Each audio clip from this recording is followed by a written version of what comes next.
Next up, we have Stockton Good? White and Buck. Okay.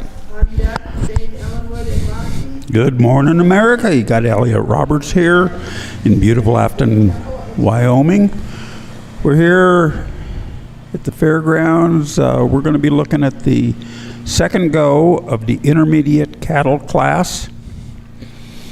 And coming up now, we've got Trevor Mochiska from Czechoslovakia. No, he's not. That's where he is originally from the family. He told me this morning. They skipped him. I think it's Stockton. Oh, it's Stockton. Oh, okay. We had to wait on Trevor apparently, so now we're on Stockton White and his dog Bug from Bancroft, Idaho. So let me catch you up here for those of you who are just tuning in and aren't real familiar with what you're watching. So we've got several classes going here at Afton. We've got the open class, which this class is for the most experienced handlers and can compete with any level of dog in the open. We've got the nursery class, and this is for dogs that are born after October 1st, 2020. I actually think that might be 2021. No, it's 2020 for this past trial year. Any handler can compete in the nursery, so you could have open, intermediate, or novice handlers in this class, but the dog has to be of a certain age.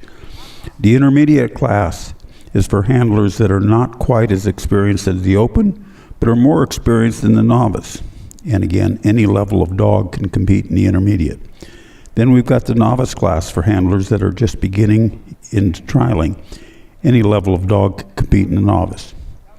We've also got a futurity class, and is for nursery age dogs that have never been trialed before. So when they come here, they've been trained at home and they've been hauled around to their buddies' houses and everything, but they've never been in an actual trial situation. So kind of interesting. We've got a juniors handlers class, and this is for our youngest handlers. This class is designed to help kids get used to working with their dogs and being in the arena. They're the future of the sport. This year, for the first time, we've got an old-timers class. I would have preferred that they just used mature people's class. This is a brand new class for 2024 finals. It is open to all handlers 60 years old and older. We had our first round last night, and it was a kick. It was a horseback class or a horse or a mule back class, because we had one mule that several people rode of Mike Bartlett's, and is pretty darn cool. So the old timers class is gonna be again on Friday. So if you want to have some fun and just watch that, it's a kick. Come on out. Then when you guys are listening, whether it be on the live feed or you happen to be here in person, a lot of the handlers are going to be using whistles. Commands off the whistle are not always the same. My whistles are different than somebody else's whistles and different than somebody else's whistles. So you can't always pick those up. You know, you'll hear the different tones, but sometimes my away whistle might be somebody else's come-by whistle. Just depends on what the handler is used to, what he likes, what he learned, and the way he's trained his dog.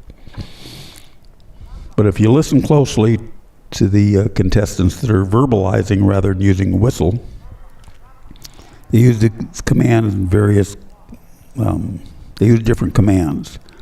And we have a come by or a go by command, which this will move the dog in a clockwise direction around the stock.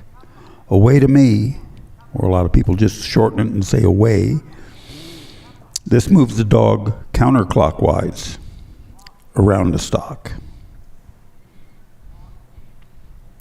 Then we've got a lie down or a stand. Of course, that's basically the stop mechanism stop mechanism on these dogs. We've got a walk up, which is meant to actually ask the dog to walk straight into the stock from whichever position he is in. So if he's in the back end, walk straight to the back end. If he's on the head, walk straight to the head. If he's on the sides, walk straight to the sides. Then we've got a get out or a get off, and that's to move the dog further out and back him away from the stock to give the stock more room to recover and relax. And then, of course, we've got the yelling command that just happens. So here in Afton, we've got about 250 dogs that have showed up to compete this week. This started on Monday, will culminate on Saturday. And just to give you a little overview, we've got 1 McNab, we've got 3 Border Collie crosses, we've got 4 Australian Shepherds, 1 hanging tree dog, 2 Kelpies, 1 Kelpie cross, and the rest of them are all Border Collies. All the handlers are combined mileage for getting from home to here one way with 86,213 miles. We have 20 states and Canada represented here. They're coming all the way from Florida, Washington, California, everything in between. Quite an operation. There are 26 new handlers that are here for the first time. Thank you, Dr. White. So we appreciate everybody's appearance here. Next up, we have It's really kind of a family. on deck. We get to see some of these people I only get to see once a year because they live on, I live in California, and I don't get to see the people who live in Kansas and Missouri and Florida except here. So it's always kind of like a family reunion. We appreciate that.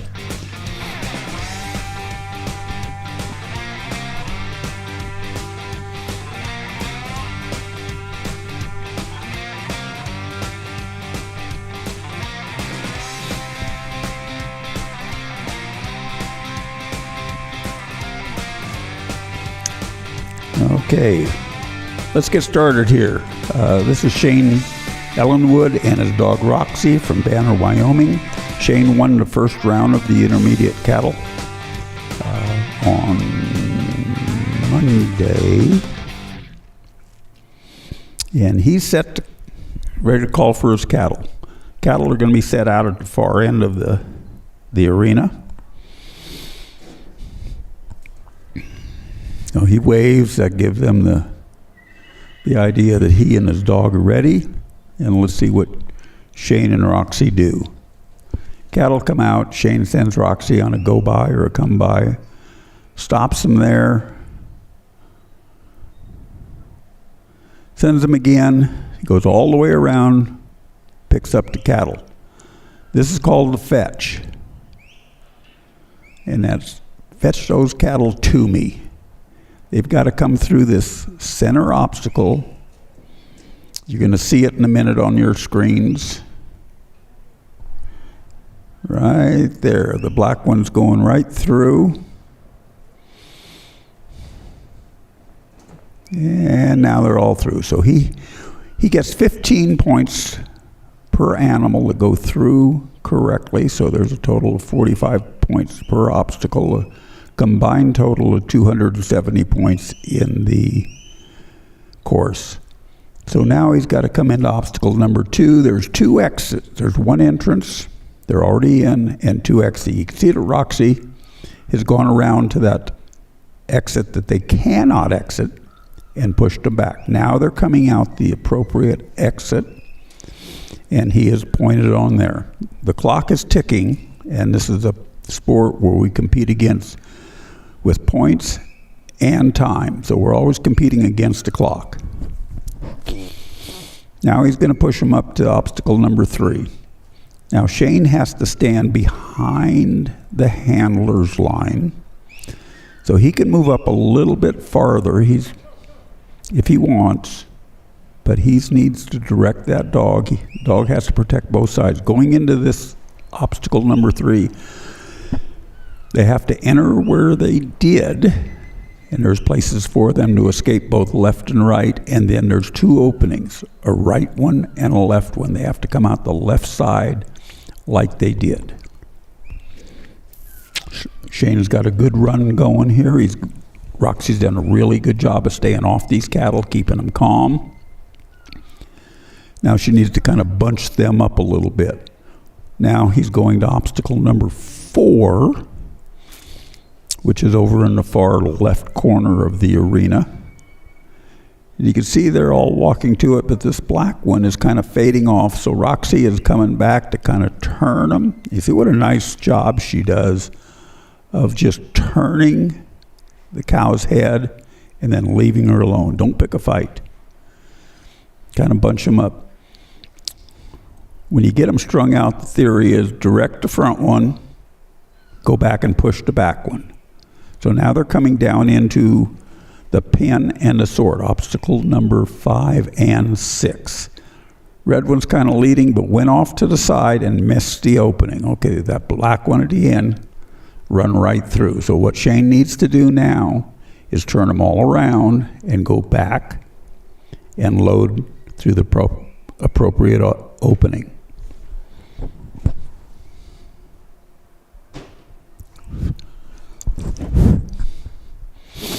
So there he goes. There he goes now.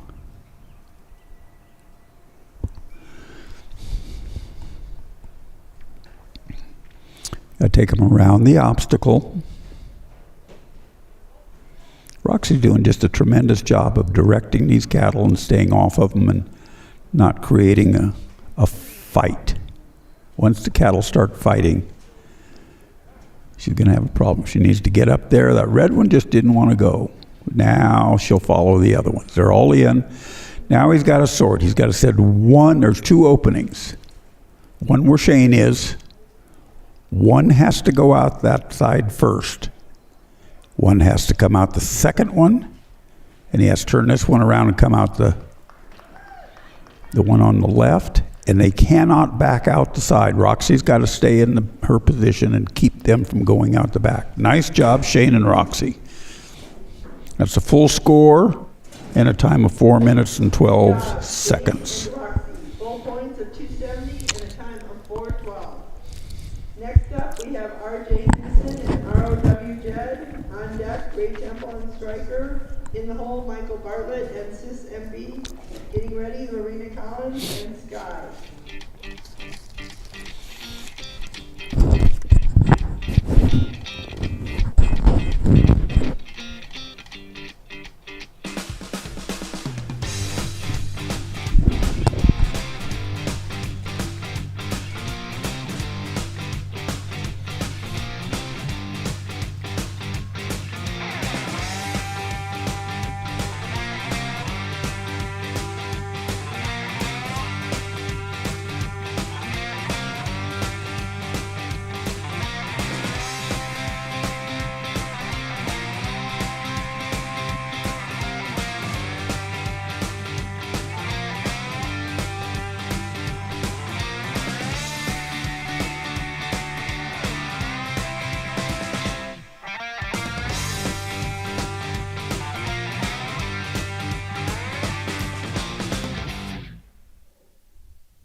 Okay, our next contestants are R.J. Houston and Jed from St. Anthony's, Idaho, up there where the big sand dunes are. So Jed's got around, picked these cattle up real nice. They're kind of spreading apart, and we don't want to see that. We'd like to keep them together. They all kind of skirt that fetch, so now R.J. has to turn them around and come back.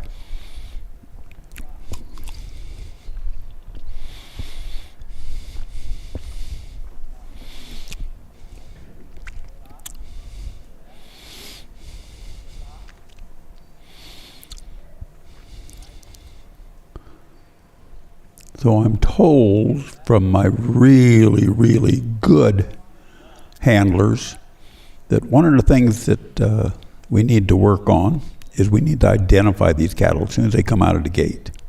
That's a tough thing to do. So you've got one brockle face in there and two black ones. So one's a little bit shorter than the other one.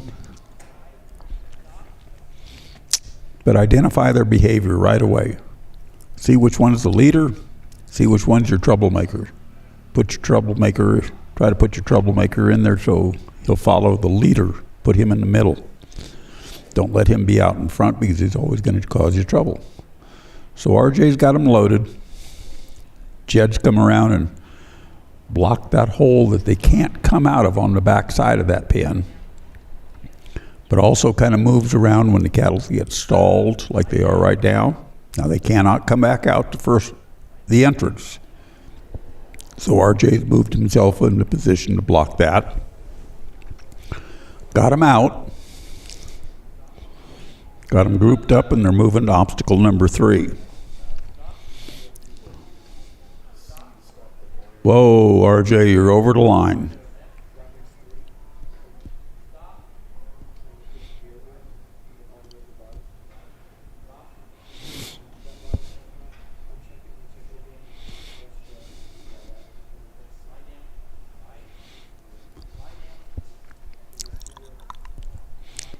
So, again, enter, exit on the left, so the dog has to go around and block them on the right.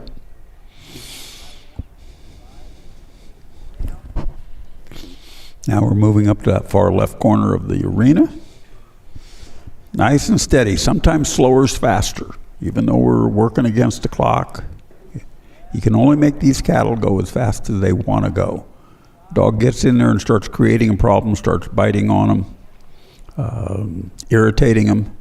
They're not going to stay calm and bunched up. They're always going to be wondering, what's that dog going to do to me? What's he going to do next? Where is he? So Jed's doing a good job just keeping them together, keeping them calm. They're walking. There's not much he can do to help this, make this situation any better. It's good right now. As soon as they turn this corner, in most cases, they'll start moving a little bit faster because they know their exhaust is there. So let's see if they do that.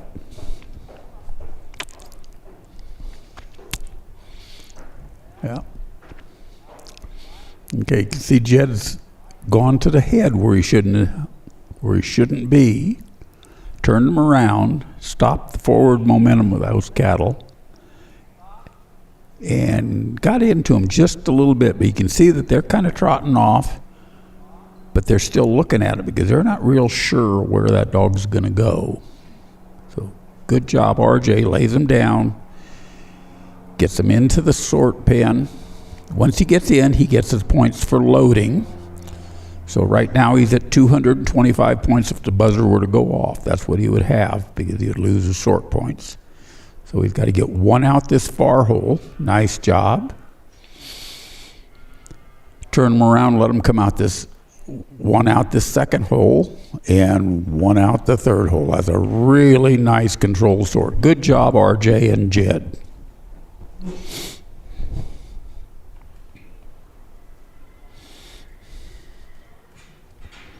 Got a time of 4 minutes and 32 seconds. This is a 6-minute course. So you've got 6 minutes to work your dog, and if you're not done by then, you're going to have a big buzzer go off. That was a full points of 270, a time of 4:32. Next up, we have number 8, Ray Temple and Striker. On deck 9, Michael Bartlett and Sis MB. In the hole, number 10, Marina Collins and Sky. Getting ready, number 11, John Stottlemyre and J.M. Gus.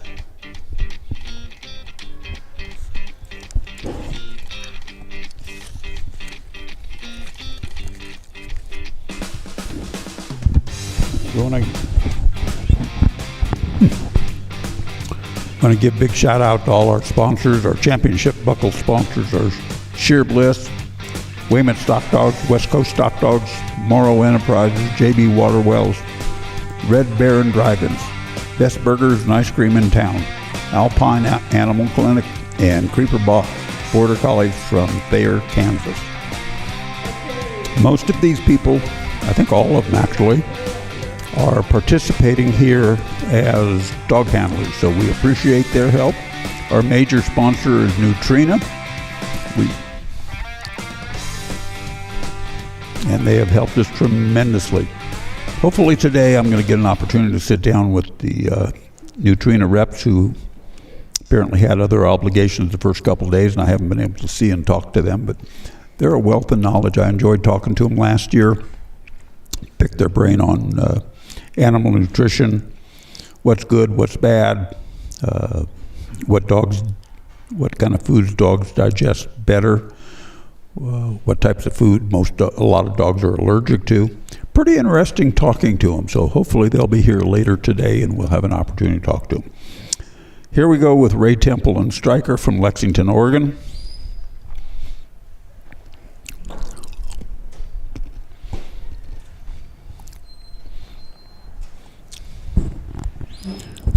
I believe that Ray was the had the reserve intermediate dog of the year this past year, which that's a pretty good honor. You got to travel a lot. You got to go to a lot of trials, and you got to have a good dog that's going to be consistent, where you're going to get points and place.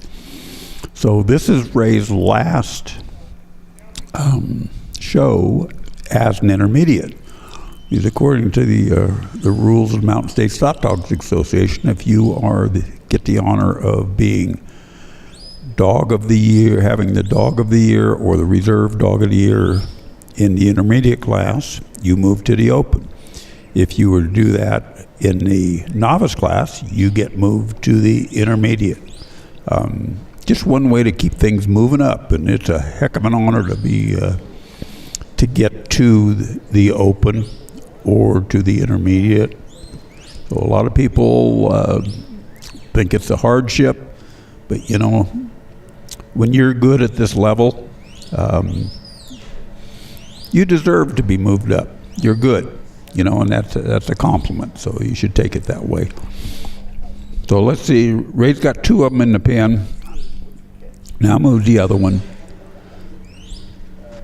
Send Stryker around to block that hole. There's a hole on that back side that you cannot have the animals escape, or you've got to reload them and start that obstacle all over again. They've got to come in the correct hole. If they come back in one of the other two exit holes, then the pen is considered dirty, and you have to unload everything and restart it again. So Ray and Stryker have them moving on to obstacle number 3. Looks like a nice set of cattle. He's got a black heifer, a black steer, and a red steer. Gets them in nice, and they exit the right hole. These cattle are a little bit different than the ones of RJ's. They have a little bit more movement to them. You know, RJ's were a little bit more sluggish. So here you just need to make sure you control the lead cow and come back and push the back cow.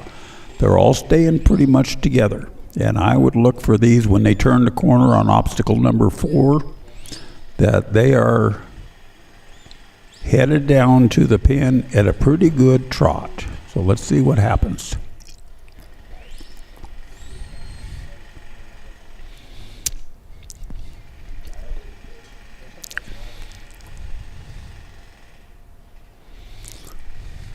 There they go. Let's see how Stryker control them. See, they can come straight down the fence. That's a great job by the dog. They can come straight down the fence. There's a lane there that they can get through or by the obstacle, and they can skirt it here on their left side. So he's got 2 that went into the pen. One's still trying to go around on the right side. And good dog work. He gets them in. Now Ray has to take one out his left side. Looks like it looked like the black one was going out. He was going to turn around. Here's your leashes. Where are your leashes?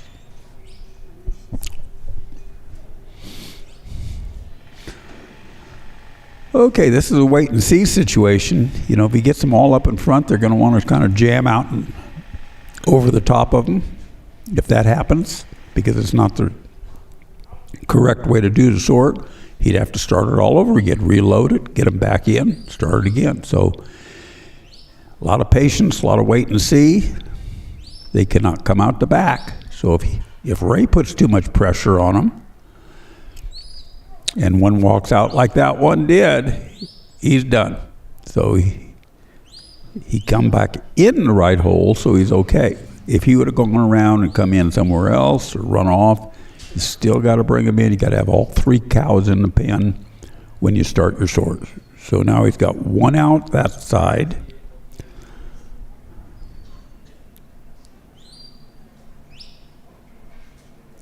Two. Now he's got to turn that red one around and get it back out that left side. Nice job, Ray and Stryker.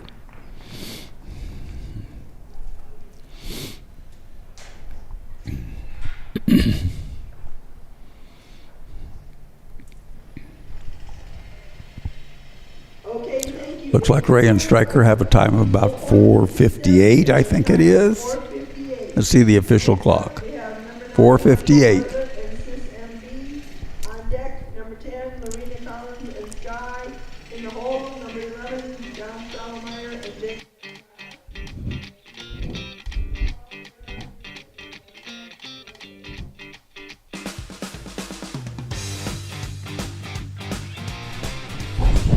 Okay, one of our good sponsors here is Apex Ranch Legends Stock Dog Sales, Brandon Poe. They have an auction coming up June 20th and 22nd, I believe. There's a couple dogs that will be in that auction. They're going to be shown here. I know Frankie Acosta has his good dog Gus in there.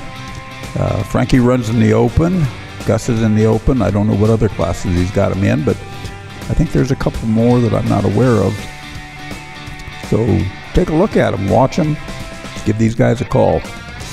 Got Dog LLC, Jeannie Biggers, training dogs, putting on clinics, helping people get better. Jeannie is one of the founding people of Mountain State Stock Dogs Association, does a tremendous job here, just works her little tail off. All right, we're back again with Mike Bartlett and Sis from Spanish Fork, Utah. So let's see what Mike and Sis do.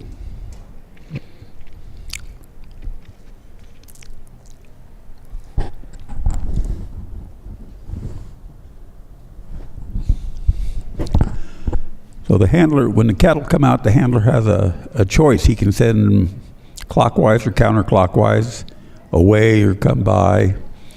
And it just depends on how he feels those cattle are coming out. A lot of these cattle have come out pretty much down the middle, but they all seem to look over to the right, their right a little bit. So most people have been sending them go by or come by.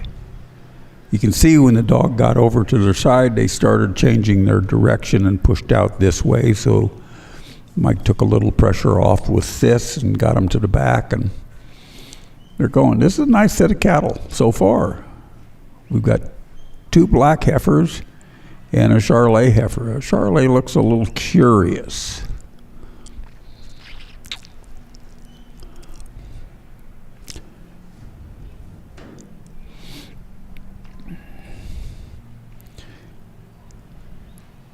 You know, a big shout out to my buddy Steve White, who is one of the founding fathers of this organization, does a tremendous amount of work. I mean, they all do. It takes an army to put this thing together. But Steve starts with about, I don't know what he told me, 1,200 head of cattle at home, and starts just watching them in the corrals, and when he moves them around, he starts sorting on them, ones that might have a bad eye, one that might just always have his head up in the air. Steve's such a good cattle guy, he recognizes all that, and he can keep it in his mind. Starts sorting on them, pulling them out. They're not the right temperament or right health for this. He's got it worked down where he brought about 600 and some odd head here. They've had several runs. I think they've each had at least 4 runs at trials that Steve has put on. So he knows, and he keeps sorting right up to the day he ships them. You know, we had a trial at his house last Thursday and Friday, and he sorted out probably another 25 off of the group. Mike is having a tremendous run. He's 2 minutes. He's into the sort pen. He's got one done. He's moving them around. Needs one out this other hole. This is touchy. He's got that other cow on the side that's kind of drawing those cattle over there. There you go, Mike. Don't push him back on top of Sis. He's got to turn him around and get him out the other hole. Luckily, those other ones are hanging out here. We'll draw that cow out. Nice job, Mike and Sis from Spanish Fork, Utah. 2 minutes and about 32 seconds, I think. 32 or 33. That, right now, is a winning run. Great job, Michael Bartlett and Sis MB. Full score of 270 and a time of 2:32. That's our new unofficial leader. Next up, we have number 10, Marina Collins and Sky. On deck, number 11, John Stahlmeyer and J.M. Gus in the hole. Number 12, Sarah Venegas and SLB Pote. And they're getting ready. We're going to roll Zach Brady and SPS May. Well, that was a tremendous run, Mike and Sis. There's a lot of good dogs to come yet. Here's one of our good sponsors and competitors, High Rollers Angus and High Rollers Whitetails. James and Verona Butler down in Texas. Strong competitors, do a tremendous job. Guys in question, if you want to see some tremendous deer, there's a picture of them. That's what they breed down there. They're all AI'd, I think. I'd love one day to be able to have the opportunity to get down there and see the operation, see how they do this. But everybody that's been there has told me it's just a tremendous operation. James and Verona are both strong competitors out here and supporters. So here we go with our next competitor, Lorena Collins from Moore, Idaho, with her good dog Sky.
Sky did a good job of fetching those cattle to Lorena, keeping them calm.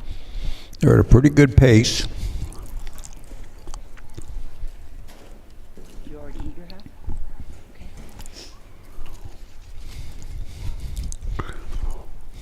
Now she's just got to navigate them into the pen. Got them in. Pointing them towards the right opening, sends Sky back around to the back end, pushes them out.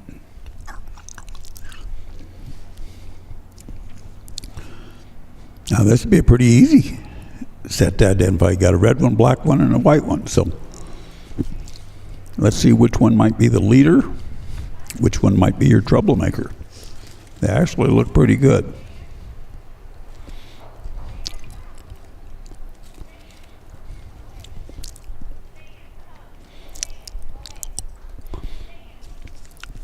You can see that they have a lane on their right side that they can escape, and if they go straight down the fence line, that's not appropriate. So they've got to come back and enter the way they did. They got to go out the left side of that Y at the top. And Sky's doing a really good job of keeping them together, keeping them calm. Very, very important. You know, you see a little bit of a difference between this set and the one that Mike Bartlett just had. Mike's cattle just kept moving forward, and his dogs just stayed out of their way and just let them move.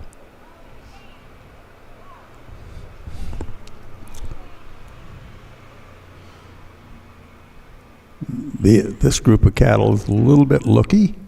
You saw that black one, put her head up in the air and kind of look across the fence or something that was over there that caught her eye. Sky is overflanked just a little bit a couple times, which turns her head in the wrong direction, stops the forward momentum of the cattle. Not necessarily a really bad thing if you're working outside, but here you're working against the clock, and every time that forward momentum stops right there, that costs you 2 seconds. Now you got to go back, dog's got to go back, and you got to start them again. So direct the front one, push the back one. Good job. That's really nice dog work right there. Got him into the pen. She's got a good run going. She's in there at a little over 3 minutes on a 6-minute course.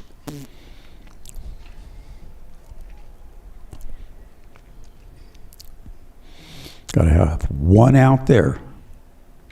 We don't want them to escape out the back. That's Sky's job, to guard that back, not let them escape, but he also has to put enough pressure on those cattle to make them move forward out of the hole. Now here we go.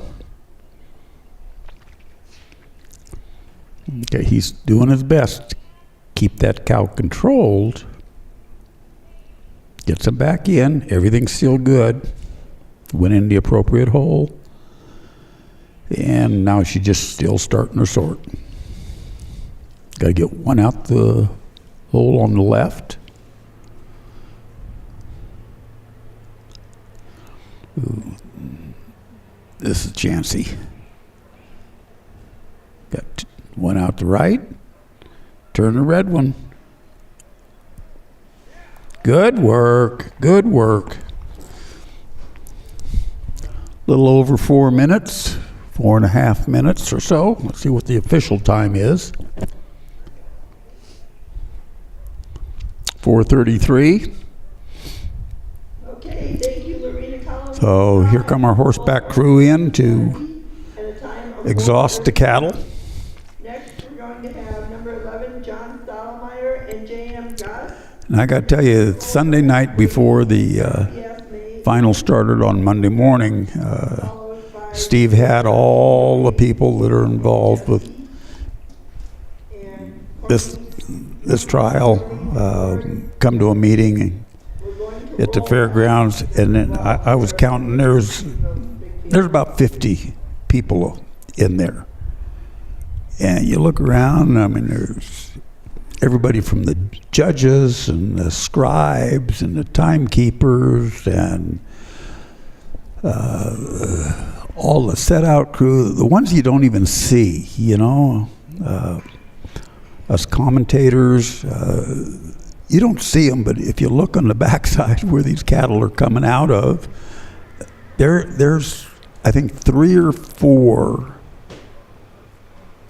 young, I'm going to call them kids, that are down there keeping those cattle quiet, making sure they have water, sorting them and bringing them to the front. And one opened the gate, one pushed them out. They'd already had them lined up. She's going to hustle over there and close that gate. So you never even see these kids, They're running around. We got 3 arenas and a field that we're working on. We have to haul cattle in a trailer to the field. So now we've got drivers, we've got trailers, they're moving back and forth. They're hauling, 2 sets of cattle out in each trailer so he can set them out there when they're called for. Then he has to come back, get another load. There's another trailer back and forth. There's 2 more people with trucks and trailers. You've got 3 or 4 people on horseback that are exhausting these cattle out of 2 arenas. You've got people at the sheep arena. We've got Clyde McCourt that sits down there all day that exhausts all the sheep. I'd say you got 2 cattle arenas, 1 sheep arena, and a field that have to be worked. And it all goes so smoothly all week long. And you don't even see it. So the people that are involved are doing a tremendous job. Big shout out to them. They make this thing work so smoothly. You know, we've got food vendors and other vendors here on the side of the grandstands that are, you know, for all the spectators and handlers. We've got 2 photographers walking around taking pictures. So if any of you competitors want some really cool pictures of your dog, either go see Lori or Andrea and talk to them and see what their program is. It's amazing. In the arena now, we've got John Stottlemyre and J.M. Gus from Luther, Oklahoma. He's coming around obstacle number 4. He's got a good time going. He's just at 2 minutes. Gus is doing a good job of controlling those cattle. Direct the front one, push the back one. Nice work into that pen. They all went in nice and smooth. Nobody skirted around. Gus had total control of them. Let's see what kind of sort John can make. He gets his first one done. Old Blackie goes out. Let's see if he can turn red without turning him around and pushing him on top of Gus. Or getting a run over. Looks like he's going to get it done. Yeah. Good time. 2 minutes and about 39 seconds, maybe.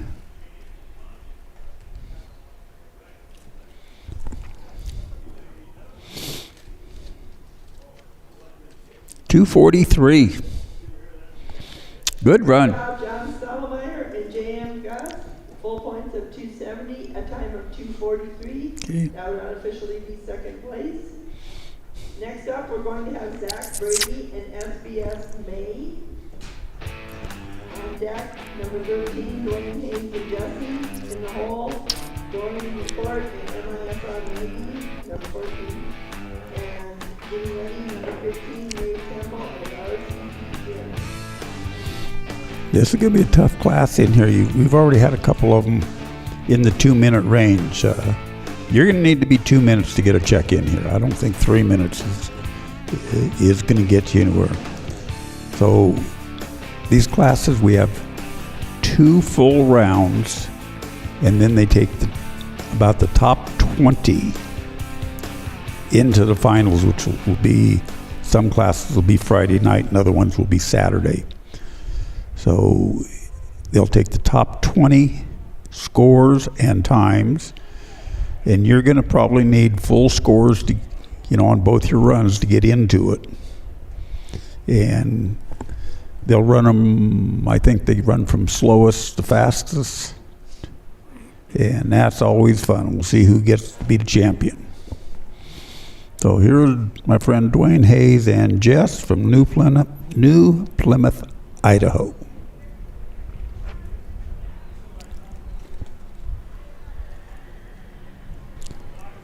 This is not Dwayne Hayes.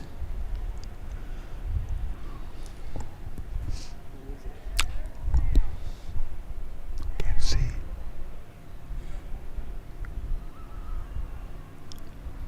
Maybe Zach Brady.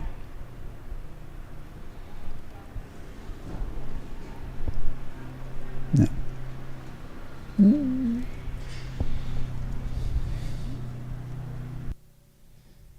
Is he got a beard?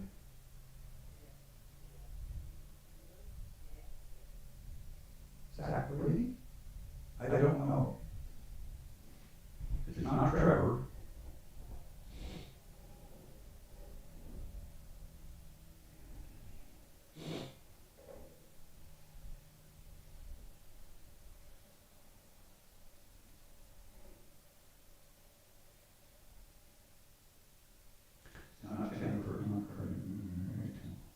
I don't know. Did we skip somebody? Did we skip Zach Brady up top? We did. Yeah, we skipped Trevor too. I think. I don't know. Yeah. Yeah. No. No. The only one I can think of is Zach. He's the only one I can think of that's got a beard.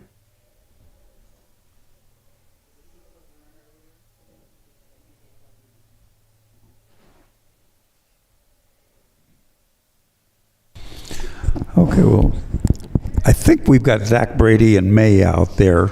They've had to shift a few around, and it's kind of thrown us out of whack here.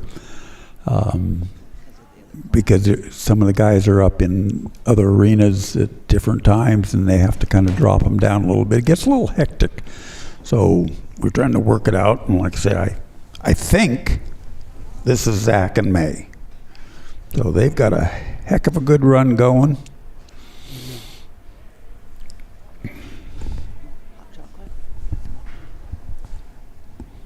Not very hot.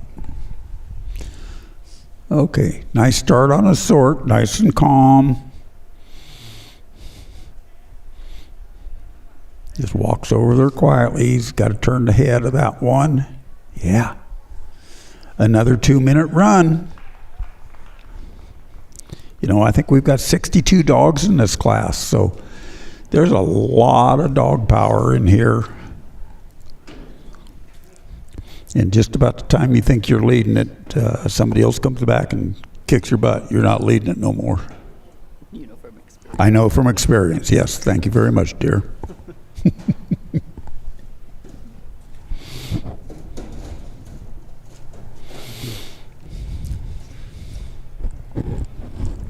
Good job, Zach and May.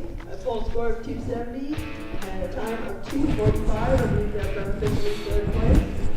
Next, we're going to number 13, Dwayne Hayes and Jesse. On deck, number 14, Doreen McCord and MISMA. Okay, one of our sponsors, Country Vet Naturals. They've been with us from the very beginning. JB Waterwells.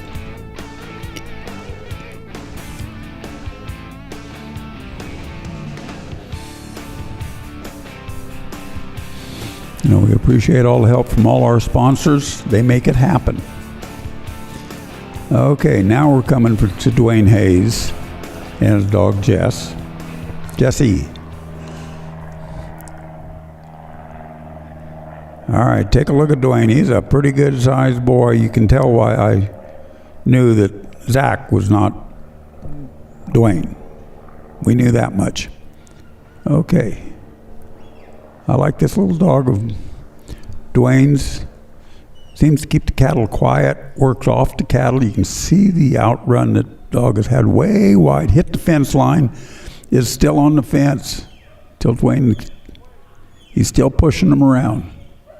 If you can hear Dwayne's whistle, he wants to push him to a place where he can get the cattle to look in the correct direction.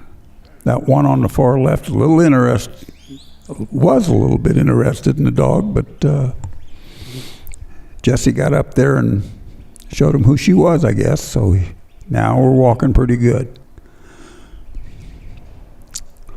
Good.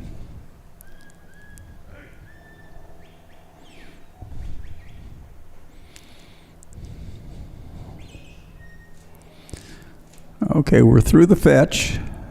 So there's 45 points in Dwayne's bag. Heading them down. Big black steer looks like he might be the leader. Our red one looks like she's a little curious. Dwayne's a good handler. He's got a good dog here, staying off and really paying attention. She's quick. She's very responsive. You know, she hears that whistle, she is moving. She's always in contact with the cattle. Got good presence. If you watch the dogs, you know, when you see them working, their ears, if they've got prick ears or, you know, like Jesse does, ears are up. I mean, they are focused. Tail is down. You know, a lot of them are a little bit low in the front end. You know, you'll see them kind of creep a little bit. Okay, Jesse went around and stopped that one. You know, gave it a little lesson, introduced herself. Got them straight. They're going through. They went through the correct exit. They're on a trot. Now what Jesse's got to do is control the front one, push the back one. Direct the front one. There you go. See, she just got off that cow's hip. Didn't overflank. Didn't get into the eye of the cow. Didn't stop the flow. The flow's still going forward. If she gets too forward, if she gets up on a cow's eye or up by her shoulder, those cattle are going to stop, turn around and look at her. And then she's going to have to start them all over again. Again, if you're working outside, it's not a big deal. But when you're in here and that clock's ticking, every time you have to restart those cattle. Oh, look at this story he's got going here. Yeah, way to go, Dwayne. Come on. Make it happen. Looks like about 309, 308, something like that. Still a fantastic run.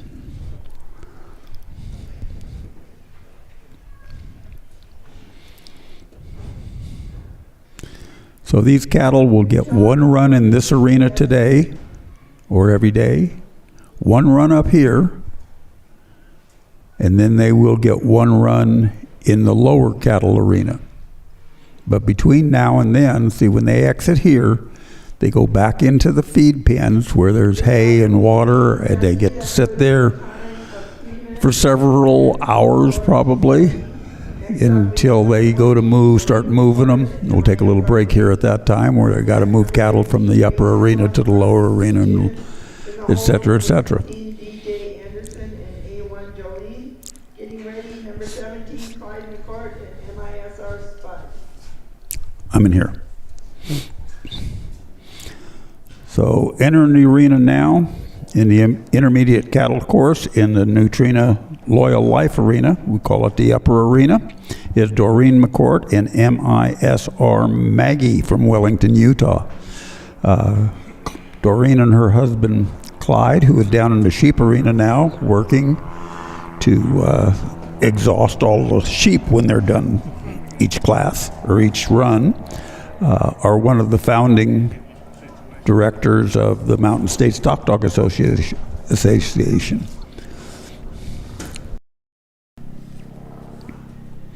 So let's see what Doreen and Maggie can get done.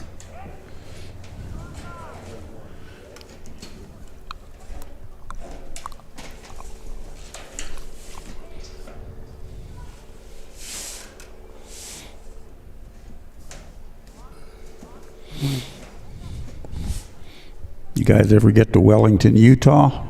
Go to the Cowboy Club. Best steaks and burgers you've ever seen. Best French fries, I gotta tell you what, though. They're awesome.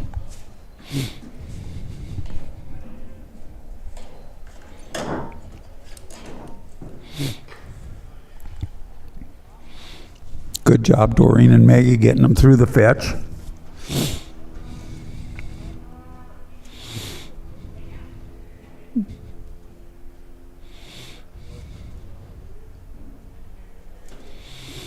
Okay, so these cattle kind of look all the same, but you can identify it. You got a bigger black heifer out front.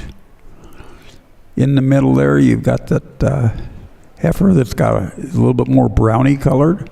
And in the back, you've got a steer that's got a little bit of white on its face. So you can identify these. So who's the leader? Who's the troublemaker? You know, if you're really good and want to get better, you start identifying these guys and start figuring out how to manipulate them so you can make them work the best they can and you can win. That's why the real good guys win all the time, and the rest of us are just kind of following them. We got to get better. We got to learn all their tricks. Maggie's having a little bit of fun there, and you can see what happened to Maggie if you look real close. Her tail came up. She was having fun. She wasn't working. She wasn't listening. She was having some fun. Now she's back to working. Yeah. Doreen's doing a good job controlling her. Every once in a while, even the best dogs go out there and just You know, they get frustrated when things aren't happening the way they should. They know what we're trying to do here. And just like us, they get frustrated and they want to get in there and make something happen. And that's kind of their fun. They want to play a little bit. Maybe, you know, they go, whoopee, here we go. And then get them back down, and now they're working. See, Maggie's tail is down. She's paying attention, Doreen. The dogs that do really good at this sport accept us as the team, you know, buy into the team aspect, accept us as the team leader. We've got to be the quarterback. They're kind of the running back. We have to create what happens. We make the plan. They don't know where the obstacle is or which one we have to go to. So we have to direct them, just like the quarterback does. We call the play. We give them the ball and say, run for a touchdown. Let's get it done. Let's get some points here. Maggie's doing a really good job. Got him into the sort. Noreen's going to get one out. Here comes two.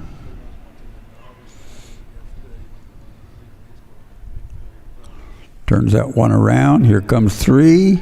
Time stops when the last cow's tail head is out. Cattle crew going to come in, exhaust these cattle. So when we got here on Friday afternoon, Good job, Doreen report, and we kind of got camp set up and a few little odds and ends done, but 419. all three of the arenas and the field needed to be tarped. And if you look at this field, it is tarped all the way around. So is the lower arena, so is the sheep arena. The field is tarped on about, you know, the front side and a little bit up both sides. It's a big job. Thank you very much for everybody that came out and helped us do that. It made it go so much easier this year with so much good help to get these tarps up and put in the right place. And even with the wind we've had and the snow we had the other day, they've held up good. We put these up here so the cattle don't have things to look at the outside. We have people standing around the outside in the bleachers, or dogs that are standing there waiting to come in. There's kids that are running around back and forth. And if we didn't have these tarps on them, then all that outside influence is going to influence the cattle. So it's a must. And then after this trial on Saturday, here comes Sunday, and they all have to be taken down. So a lot of people put in a lot of work to make this happen and make it happen so good. So here we go with Ray Temple and RCC Gin from Lexington, Oregon. Gin's a big, strong red dog that got a lot of power.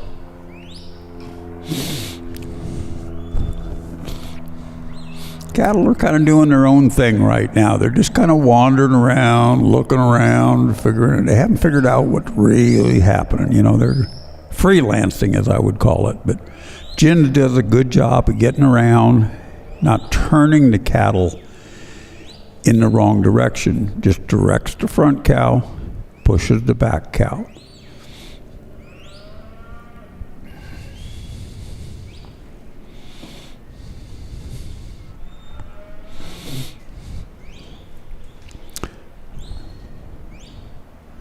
So you can follow all the results, and you can see run orders and everything else schedules. If you go to the Mountain States Stock Dog Association website, they've also got a Facebook page. I don't know what's where, whether it's on their website. Some things are on their website, some things are on their Facebook page, but you can follow them. And you can see what's happening. What the judges and scribes are trying to do is about every 10 runs, they're trying to update the computer. So you'll have pretty much real-time results if you're following. This being the second round of the intermediate cattle.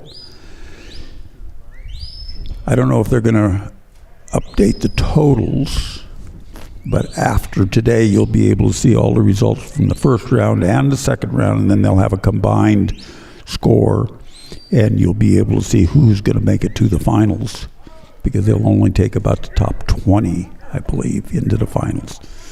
Some classes, depending on the numbers, total number of dogs in the class, they may take a few more or a few less. So you can follow it that way if you're interested. Give you more information. And there's also information in there to contact them if you have questions, how to get involved, what's going on, where do I buy a dog, who does training. They've got that information. There's a lot of other websites and places to go also, but these people will point you in the right direction.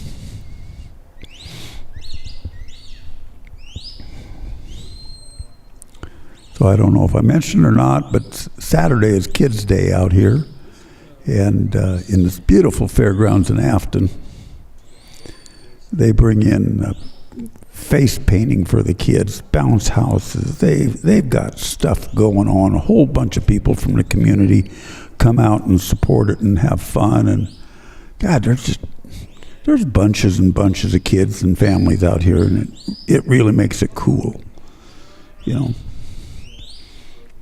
a lot of the competitors have young children. I've seen kids that are just infants, that are in arms being carried around, and their moms or dads are competing here. So it's, mom's carrying around. It's her turn to compete. She says, "Here, Dad, you take care of him," or hands the kid to somebody else. It's like a big family out here getting it done. So we really enjoy that. Last night we had a big potluck at our place. We did a bunch of ribs. It came out perfectly. Thank you, David Briggs, for bringing your 2 racks, and they were good. They were a little zippy, but they were fantastic, and everybody else that brought salads and macaroni and cheese, and my refrigerator is fuller now than it was when we left home here 10 days ago or so. Nice run, Dwayne and Jen. Got it done in about 4 minutes and 15 seconds.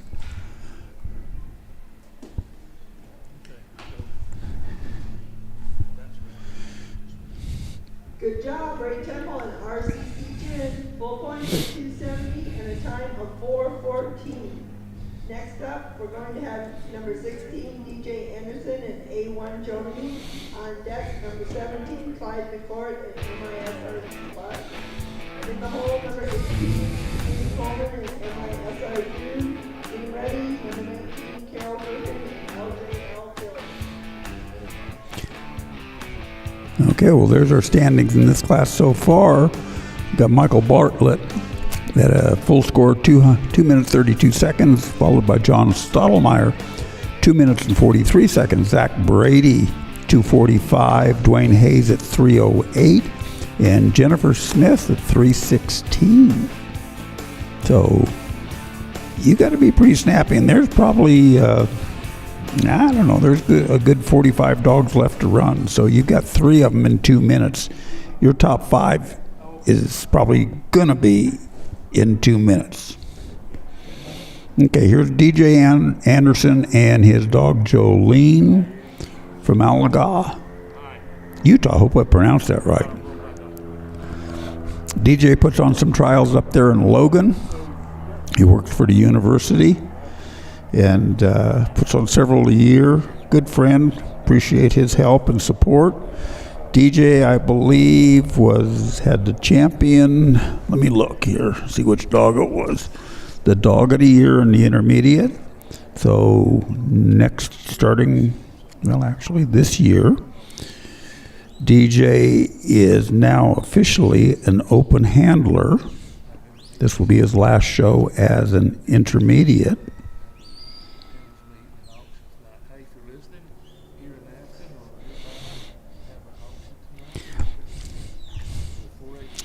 Yes, he was had the intermediate dog of the year, DJ Anderson and Grace. So he is now an open handler, finishing off his intermediate year. He's done a tremendous job. done a lot of traveling. Like I say, he puts on several trials there in Logan at the university, and they're always good trials, good cattle.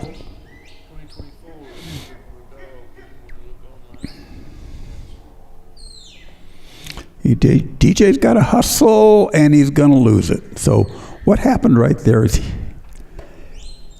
he had two cows come out the right hole. That one was lagging in the back, and Jolene kind of fixated on the two that had already come out and wasn't paying attention quite enough, and DJ couldn't get himself over to block that hole. Now, last cow came out the wrong hole. So he lost those 15 points. He could go on if he chooses, but most of these guys are not going to go on unless they have full points. They're going to try it until the end. They know that there's no way they can get into the finals with less than full points. So he's got to reload. He's got them all set up to go in again. He'll probably be a little bit more aware of that wrong exit. Bring Jolene around, see.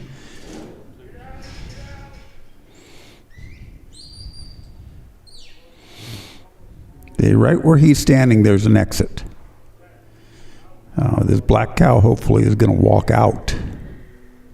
But he's got to make those cattle go around. There's a panel that goes inside that pen that separates the correct exit from the wrong exit. And he's got one stuck out there. Now, if that one were to get out and go up the arena, he might have a better chance. But he's got to move that red cow out. Now she's out. Jolene can go around and turn the heads of that one. There you are. Now we're out pen. Okay. Good job. But it cost him a lot of time in there. So they're at a pretty good pace right now. Hopefully he can make up a little bit of time. They got to go out the exit on the left like they did. That's good. She's got to come back around on her go-by side and get them pushed up to the end of the arena and get around obstacle number 4. It's okay for them to come around and go back through the fetch panels. No problem at all. Again, wasn't a straight line, so it cost a little extra time.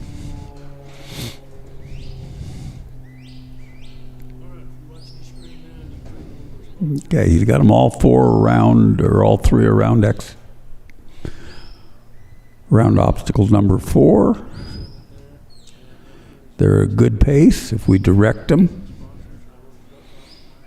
Oh, we've left one around, and see, he skirts around the backside. Jolene goes around. He's going to get him in, but that probably cost him 10 seconds.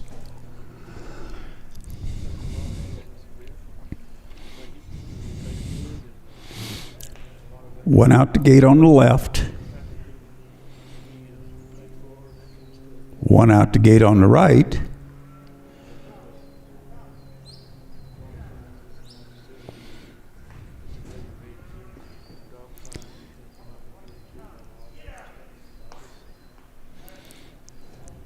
And the last one out the gate on the left. Time stops. About 4:28, I think.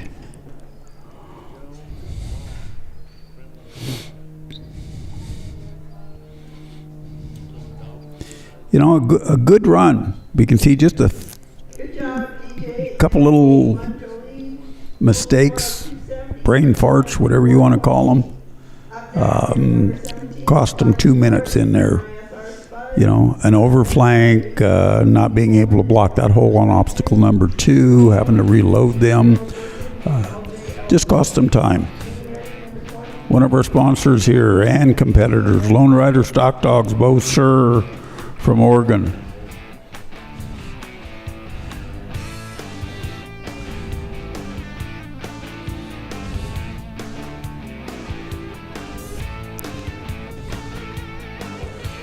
Okay, workingstockdogs.com.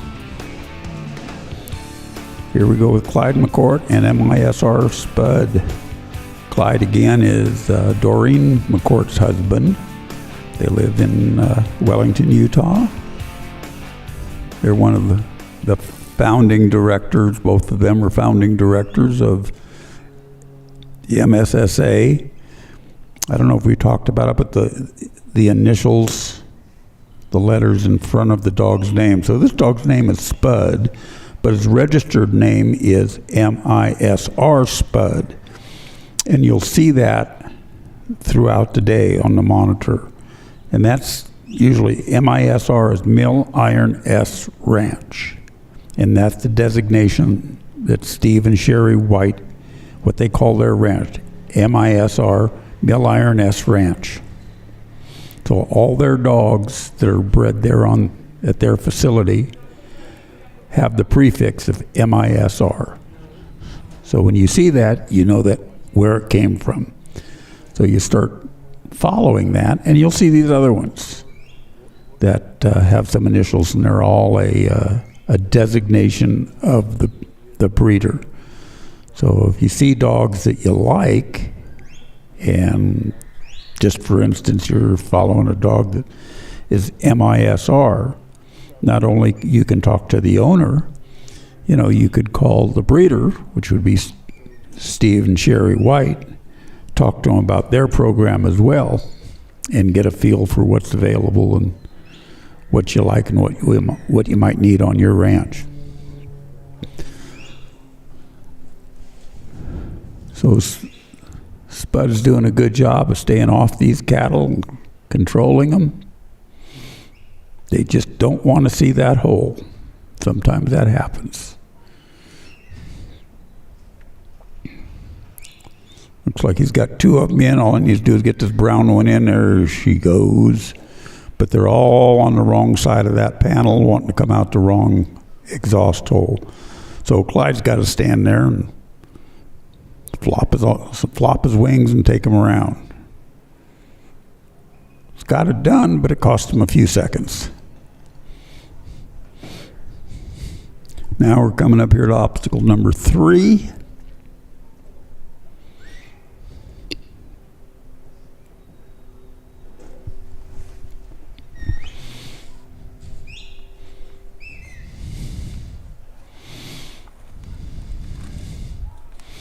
Looks like old Brownie, he's got the message on how to get through there. Let's see if he can drag everybody else. We've got the black one that's kind of wandering by himself. Old Blondie turns around. Black one's going to skirt that. Spud does a good job of getting him in.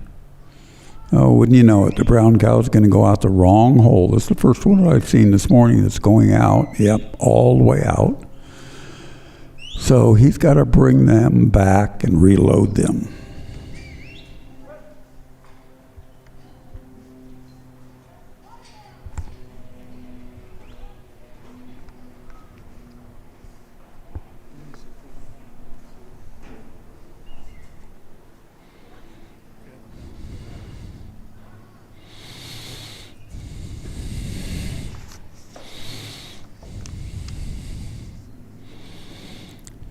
Okay, it looks like Clyde and Spud are competitors number 17, and we have 62 dogs to go. So we'll be here all day.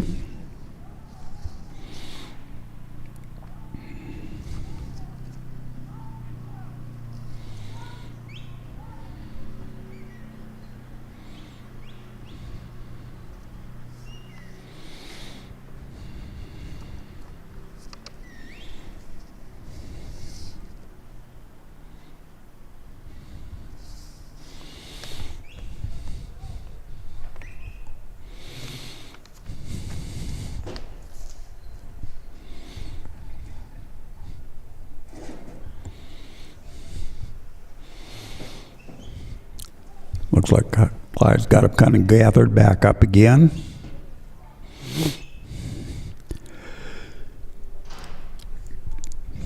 You know, you can see that every time the dog gets a little high on these cattle, gets up into their eye, they stop right there.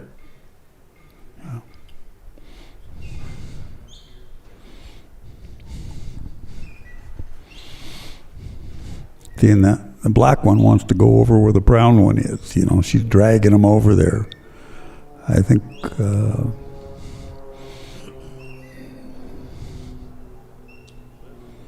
Yeah, see, there he goes. Now he's going to pick that one up and bring him back.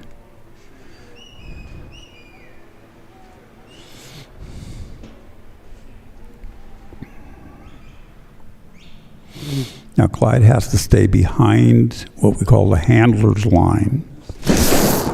Shit.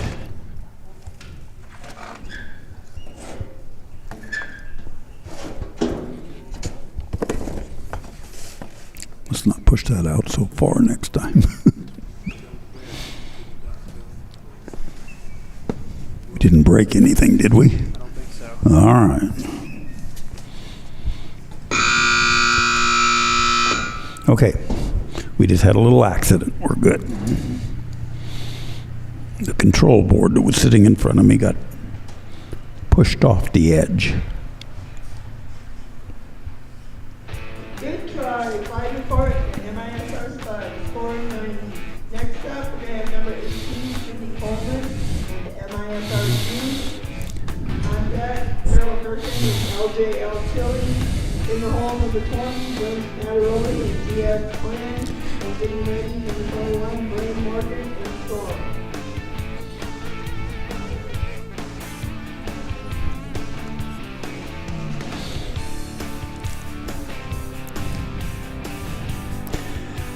All right, we really want to thank our sponsors, our major sponsor, Nutrena, for being here with us and helping us make this great event happen. Our deluxe sponsors are HR Stock Dogs, Flying Fin Border Collies, Windmill Stock Dogs, SBL Engineering, and JB Waterwells. We appreciate everybody's support. Thank you so much for making this thing happen. Coming into the arena now, we have Cindy Coleman and her dog MISR June from Weiser, Idaho.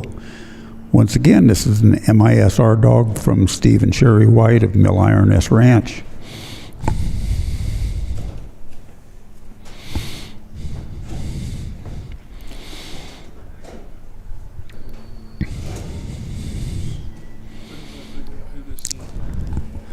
Cindy sends June on a come by.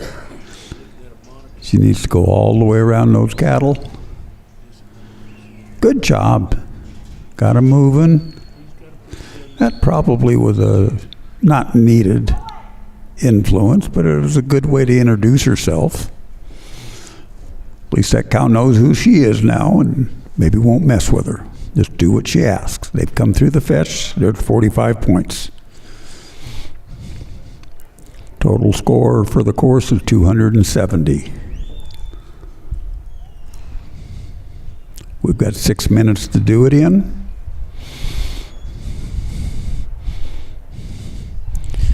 You can see how responsive June is on that stop whistle. You could hear Cindy blowing it. And when she does, June just hits the dirt. That's what you really want to see. It sends her around.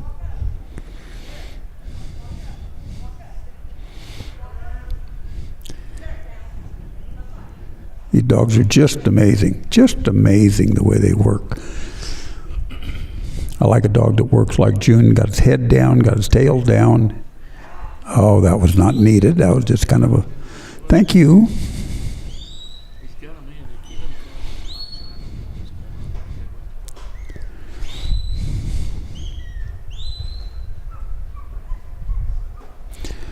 Got to get him into that funnel and out the left side. Nice job, Cindy and June.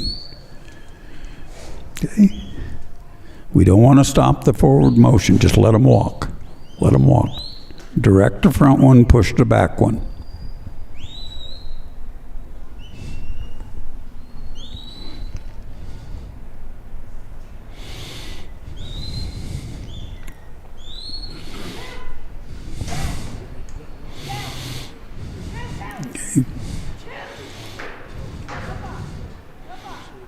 Yeah, you're on the wrong side, June. Come by.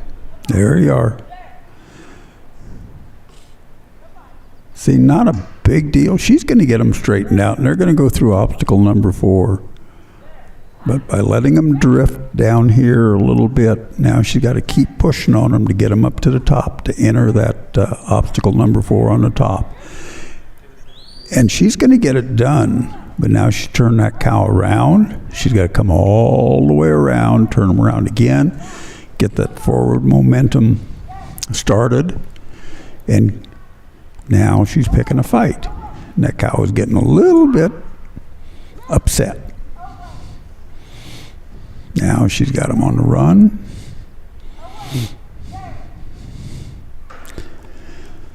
Take him down the fence line around those panels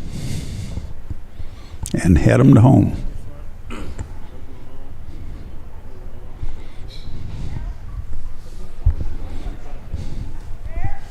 Here they come. Okay, that was not needed, June.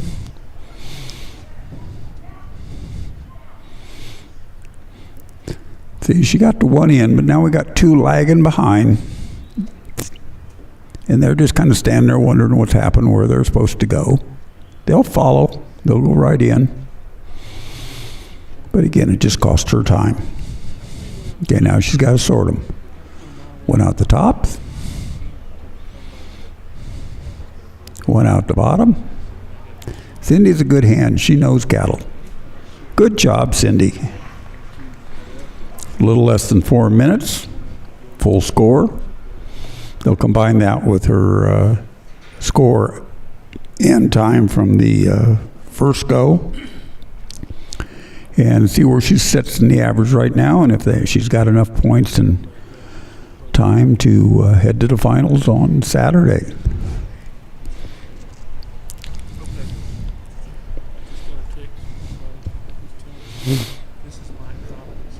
That was Cindy Coleman with a score of 270 and a time of 3:56.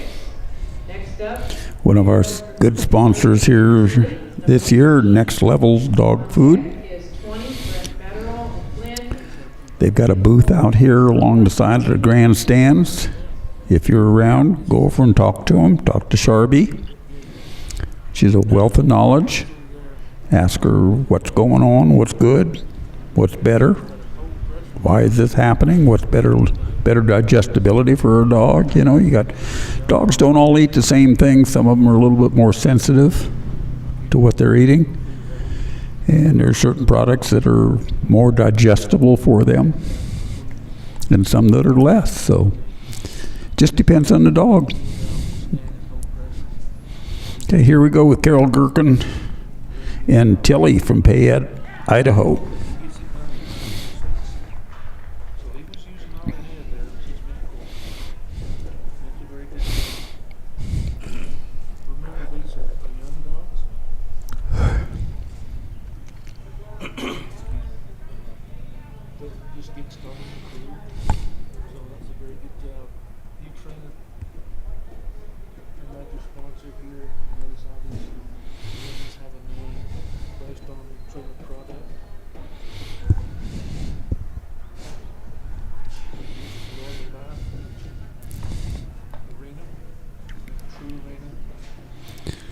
Okay, Carol sends Tilly on a come by.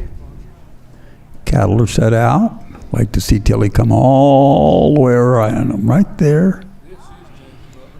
Starts moving nice and quietly.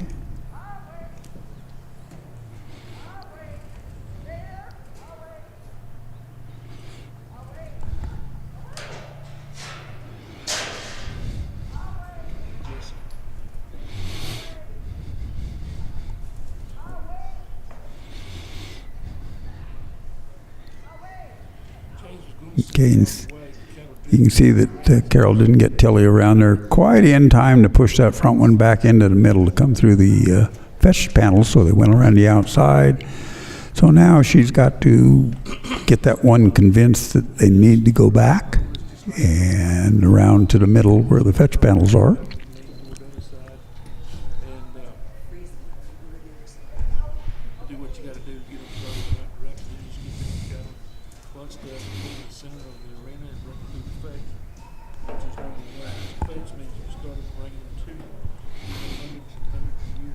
Okay, she's going to take them around the other side.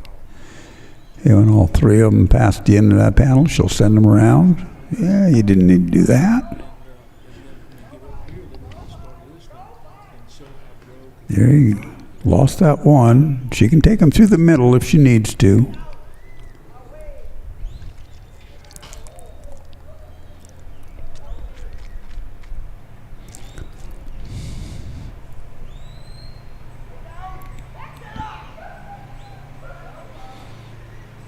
Okay. Oh, we got one in there, but we don't have the other two.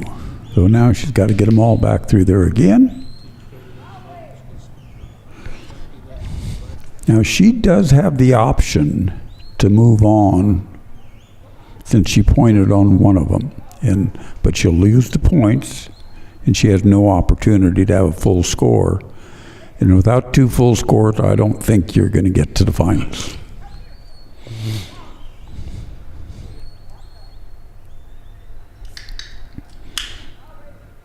Okay, now they've cleared the daylight line, all 3 of them. Got one that's a little bit rogue.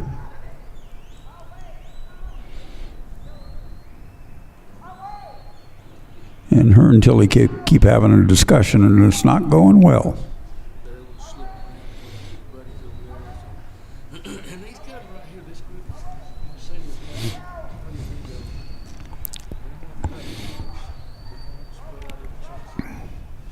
coming through forward,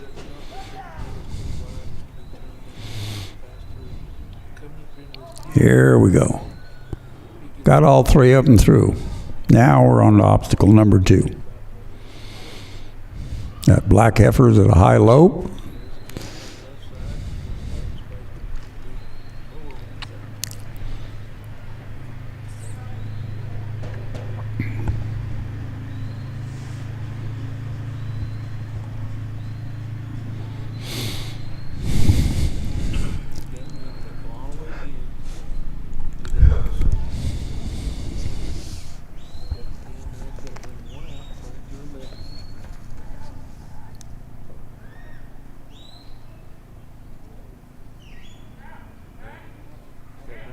So that dog wants to go get that calf and bring it back to him.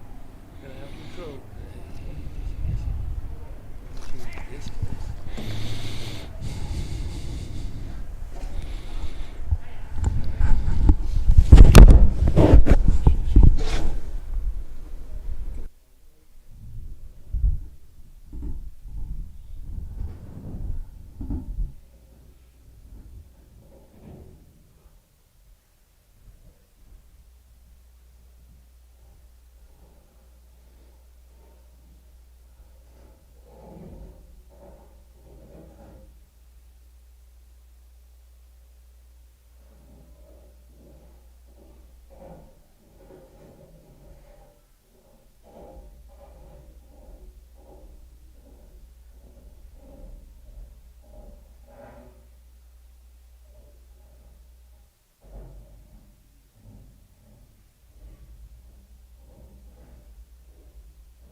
Okay, we're back with Brent Manaroli and G.S. Flynn from Manteca, California.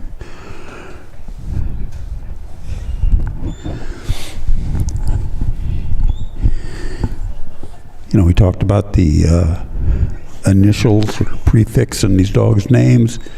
This is G.S. Flynn, stands for Golden State Stock Dogs. That's Brian and Haley Jacobs up in Aden, California.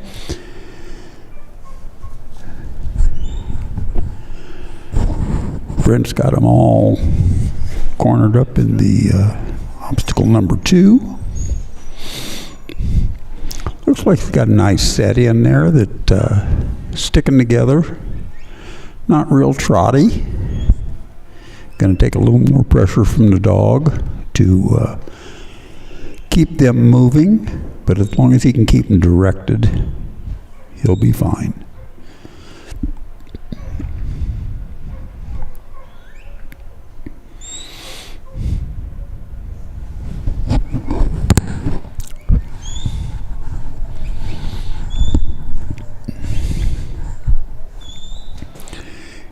You know, if they all stay together, just like this, fast or slow, they're pretty easy to control.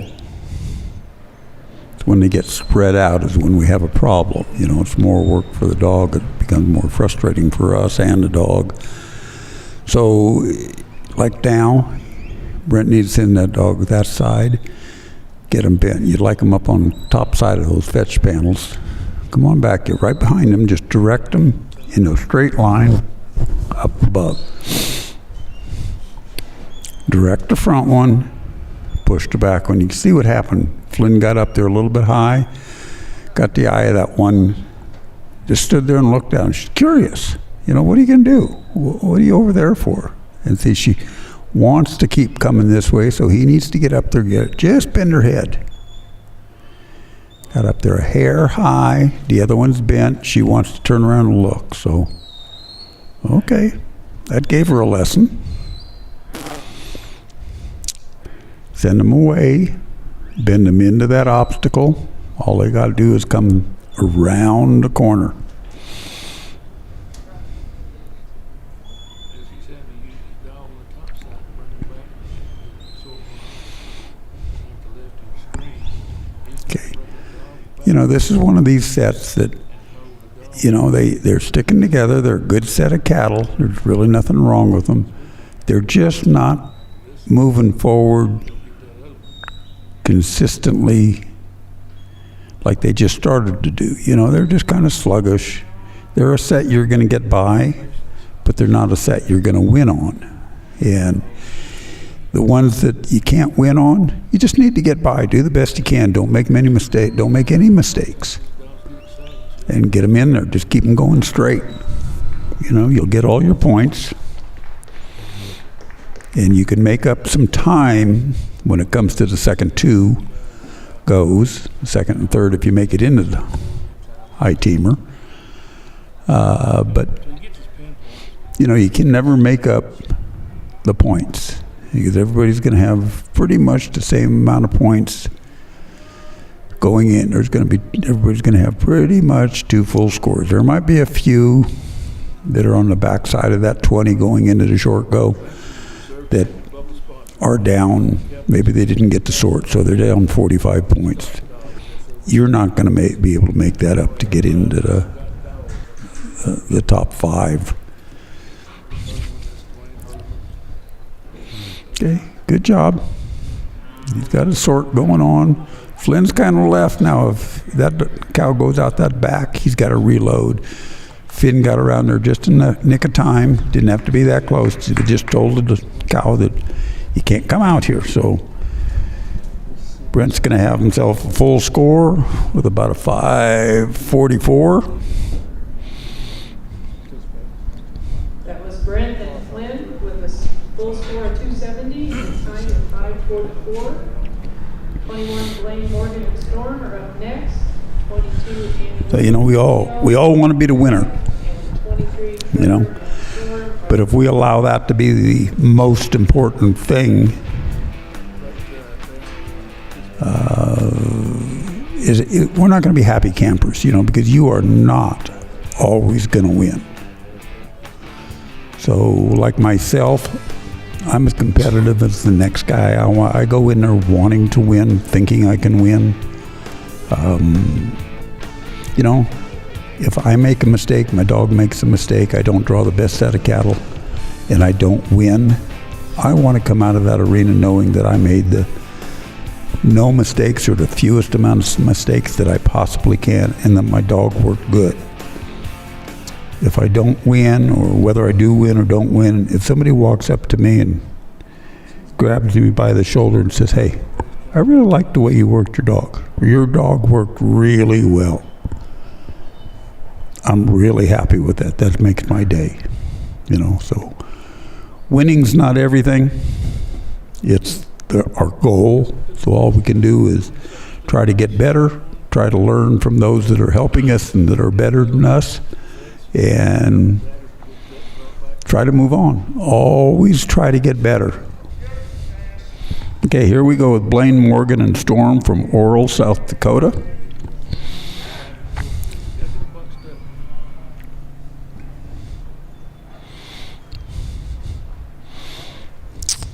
Storm did a good job of bringing that one cow back. Got him through the fetch.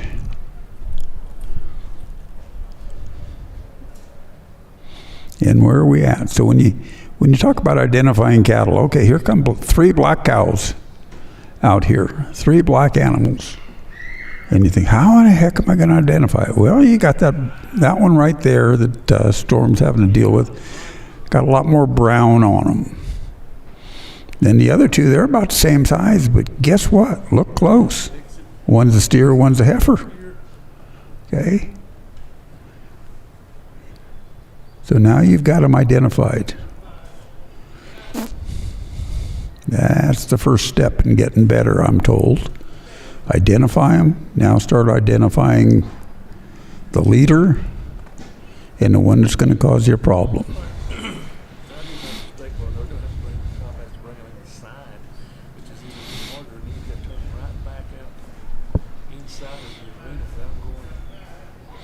You see that some of these cattle have 2 ear tags in them, one on the right, one on the left. Some of them just have one on one side. So there's another identifying factor. Okay, that's our heifer that's got a little bit more brown on her. She's starting to cause a problem. The other ones have their heads down. We're willing to work.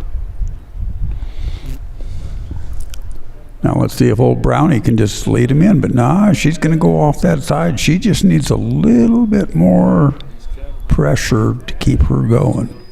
But if we get in there too tight, we let Storm get in there too tight and start biting on her, she's going to be the first one that causes us a major problem. Good job. Good job, Blaine and Storm. Kept them going. Now he needs to send her come by. See that brown one? He's the leader, but she's got a mind of her own, and she don't care about the other ones.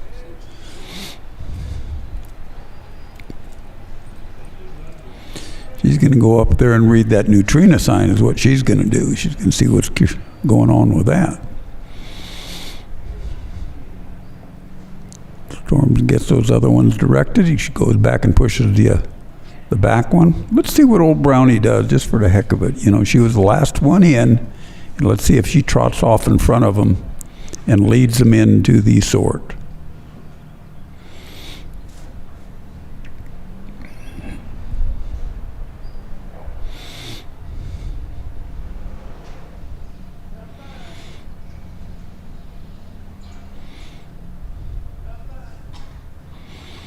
There she goes. She's leading them away, but she'll come back.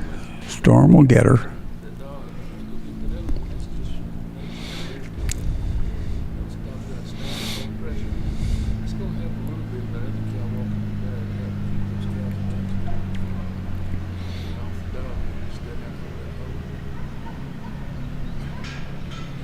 Yep, old Brownie was the first one in. Now she's just going to lead those other ones in.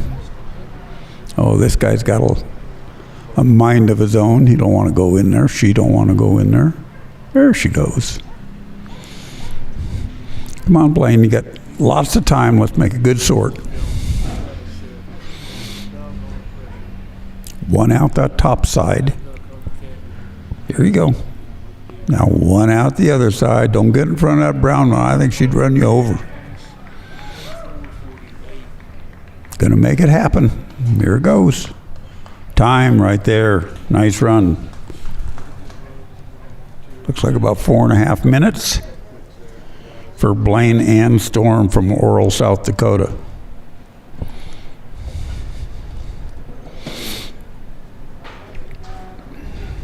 Blaine, Morgan, and Storm, that was full points of 270 and a time of 4:30.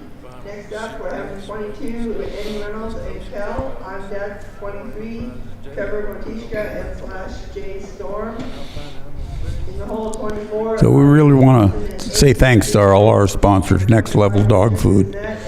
I love that picture right there. I love the intensity of the pictures of these dogs. That one is just awesome. You know, dogs, you can see it in their eye. They just want to work.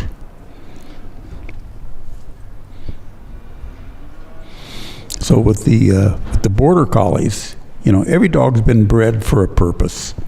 And the Border Collies genetically, they want to bring you cattle. They are a bring them to you dog and control them to you. So wherever you go, they're going to bring them, keep them coming to you. The last thing these dogs get taught in their training is to actually drive them away from us. That is a trained trait to come off balance or to drive away.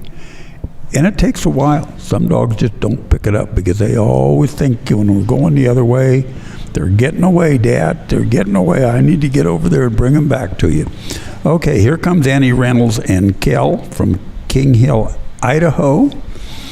I'll brag just a little bit on my friend Annie. She was recently inducted into the Cowgirl Hall of Fame.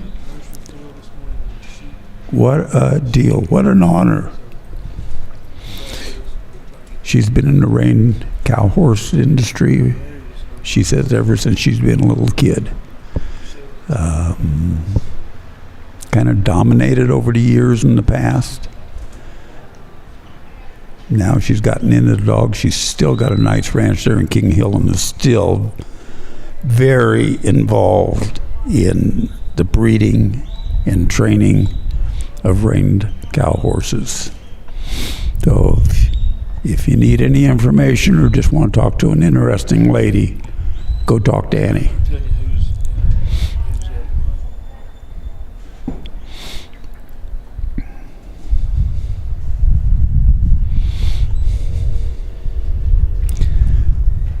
But if you get the opportunity to visit her in King Hill and you got a big trailer, be careful of the low bridge. That's all I'll say.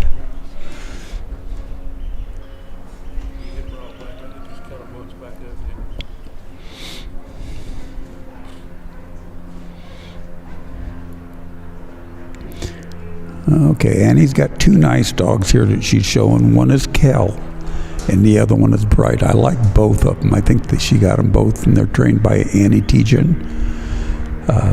Just super dogs. I mean, I love the way they work. I love the intensity in these dogs. They're never out there picking a fight. They're listening, but they're watching. Okay, now that small cow went in this wrong hole. Now she's got to take that one out before or to get the other ones in.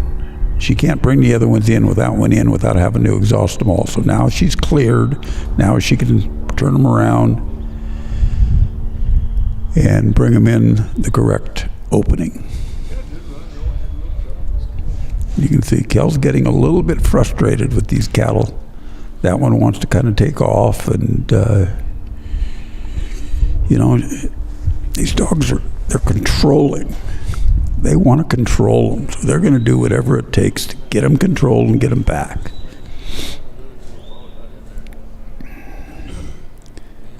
And this one just really doesn't want to cooperate, even though two of her buddies are just standing there. You know, not a situation that you want to see happen.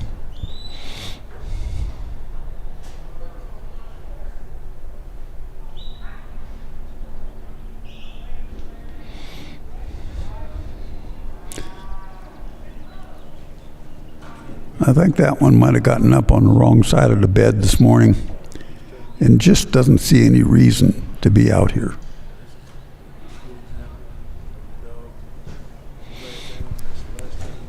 Just a grouchy old lady. The cow, not Annie.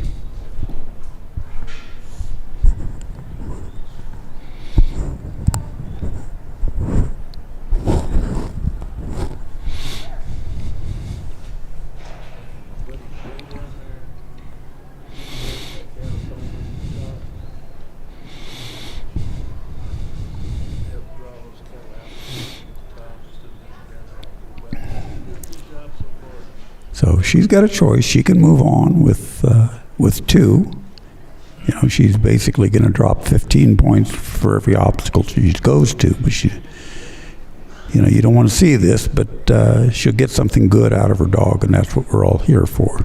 That one's just not a good influence on the other ones. So it looks like that's what she might be doing.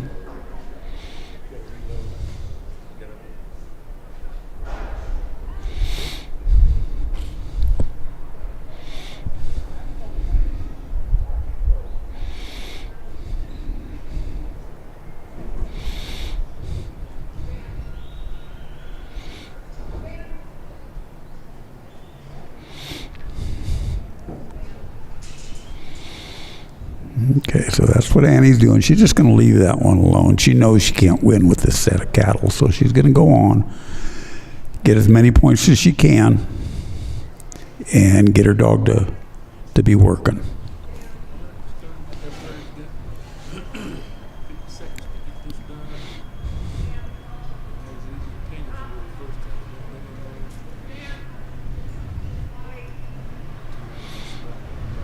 Good job. Whoa, Cal, what are you doing? You know better than that.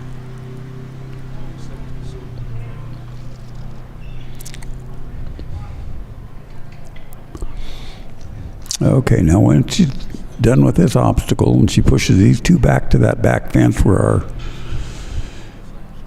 our other buddy is, she can pick that one up and move on, and if she gets through the other obstacles with them, she'll get those points.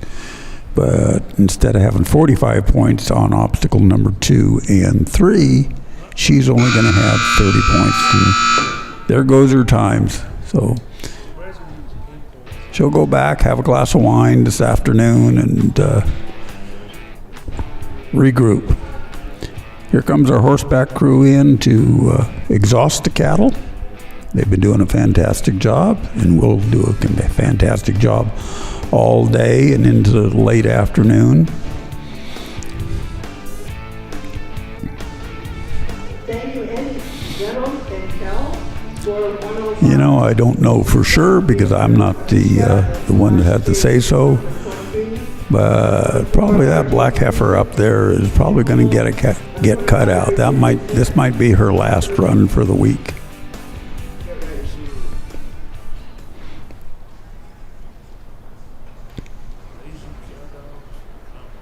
You can see even our cowboys are having a tough time with it.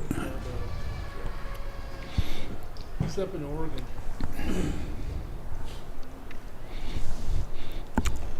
So once again, go over some of our sponsors: High Rollers Angus and High Rollers Whitetail, High Rollers Ranch, James and Verona Butler, down in Center, Texas. We thank you for your support. Both Verona and James are strong competitors here at the finals, have been for years. They raise these, not only the Angus, but these beautiful, big horned deer. I mean, that's all genetics that they breed for. It's amazing.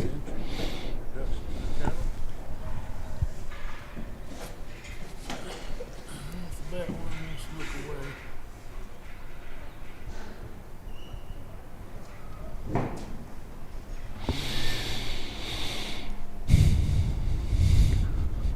So here comes Trevor Mochiska and Slash J Storm from Ronan, Montana. Hold them up, go get the other one, bring it back. See them two walking, there he is hanging back. Leave that cat one I had to ask Trevor this morning at the handlers meeting when I saw him the pronunciation of his last name. I don't know that I have it yet, but I might be a little better at it than what I was yesterday, so. Trevor sends Storm. Storm's a little bit confused on where he's supposed to go right now. We need him to go all the way around to the back and pick those cattle up. And you see, they're not, they were looking at him a little bit. So they're curious, like, what are you going to do? And these cattle have been worked extensively with dogs. So they're familiar with what the dog's supposed to do, and that's why most of them aren't trying to fight them or run over them. They accept them. You see, they bend from them. Every once in a while you get a bad one like Annie had, and that's an unfortunate situation, but not much we can do with it. These are not mechanical devices. They are animals, and they have good days and bad days. And yesterday that heifer might have been one of the best ones in the bunch. I don't know. But today, she just got up on the wrong side of the bed and said, I ain't playing. Might have been that she just had a dislike for Kel.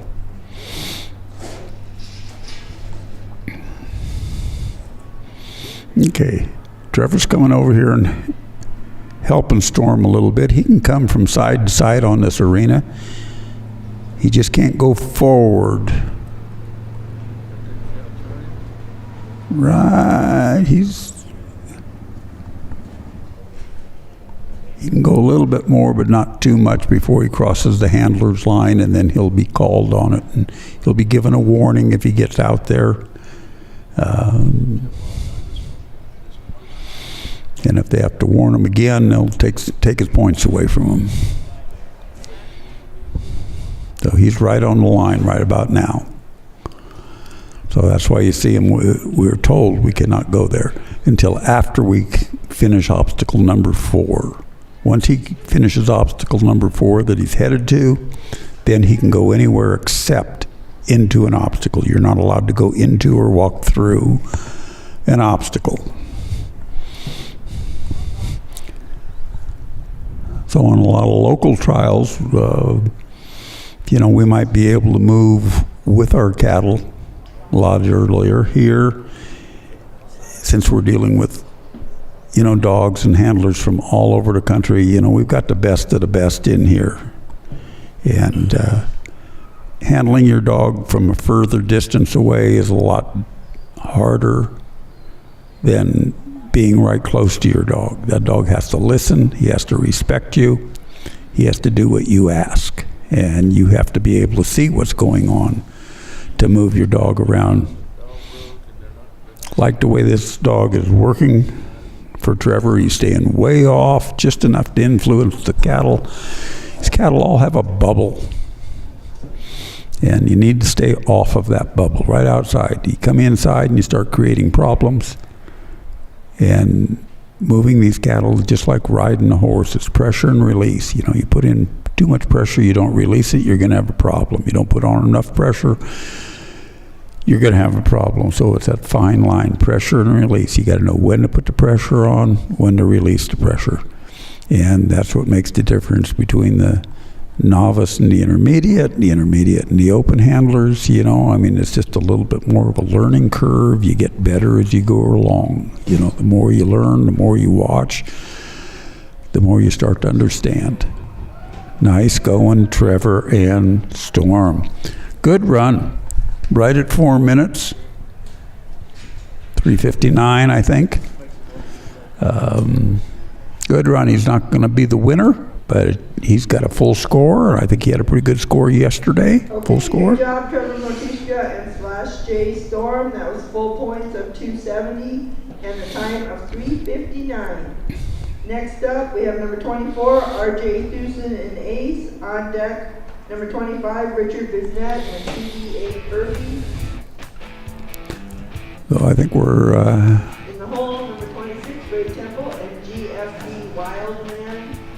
getting ready, number 27, John Stottlemyre, M.M. Yeah, I think that's Marge up there judging for us. She's a fantastic judge. And what she says is right. These judges up here, they sit up there all day long. Don't get up. They have a couple breaks. But they're just watching run after run. I mean, they can't even turn their heads for 2 seconds to say, what'd you say?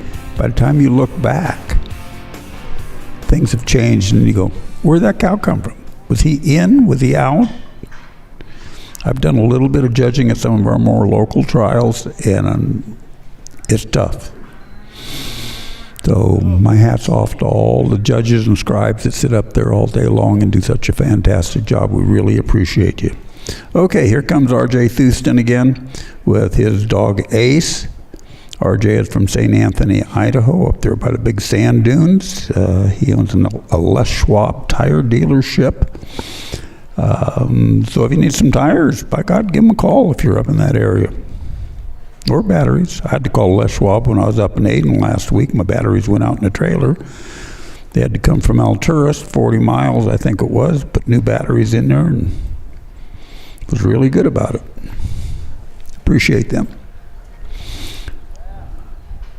Okay, Ace is doing an outrun. I'd like to see these dogs be a little bit wider. You can see the difference when a dog runs pretty much straight at those cattle. They just stand there and look at them, and they're liable to go the other way. When a dog takes off from the handler, I would like to see them pretty much hit the fence line, go all the way around, come in behind the cattle, and just pick them up gently and move them forward, you know, just like you and I would on foot or cattle. I mean, on horseback, we wouldn't ride right at those cattle. They turn around and go the other way. So we want to make a nice big arc around the outside and come in behind them, pick them up, and take them where we need to.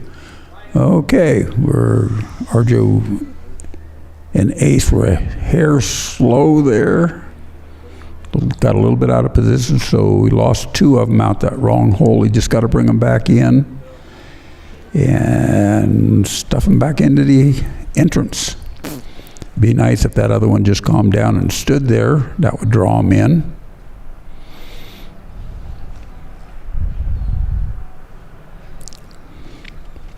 But that's not going to happen. So now we got all three of them, which might be better.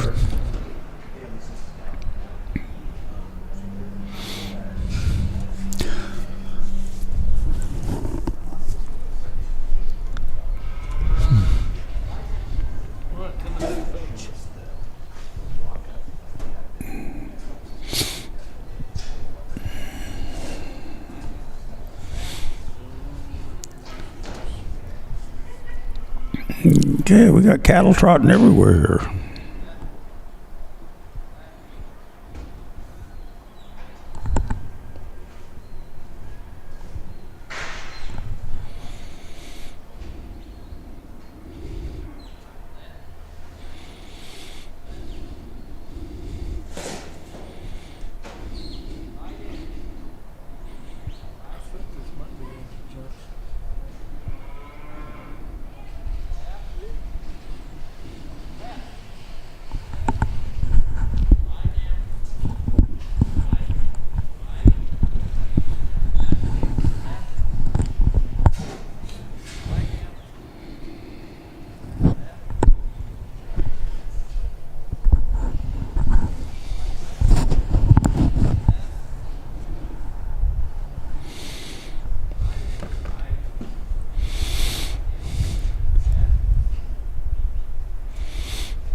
Okay, RJ's got him on the move to obstacle number 4. Those are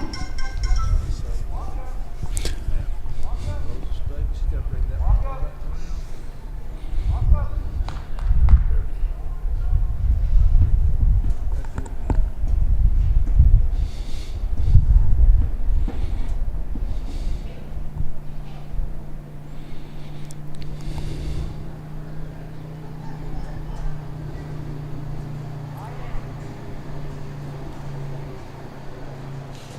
right back where she needs them. She's got a way short frame, way short frame.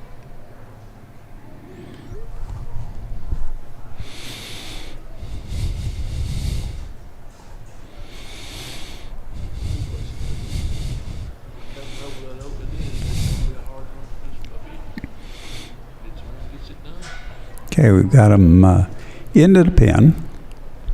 You know, sometimes long mistakes come by somebody. In that instance, she got Let's see if RJ and Ace can get this project done. All he's got to do is get the sword. He's trying to get some movement out of him. Got about 30 seconds, 20 seconds left to go. He's got 1 out. she gets it done. 4:30 She got that down forward up to the 10. Let's see if he can get one more out. The other one turned around. I think he might be running out of time. Yep, there goes the buzzer. So on the sword, it's all or nothing. So he gets no points for his sword, even though he got 1 out. So he's going to have a score of 225 and a time of 6 minutes. So close. RJ Thusen and Ace. Points of 225 and a time of 6 minutes. Next up, we have number 25, Richard Bisnet and PDA Kirby. On deck, number 26, Ray Temple and GFB Wildman. In the hold, number 27, John Stahlmeyer and M. And then we are going to have Sarah Venegas and SLB Pote. That we rolled earlier.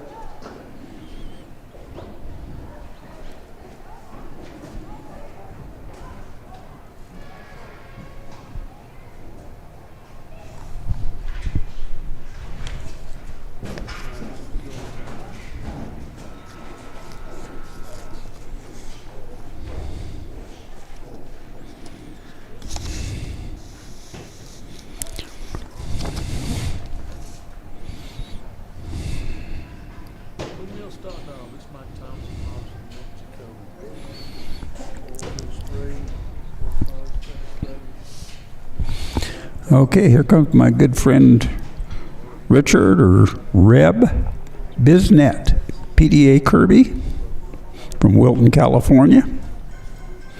Both he and his wife Stacy are competing here, and Reb's brother Dennis also. So they've got all the bases covered.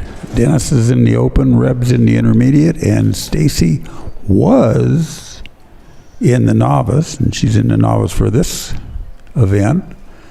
But she has moved up to the intermediate for having Dog of the Year with her dog Jane this past year. She'll get a nice award for that at the awards ceremony this week. So congratulations to Stacy. Good luck to Reb. Let's see how he does. They've got really nice dogs. I'm pretty sure that both Stacy and Reb have shown Kirby. They kind of intermingled their dogs a little bit. They do really well. They're good handlers. They got good dogs.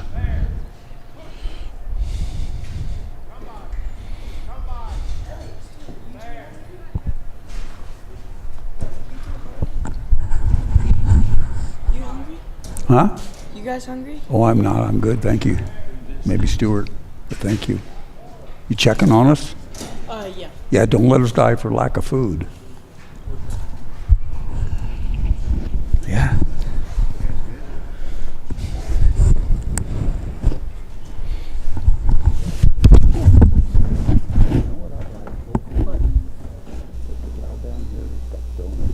All that, yes. What type of If she's got any cherry ones, but from then on choose. Yes, sir. Okay, thank you.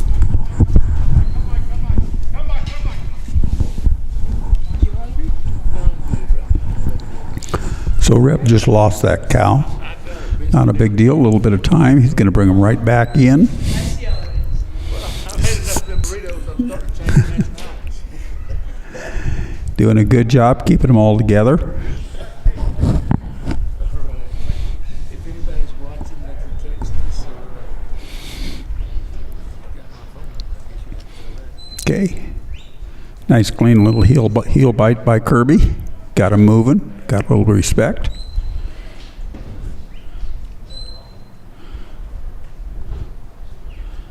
So let's see how we identify them cows. So we got one with kind of a brockle face.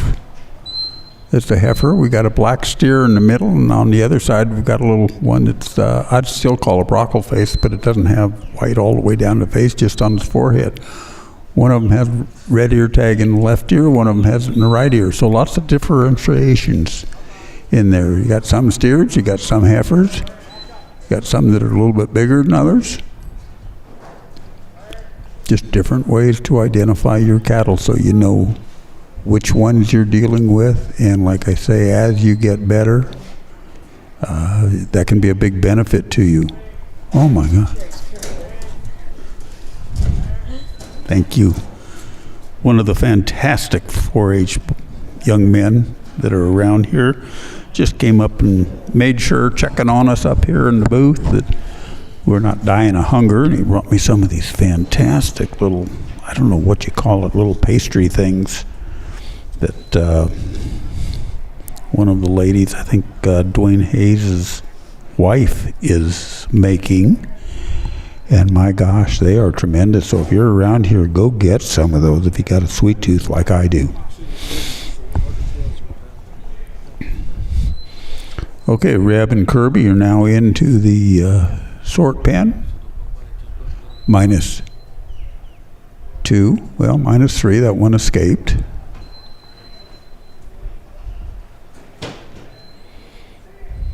Got one in.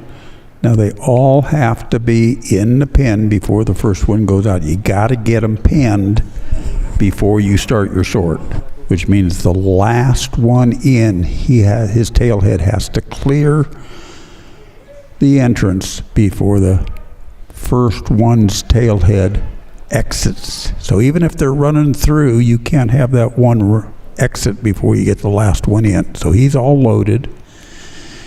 Got a nice sort, one out. Don't get yourself run over there, Reb. Careful. Good job. Looks like about 436 and full points, so he's got a score of 270. Let's say 4 minutes isn't going to get you a check here, but if you got full points, it's going to get you to the next level, hopefully. 270 and a time of 4:36.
Okay, here we are back again with Ray Temple and his dog GFB Wildman from Lexington, Oregon.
Okay.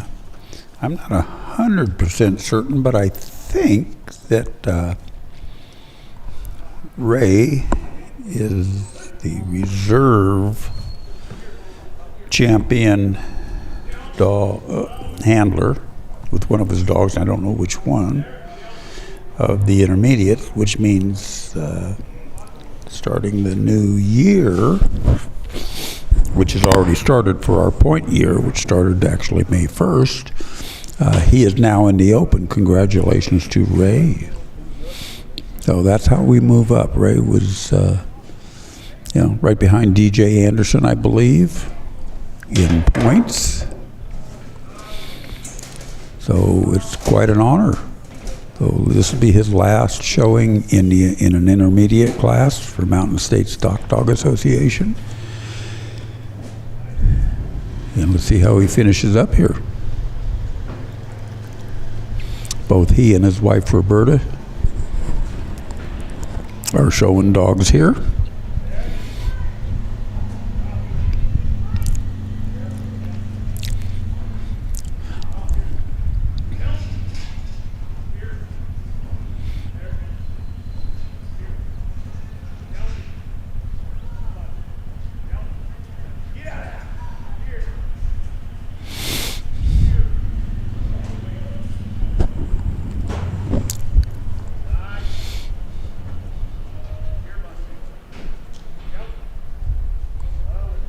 Okay, good job.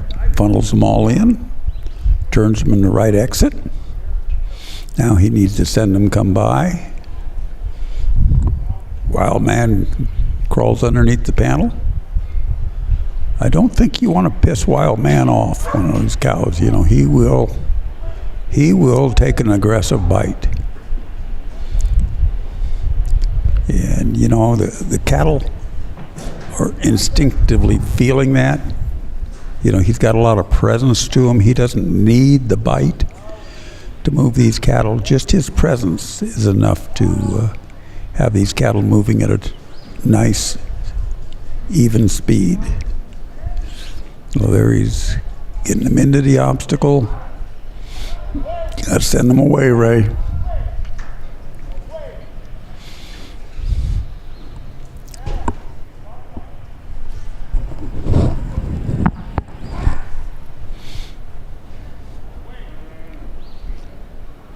Picks up the last cow, gets them through.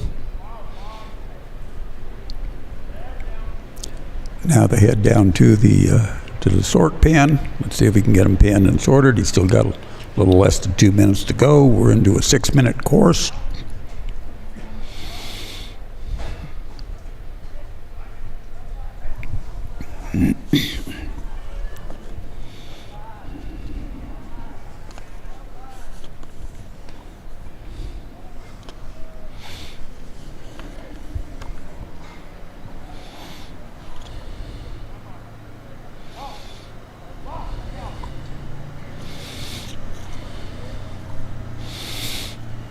Ray is number 27 out of 62 dogs, so we're getting towards our halfway mark here for today.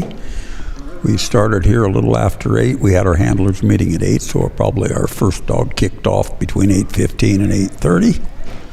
And moving right along. We're not having much for interruptions, Didn't have any handlers run over and have to drag their bodies out of here, so we're thankful for that. Cattle have been good. Weather has been beautiful for today. I mean, it's a little cool where I'm sitting because I'm under the grandstands and I don't get any sun. The breeze hasn't come up yet. And not much for cloud cover. It's just kind of a really nice day here in the Star Valley at Afton. So I'll tell you what, you guys looking for a vacation spot, if you've never been to Afton in this area, holy cow, it is beautiful. And they've got camping all over here. They got high mountain lakes, they got streams and rivers. I mean, if you're a fisherman, this appears to be the place. Well, there go the buzzer for Wild Man and Ray, and they'll regroup, maybe go have a cocktail tonight and talk about it. We want to thank our sponsors. Mike Thompson's from Hobbs, New Mexico. Windmill Stock Dogs. Thank you, Ray Temple and Bo Sir, Lone Rider Stock Dogs from over on the coastal area of Oregon. 27, John Stahlmeyer, A&M. And then we're going to roll Sarah Neiman and Elvin Pote back. WorkingStockDogs.com. Find easily trials in the U.S. and Canada, upcoming clinics, breeders, trainers, dogs, and more. So if you're interested in any of that, look them up. WorkingStockDogs.com. There's lots of things that are out there now on the internet and Facebook that people have put together, like that WorkingStockDogs.com. Buying, selling dogs, comments, lots of knowledgeable people. Don't be afraid to get involved and talk to these people and find out what you like, and you can always learn something. Okay, here's John Stottlemyre from Luther, Oklahoma, and his dog M.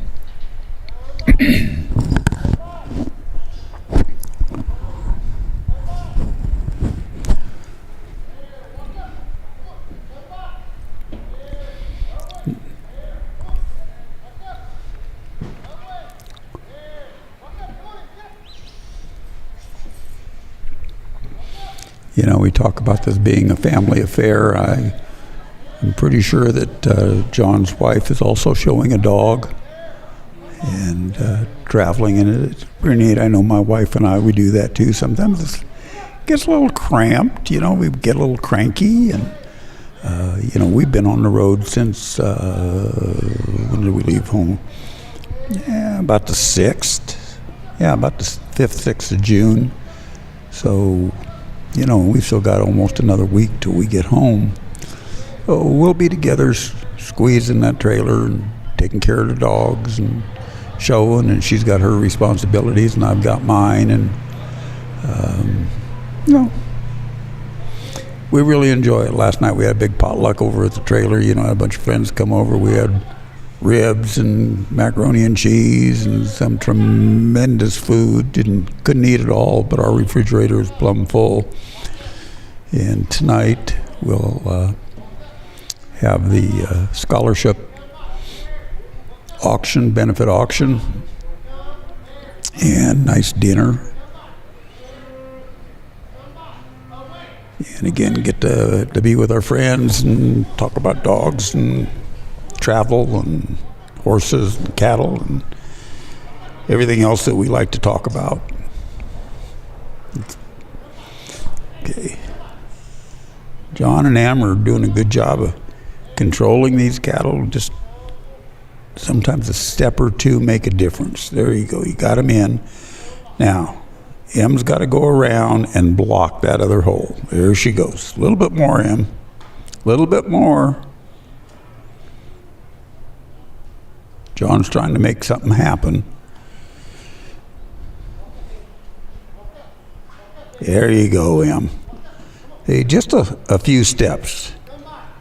Now, he's trying to send her go by. Bring her around behind. They're all out. Now send them away. There you are. You can hear John talking to her.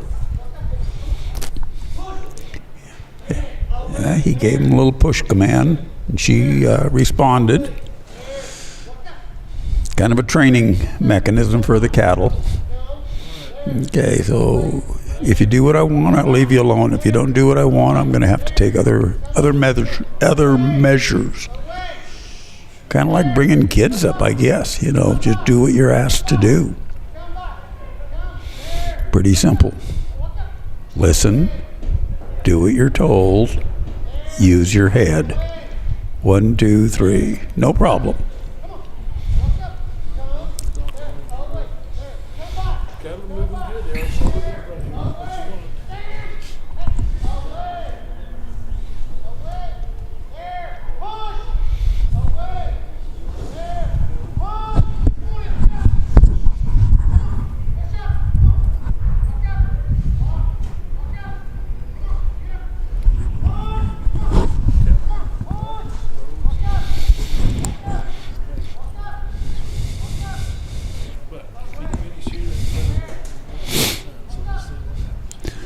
Okay, John's got him around obstacle number 4. You know, these cattle are a little heavy. They're not wanting to move quite like some of the other cattle. They're sticking together right now.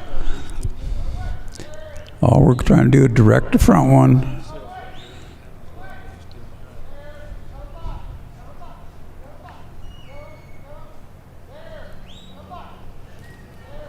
Nice job. That's good dog work right there. Getting him in there. He's in the right position. Didn't put too much pressure on him. Didn't overflank. Did a good job, Em and John. John's into the sort now. He's got one out. Got to take one out that left side.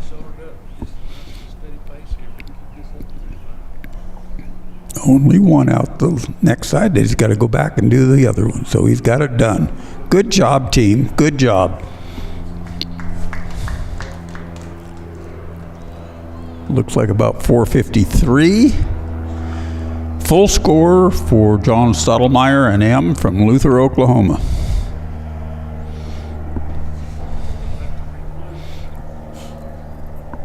Thank you, John Stahlmeyer. Great run with M. That was a score of 270. So we're in the Loyal Life Arena, Neutrino Loyal Life Arena. They call this the upper arena. The lower arena is, I believe we're calling it the Neutrino True Arena.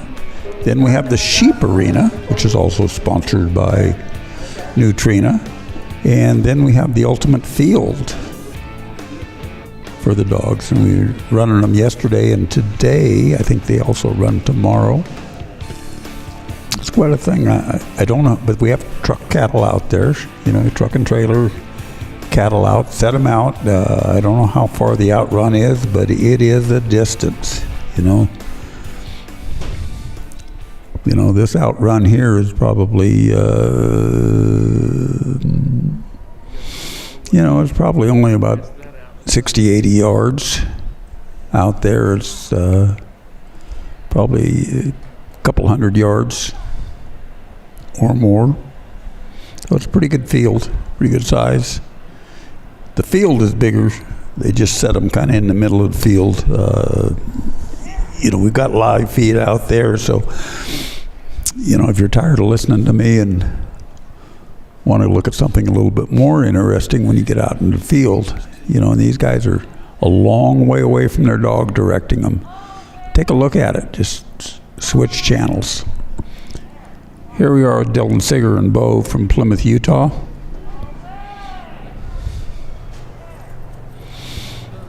Looks like he's drawn a good set of cattle. They're sticking together. Oh, see, that's not what you want. That was not a good move. Cattle were moving good. They were a nice trot. All Bo had to do is stay behind them and keep directing him. Now he goes over there and harasses them a little bit. That's not good. Here he comes again. Changes direction. Now he's got to get him back. And he's not giving him time to think.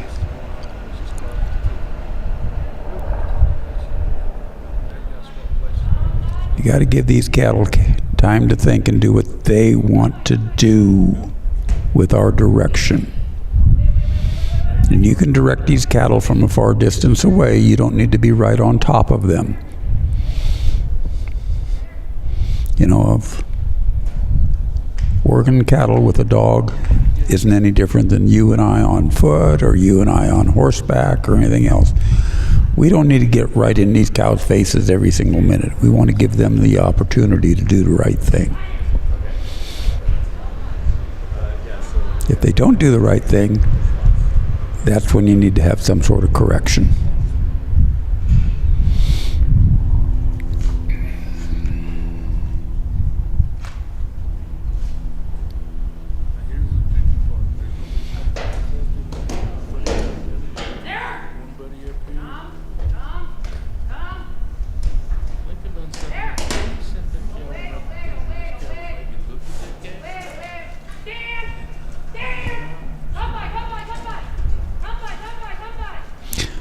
Had one kind of back out of there at the last minute and didn't want to go, so now she's got to turn them all the way around and bring them back in the opening. that one that walked in, he has to walk all the way out and clear. So right from my standpoint, right about there, he's out. He's daylighted is what they call it. Now she's got to round up the other two and turn these around.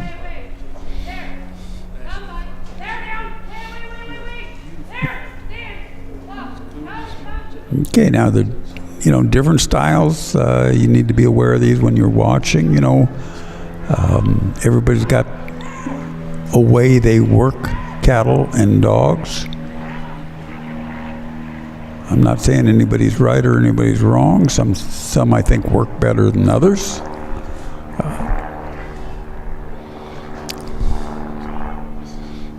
But these cattle are moving pretty good for her. I mean, they're coming right down the fence. All she's got to do is get them in. Okay, she moved over. Bo did a good job of directing that one in, but if he walks out, he's got to come all the way around the backside.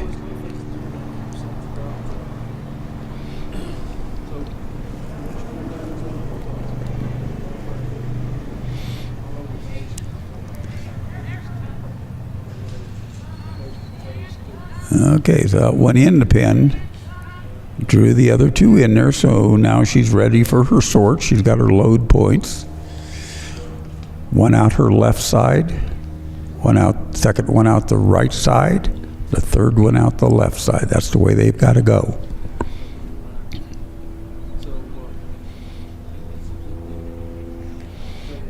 This is a hurry up and wait situation.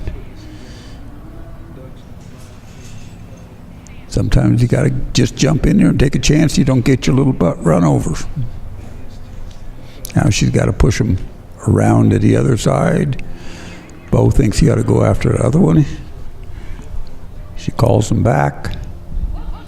Bo needs to pay attention to her. But see, there's that genetics thing. Hey, Mom, one got away. I need to bring it back to you. Oh, bummer. All right, that one escaped, so she's got no points for her sort. And in order to make a sort and have an opportunity for full points, she has to reload all three cattle in through this back entrance and then start her sort all over. She does not lose her load points. She's got those, so she's up to 225 points. Get them loaded, get them sorted.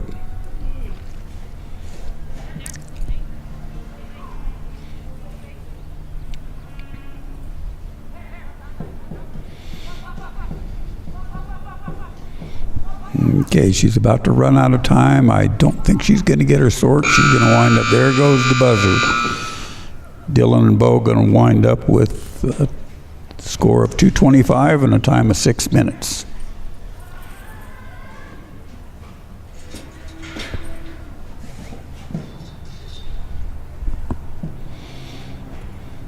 Okay, thank you, Sarah. That was so close. With Potato. A score of 225, time of 6 minutes. We are going to take a break to roll cattle. When we come back, we will start up with number 28, Dwayne Haynes and Fred. On deck will be 29, Dylan Seeger and Bo. Okay. And in the hole will be number 30, David Briggs and Dash. Well, that they had Dylan on our monitor. Apparently that wasn't Dylan. That was Sarah Venegas and her dog Potay. Must have had to drop somebody down because they're in the other arena. Okay, we're going to take a break here and give everybody a chance to do whatever they need to do, and they're going to have to move some cattle from the pens to the arena and back to the field. And probably about a 10-15 minute break, and we'll be back at you soon. We'll talk to you later. It's crafted for hard-working dogs, packed with high-quality protein, essential vitamins and minerals. It's designed to fuel their energy and endurance. No fillers, no artificial additives, just pure natural nutrition for your loyal partner. Our formulas support your dog's digestive health, ensuring they can thrive at their best with comfort and ease. Country Vet Naturals gives your dog the strength and stamina to perform their best. Because when the job's tough, they deserve the best. Power your dog's performance with Country Vet Naturals.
We use our dogs every day.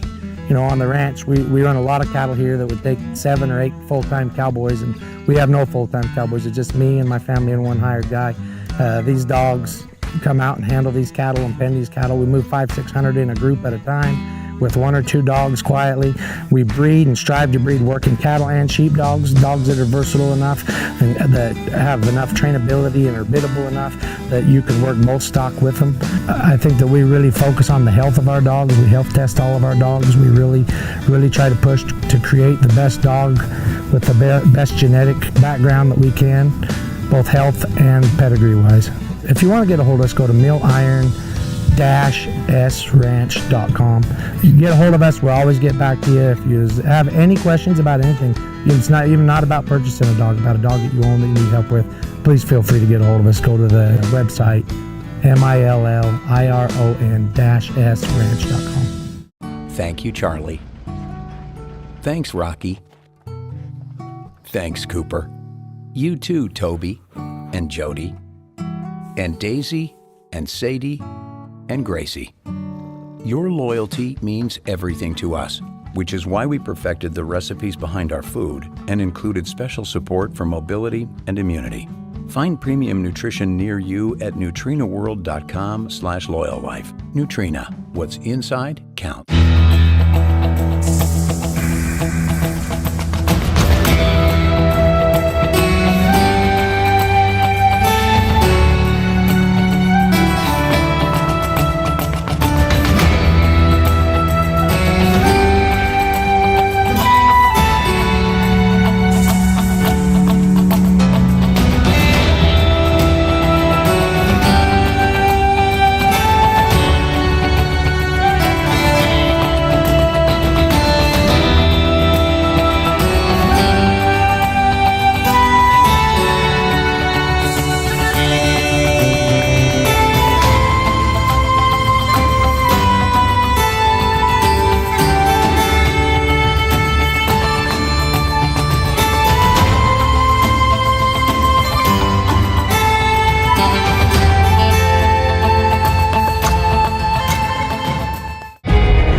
playful pups to cuddly kittens, Loyal Life Super Premium Pet Food makes it easy to choose the product that's just right for your pet's life stage. Every pet has their own special nutritional needs, and we've got the super premium option your family's best friend deserves. Making sure your pets get the nutrition they need to live long, happy lives? That's what we do best. With our special blends of quality ingredients, you can count on us for the pets counting on you. After all, being the best pet parent ever is what you do best.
Live from Afton, Wyoming, it's the 2024 Mountain States Stock Dog Association National Finals, presented by Nutrena.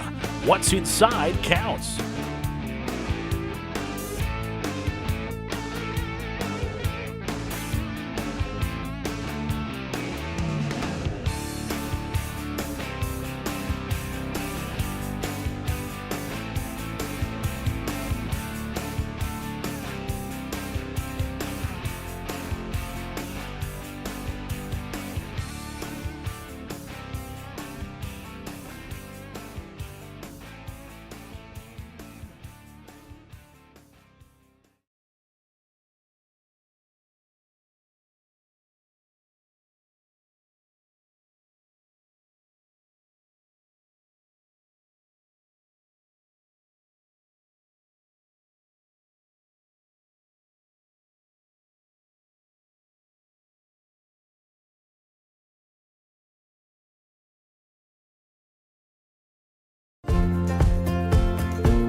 Hey everybody, it's Steve White with the Mountain States Stock Dog Association.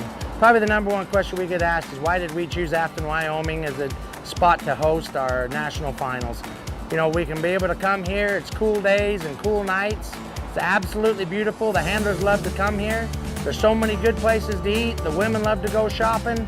They love everything about it. They can come walk up and down Main Street right from the fairgrounds. They don't have to get in their car. The recreation around here is great. They can go fishing, they get four-wheelers, they go riding up in the hills. Really what it comes down to, everybody, is we put on a great national finals here because this is a destination that everybody wants to come to. They save all their year worth of vacation just to be able to come here and spend 10 days worth of their life in Afton, Wyoming. We absolutely love it here and we look forward to coming back here every single year.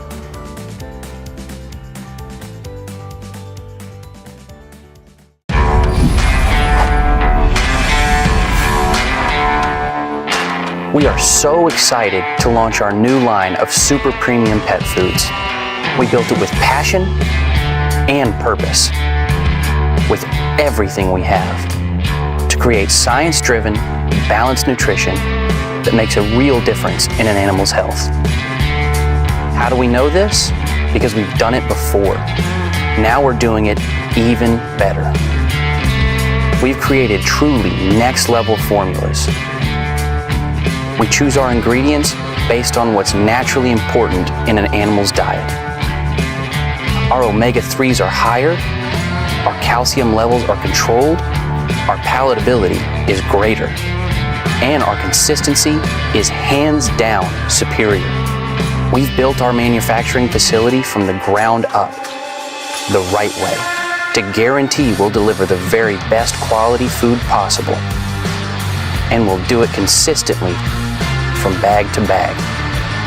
We've brought together an expert team, folks who share our passion, who all know what they're doing because they've done it before.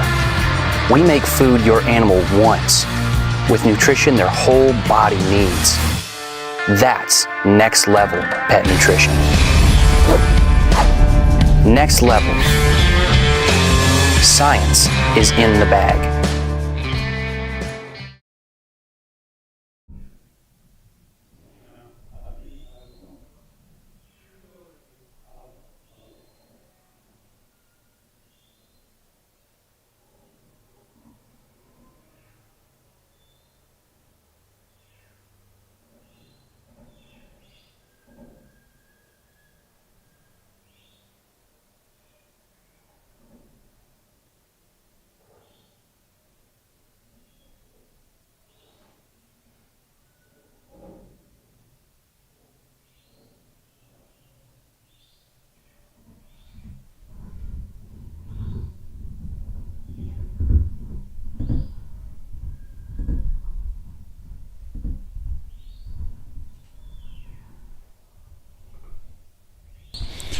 Okay, but we're back with Dwayne Hayes and his good dog Fred from New Plymouth, Idaho.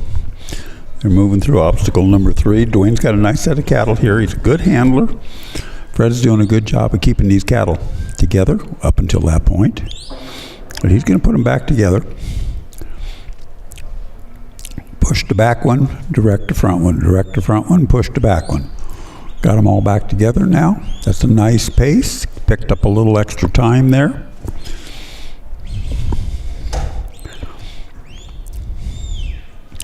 I like these dogs of Fred, or Dwayne's. They're very responsive. You notice when Dwayne gives a command, he uses the whistle a lot. That dog is on it right now. There's no hesitation sometimes, and that's what it takes. You've got to be able to see the movement of the cattle's head and get your dog over there to change the direction if you need to. So watch Fred and Dwayne in action here for a minute, and don't do something bad now, Fred, after I bragged on you.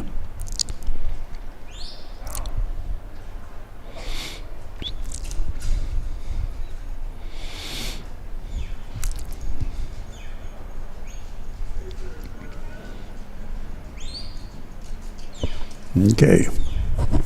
Loading the chute. Got one that's coming down the side. Look out, Dwayne. Okay. So here's what happened. He's going to have to reload that pen. One came out. That white face came out the wrong hole, but that doesn't matter. It came out before the last one went in. So he has to redo his load. He has not gotten his load yet. He's only loaded 2 of them. He hasn't loaded all 3. So he'll come back, load all 3, and then get his point for his load, and then start his sort.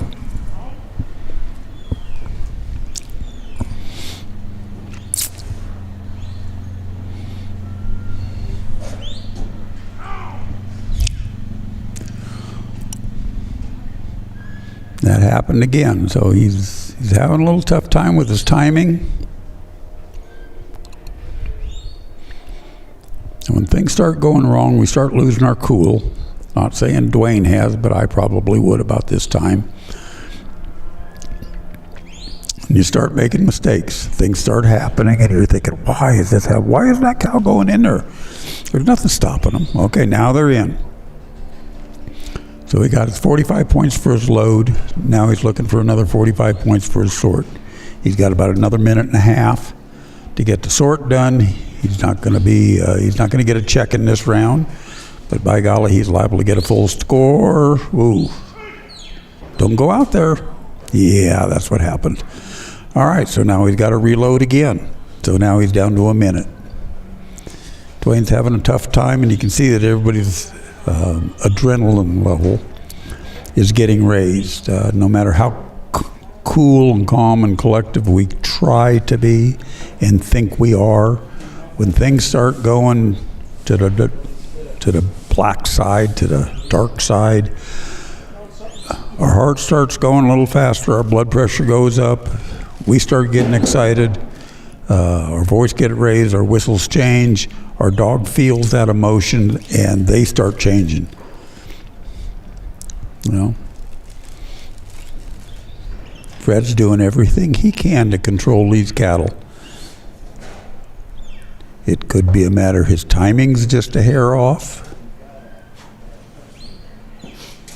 You're taking an extra step or not taking an extra step. Okay. Well, there's the buzzer. Dwayne times out. He'll be at, I think, 225 points.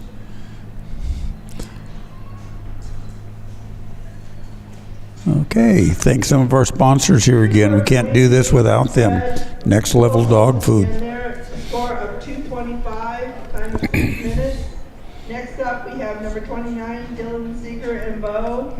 On deck, number 30, David Briggs and Dash. In the hole, number 31, Cindy Coleman and J1 Burns. Getting ready, number 32, Blaine Morgan and Gus.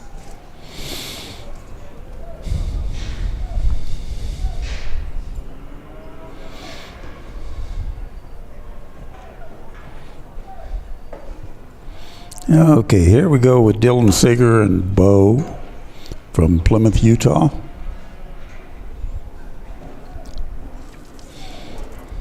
They must have had to move Dylan down because he was in another arena.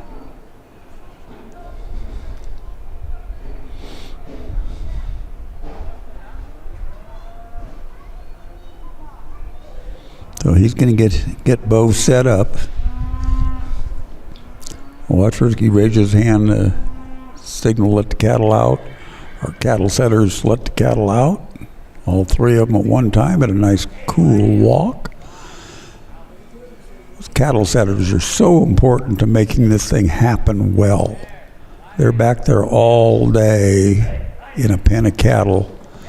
Now after they've got a little pen there in front of the gate that they'll bring 3 up to.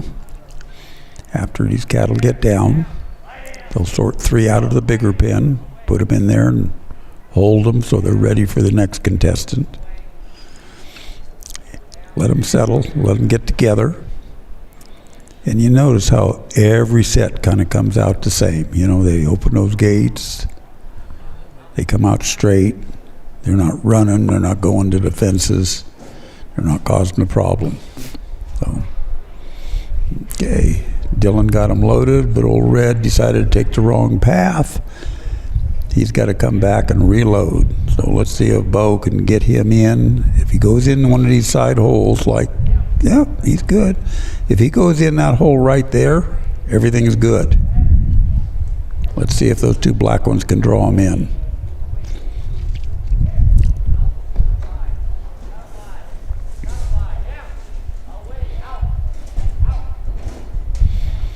Now we've got all 3 of them out. Might be easier to get all 3 of them in.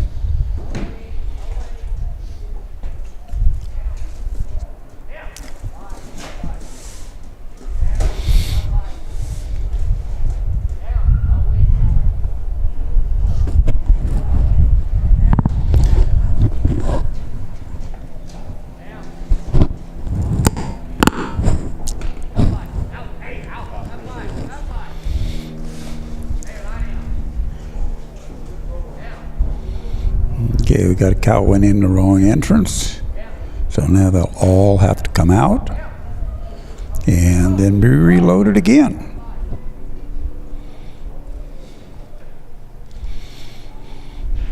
The more you keep turning these cattle around, the more frustrated they're going to get and the less they're going to want to work for us.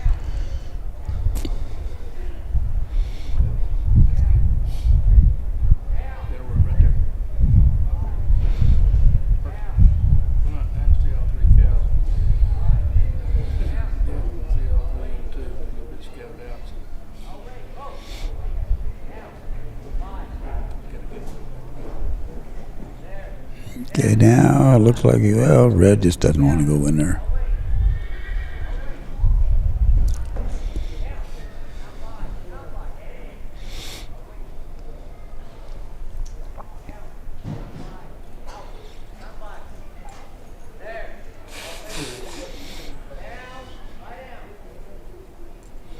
Okay, we got them loaded. Now they have to come out this one exit. Dylan's got the other one blocked.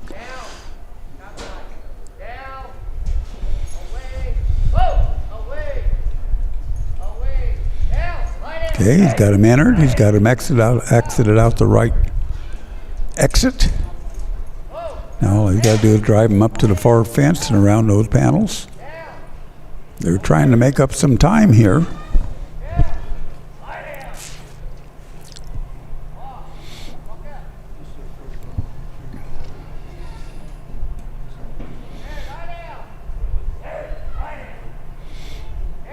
Okay, they're around obstacle number 4 and walking nicely down into the sort pen. So we direct the front one, push the back one. I think I'd go back and push that black one up so he's up there with the other ones. They'll be easier to control. There's a lane. We don't want him to go right down the fence line because that's an area that we don't want him in. Now he's got him. Got him loaded. Red wants to volunteer for the sort. That would be good. Got 2 out. Got to get one back to the other side. There's a panel that comes out in the middle of that pen that makes it a little more difficult because they've got to go around that. You just can't push them side to side. There you go. Good run for Dylan Seeger and Bove.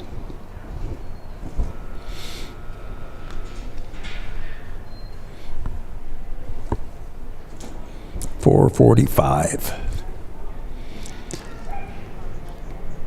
Again, he's not going to get a check, but he's got a full score, and he's going to be in the money if he had a full score, or he's going to have an opportunity to get to the 3rd round if he had a full score in the first round. So thank you to some of our sponsors. Reserve Champion Buckle sponsors are Rising W. Kelpies, SLV Stock Dogs, Morrow Enterprises, Spade B Stock Dogs, Hurlman Stock Dogs, and Got Dog. We appreciate all your sponsorship and everything you do. Our major sponsor, Nutrena, which we couldn't do this without them. We appreciate them so much. We've got here we are in the Loyal Life Arena. We've got the Nutrena True Arena. So kind of looking forward to seeing their reps get over here so we can talk to them. Oh boy, here comes my good buddy David Briggs and a puppy out of my wife's dog, Dash. This dog is the only dog that I am aware of that is qualified for these finals all year long. In the open, the nursery, the intermediate, the futurity, and the junior handlers. I don't think there's another dog here that has done this. So let's watch what Dash does. Very responsive.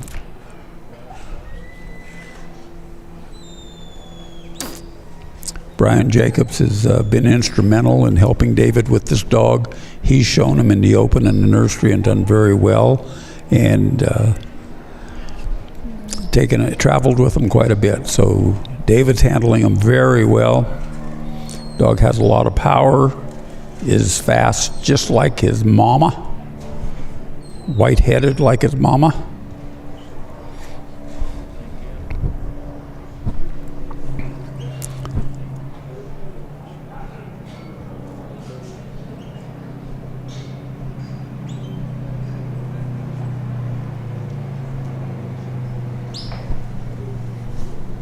Good job, David and Dash. Look at that.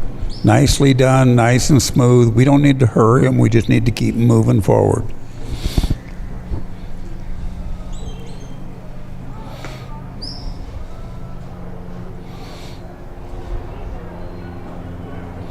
Bring your dog back around, David. Use your dog. There you are.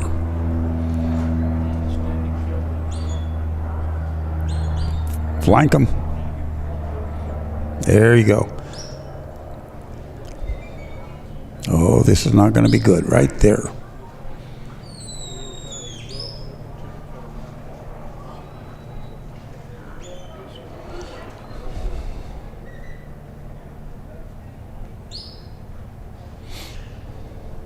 Okay, group them up, gather them up, and move them on.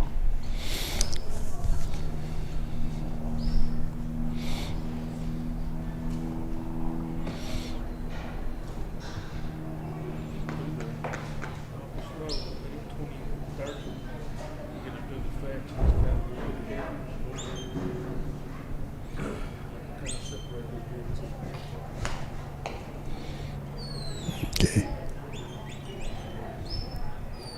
Send them away.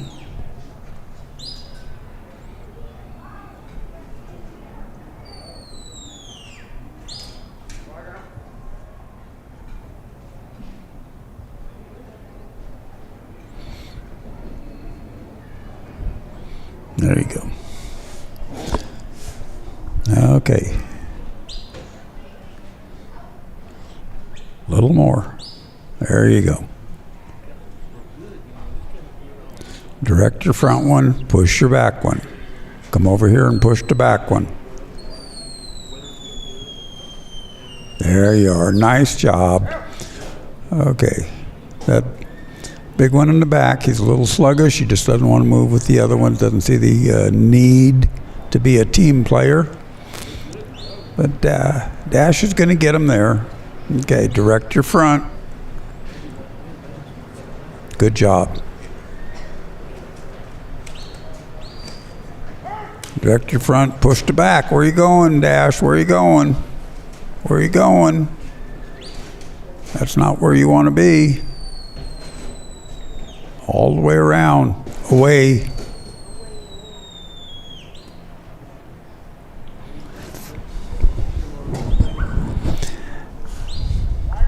You know, as these runs kind of start falling apart on us, we get so tense out there, and I'm talking from experience. I'm not talking about David. You know, you start making wrong decisions, not seeing things correctly. I mean, it's obvious where that dog needs to be, and he's not there. David knows better. His emotions and his tenseness are kind of taking control of him. Don't let that dog lay there in the wrong place. Get him to move. See, now the dog's just eyed up on that cow. David's trying to do the right thing. The dog's a little bit frustrated from what's been going on, that he can't control the situation.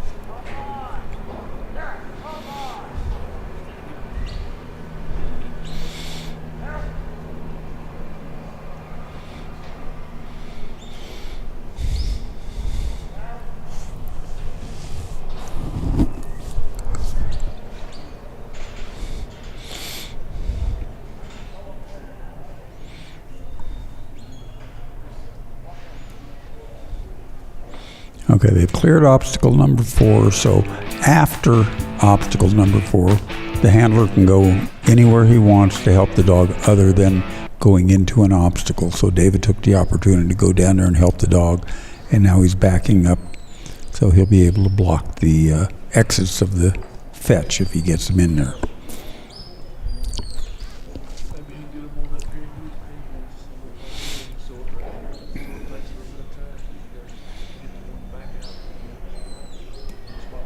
Okay, he's got him pinned. Let's see how fast he can sort. He's only got a few seconds left.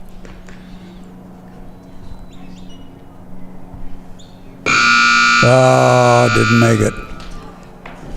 All right, so he's not going to get any sort points. He got his pin points, so he's going to be at 2:25 and 6 minutes. Thanks to our deluxe sponsors, HR Stock Dogs, Flying Fin Border Collies, Windmill Stock Dogs, SBL Engineering, and JB Water Well. We appreciate your support so much. All these people that I know of are participating here at the finals, as well as being sponsors. Again, our major sponsor, Nutrena, we really appreciate their loyalty to us and what they've been able to do for the finals here. Our championship buckle sponsors are Sheer Bliss, Wayment Stock Dogs, West Coast Stock Dogs, Morrow Enterprises, JB Waterwells, Red Baron Drive-In Alpine Animal Clinic, and Creeper Border Collies. So we thank you for your help and sponsorships and participation, because all those people are participants as well. So here's Cindy Coleman and one of my favorite little dogs, Mern from Weiser, Idaho. Mern's starting to get a little bit of age on him, I think. I don't know how old he is, but he's still got a lot of get up and go. He's a cool little dog to watch. I really like watching him.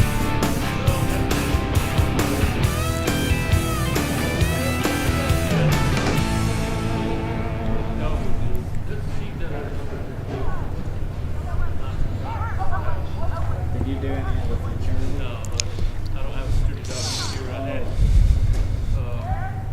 security dogs. I get them ready for the Southwest tour in November. And then last year, I think I started 8 or 10. Oh, really? Year before last, I took a dog that was halfway ready out to get, you know. Yeah. I said, I ain't doing that shit no more. Oh, yeah. I ain't driving to Vernon, Texas, halfway. They're either gonna be ready, or I ain't going. Yeah. I've got 4 left this year that's still in the coop. So they got 2 dogs. Mern's out there. 4 months. Prove it in or prove it out. Yeah. What do you do with them if they just don't? He's out there on a work mode. Uh-oh, don't let them go over that way, Cindy. If they go to the back, you're going to be in trouble. Send Mern. Long way. We're going to have an escapee, I think. Yep. Yeah. They'll be able to get her done if they're staying. Yeah. Just a little bit of hesitation before she sent the dog, and they were able to get out. You know, it's real easy for me to see up here. I've never made a mistake sitting here. But standing down there where Cindy is, I make those mistakes all day long. You know, sometimes you're sucking air when you need to be blowing it out.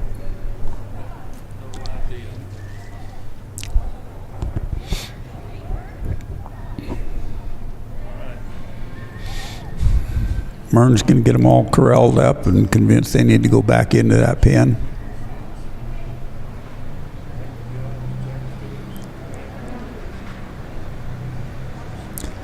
Cindy's a good stock woman. She knows where to be and what makes things happen. There she goes. Send them around. That's what she needed to do the first time. Just didn't happen.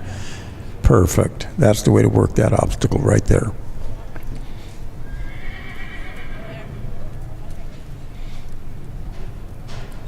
Direct the front one.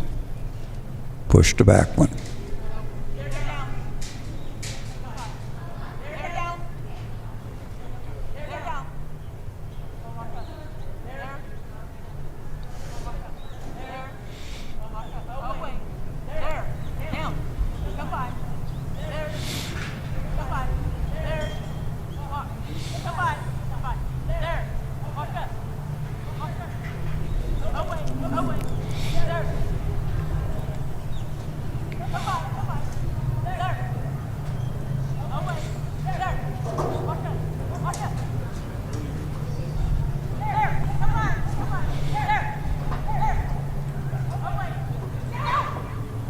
Mern took the wrong flank. Sometimes they get just as excited as we do, and you know they want to make it happen as much or more than we do. So when we see problems that happen at a show, then we go home, we work on those problems. You know, these things aren't easy for the dogs. You know, I mentioned that we've been on the road since about the 5th. We went up to a friend's in Aden, California, helped them get set up for their dog trial, and then participated in that for 2 days. Then spent an extra day trying to clean things up and working dogs again, and then 2 days on the road to get to Steve White's in Bancroft, Idaho, and did a few chores around there, and a couple days of trialing, and then and another half a day to get over here, and then Saturday and Sunday tarping these arenas and helping out to try to get things in order to start going on Monday. It's tough on these dogs. Our dogs are tied up at the trailer or in their crates in the trailer a good portion of the day, and then we walk over there and ask them to come out and do their best after they just kind of been laying around in the sun or the rain. So it's just as tough on them as it is on us. They just laying around, taking it easy, and then we say, come on, let's get out here and do what you know how to do. So, thanks to Nutrena, our major sponsor. We appreciate their help. We couldn't do it without them. Their reps supposed to be over here. I thought maybe yesterday, and I know they probably are busy talking to people and getting things straightened out. Got a lot of responsibilities, but hopefully I'll get a chance to talk to them in the next couple of days before we get off the air. Well, here comes Blaine Morgan again with his dog Gus from Morrill, South Dakota.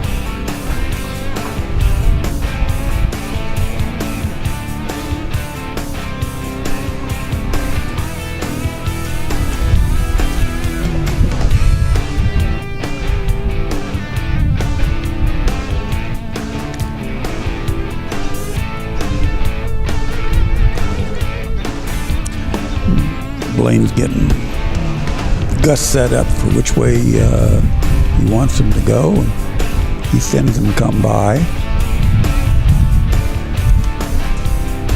I'd like to see the dog go all the way around, be behind the cattle.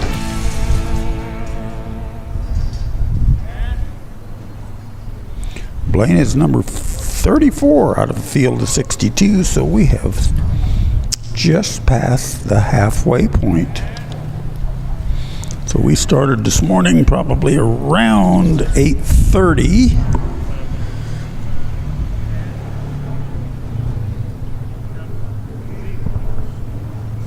And it is now a little after 11:30, so a little over 3 hours, and we've run some 30 some odd dogs, so that's pretty darn good. If we can run 8 to 10 dogs an hour, we might get out of here at a reasonable hour. We got this much more time, about another 3 to 3.5 hours, and we've got our banquet tonight, so yeah, we'll be doing good. Okay. Blaine and Gus did a nice job of getting those cattle through obstacle number 2.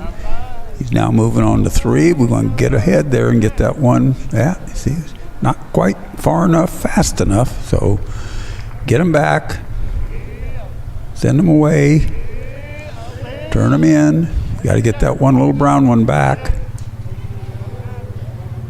Maybe he'll follow. There he goes, there he goes. All right, carry on.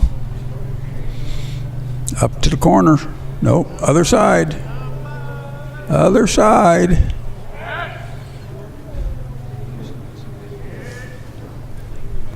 He's okay. He's all right. He can still do this obstacle from this side. He just has to push him through. Go push. You got to get them all through. See, if he wanted, he could have pushed all 3 of those cattle just the way the front one was going, get them through the obstacles, turn them around, and go the other way. Hey, hey, hey.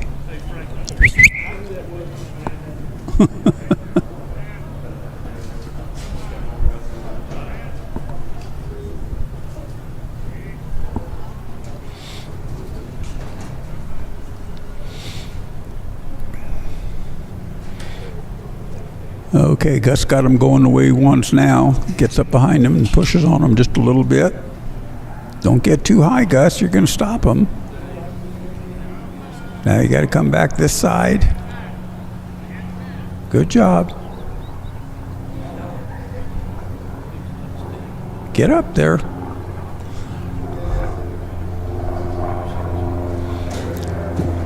Direct the front one. Blaine, got to block that hole. Okay. They all have to be loaded before you can start your sort.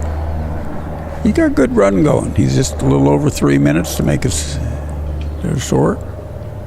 Got one out that far hole. Got to turn him around, come through around this panel like that. A little around the second one. Get out of the way, Blaine, and let her go. Time stops now. Good job. 336 and a full score of 270 points. Good job, Blaine and Gus.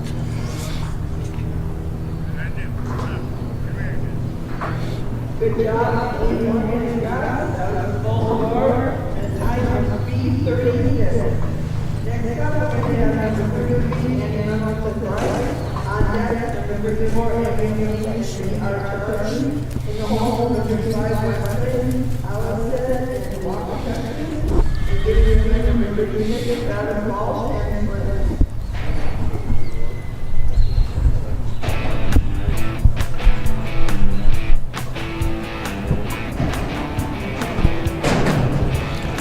Okay, don't forget the Apex Ranch Legends auction, June 20th and 22nd.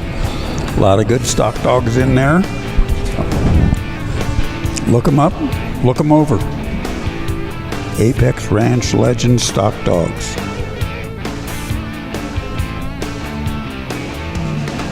Here comes Annie Reynolds and Bright, King Hill, Idaho. Right on Highway 84, about halfway between Boise and Twin Falls. Take a look at this little dog. Watch her work. She's a cute dog, but I'll tell you what, she works off, she works square, and when Annie says stop, that dog just turns in and slides. There's going to be dust flying, guys, I can tell you that. So keep an eye on her. Annie's a really good handler, and Bright is just a cool dog to watch. So here she goes. We got him set up to go on the come by side. This dog's definitely got some speed. And that's a right now stop, guys. That's what you want. She's responsive. Look, I love the way this dog just creeps. Just creeps.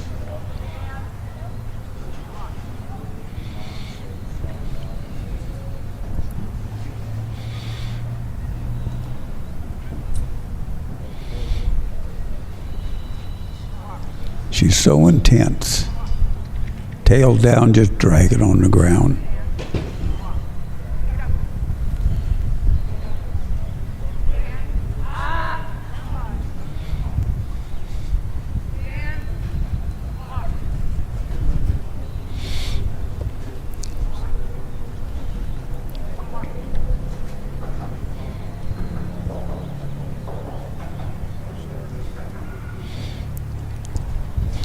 If you guys don't think this is one of the coolest little dogs you've ever watched, something's wrong with you.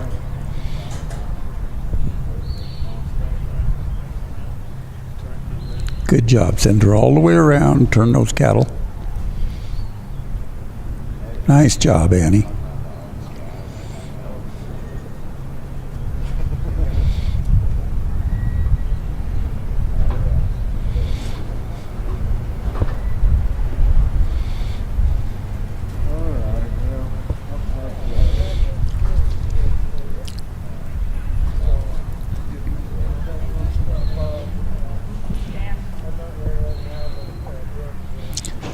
Got a nice set of cattle. Annie and Bright are doing all the right things to keep them calm, keep them quiet, just keep moving forward. It's a nice run.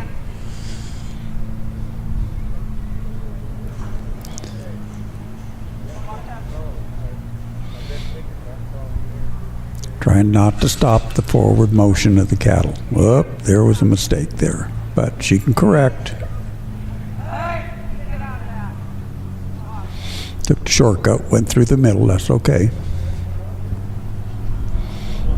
Cost her a couple seconds.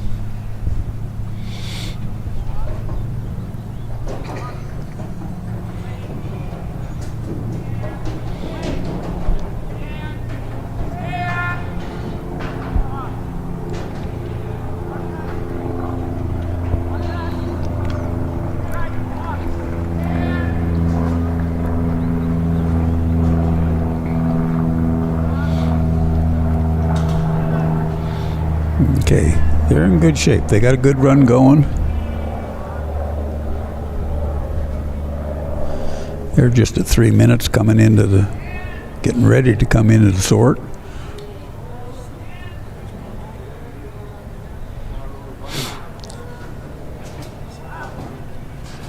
Yeah.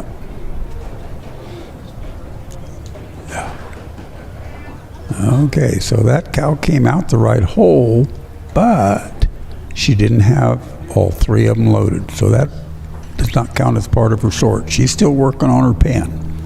She's got to get all 3 of them confined in the pen before she does the sort. So she's going to get it done. It's just a matter, it'll cost her a little bit of time. That one escaped too.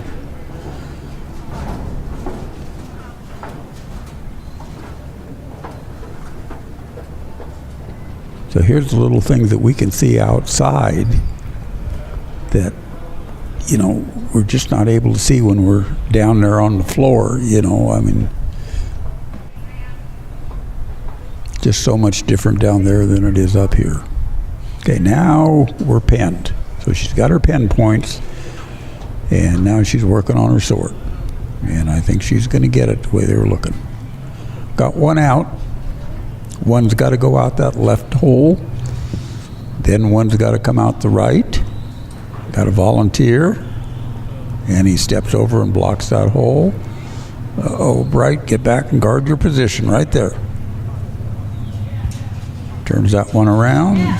And time. About 4:46, I think it looks like, with the full score, 270 points. Nice job, Annie and Bright.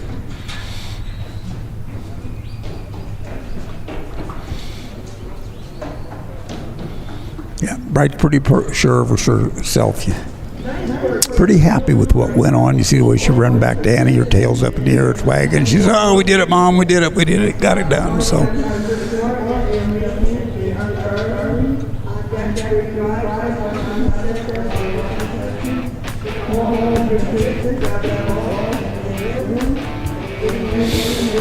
Okay, here's the top 5 so far in this second go of the intermediate cattle. We've still got Michael Bartlett, full score 232, John Stottlemyre with full score 243, Zach Brady with a full score of 245, and Dwayne Hayes with a full score and time of 308. Jennifer Smith in 5th place with a full score of 316. So not much time separates 1st and 5th. Here's Andrea Lane and B.R. Charlie from Payette, Idaho.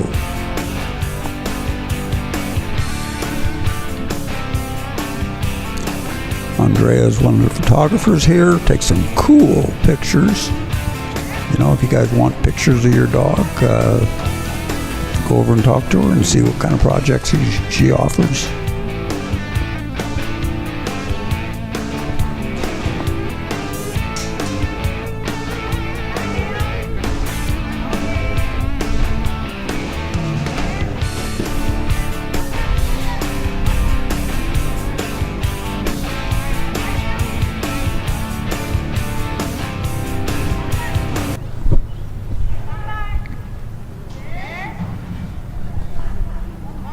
Charlie's doing a good job of keeping them together. We're through the fetch and we're moving on to obstacle number 2. Come on, Andrea, turn them.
Okay, she's got them all corralled.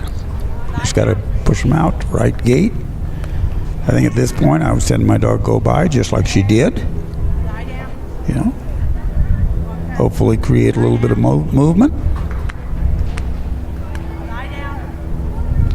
There they go. I'd send her again.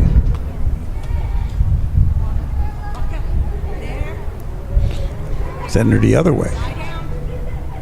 That dog's up a little high. She's right there in the cattle's eyes. They're looking at her, they're curious, like, what are you going to do? Okay. Come by and stay behind them there. Walk in.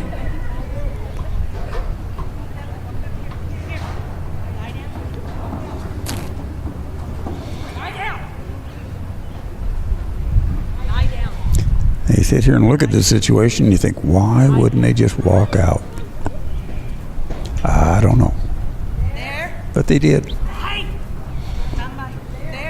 You know, if they're just standing there staring, there's something going on that's making them do that. So either we need to move, back up, move off to the side, whatever it is, move the dog, free them up. We're blocking them somewhere, somehow. Sometimes, a lot of times, we don't even realize we're doing it. So if you see that, just make something happen. You know, move your dog. Could be just a matter of inches or a foot, and it frees the cattle up.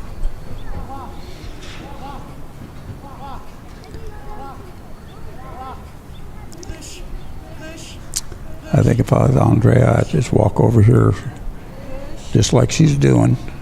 Help that dog. Getting those, yeah, there you go. Just like that. Get those cattle moving. Don't let them stand there and stare, because if they do, something bad is going to happen sooner or later. Somebody's going to get frustrated, the cattle or the dog, and it's not going to be a good situation. Lie down. Come by. There. Lie down. Here. Right there. There. Walk. Lie down. This set of cattle's not bad. They're staying together. They're just sluggish. You know, they need something to create the movement.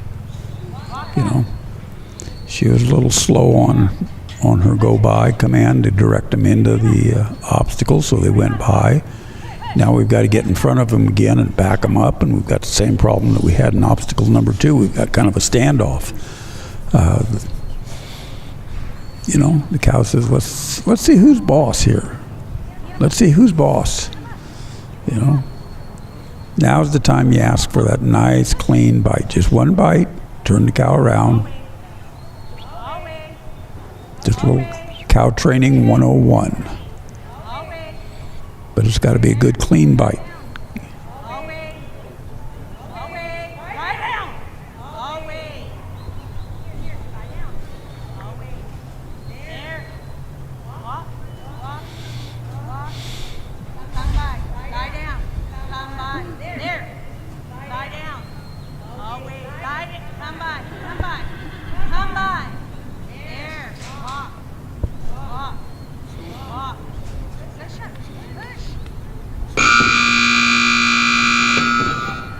Now there's the buzzer.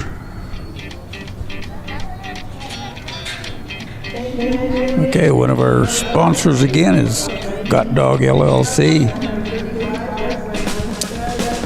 They're breeding and training working cow dogs and giving clinics. Here we go with James and Verona Butler of High Rollers Angus and HighRollersWhitetails.com. Look at some of these deer. These are magnificent. It's just amazing the genetics that they put into these animals and create that type of antler. They're just precious.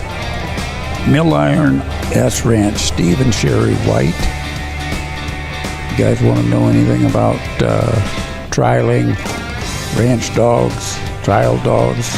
Need puppies, you want a dog that just started, you want a trained dog, you want to go to a clinic, you want them to train a dog for you, give them a call.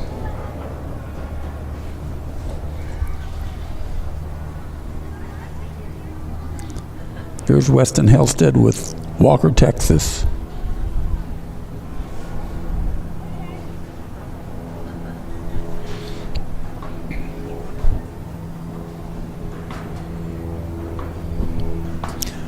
Weston calls for his cattle.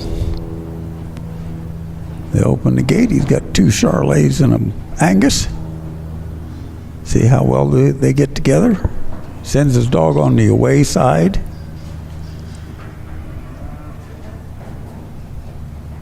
I don't know with these cattle that I've seen a preferred side. You know, these cattle just came out and stood and looked. They've been in this arena before, somewhere between now and Monday when we started. So they know what's going on, but their dog broke. They're easy to get along with in most cases. They're not running off. I haven't seen any of them that have come over and just scattered. Looks like a good set of cattle. I see the 2 Charolais or steers. I can't see the black one from here, whether it's a steer or a heifer. Not that it makes a whole bunch of difference. It's a heifer.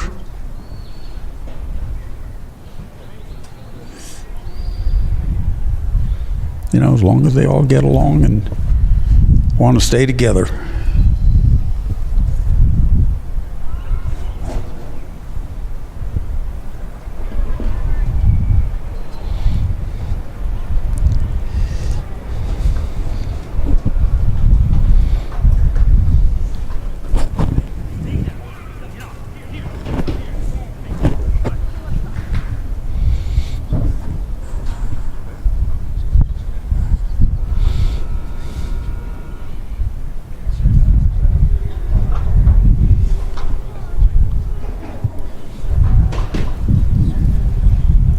Sounds like that breeze is starting to come up a little bit. I can hear it in my headsets. Feel it on my bones. Okay, we got 1 in there. Let's see if we can get the other 2 in before that one escapes and becomes a problem. So we talk about the timing on our commands and the dog's movements and stuff. So, you know, just try. It's a matter of inches sometimes, just inches. Getting the dog in the right place on the cattle. Good job, Weston. Get the dog out of there. That's where you're trying to go. You don't need the dog over there. Need them in the back of the cattle so they move.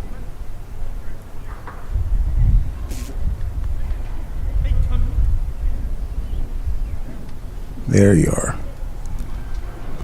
Got him out. Now we're headed to obstacle number 3.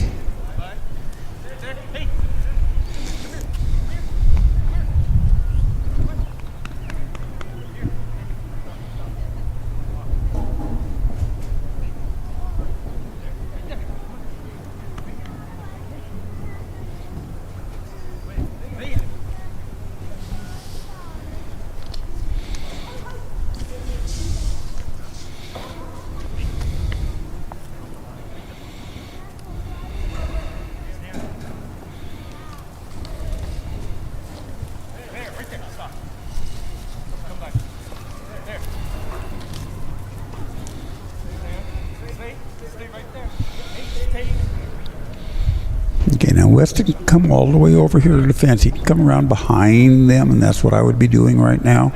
Trying to help that dog make a move a little bit. Need to create a little bit more movement. I know Weston's trying to block that side so they don't walk off the side, but the dog can do a pretty good job if you're, watching, of catching the movements. The dog is a lot faster than we are. There you go, we got him in. Got to go out this little Y obstacle to the left, which heads them directly to the 4th obstacle. They have a tendency to want to turn back and come across the arena. They're starting to know where the draw is on there, where the exit is, down behind Weston, where they go out. And when they come out of here, if we don't get their heads turned up arena, they're wanting to turn back down the arena and head to the exit. I haven't seen any that have just wanted to run off, but they're knowing where they go out, and they go back to the feed pen and hang out with their buddies, munch on a little hay, get a drink of water, you know, lay down, relax, take it easy. So they're seeing that. They know that. They're not being that tough to work with. It's just something that we need to be aware of when we come out of the third obstacle. If they're going to make that turn, we need to get our dogs back to that come-by side so we don't have this situation. You know, the cattle aren't being bad. They're just been allowed in this run. They've been allowed to come back here, and Weston isn't going to have the fastest run in the herd here. And that's what we're all trying to do, is get better, get quicker, be more responsive, be more aware of what's going around us. That's what separates the intermediate handlers from the open handlers a lot of times, is just the awareness of what's going on around us. I don't care whether you're working dogs, showing horses, roping, playing tennis. The more you're aware of what's going around you and the more you can react to it quickly, the better you're going to be. So that's what we're striving for. Okay, there with the buzzer for Weston. They'll regroup, have a little cocktail and talk tonight, and come back.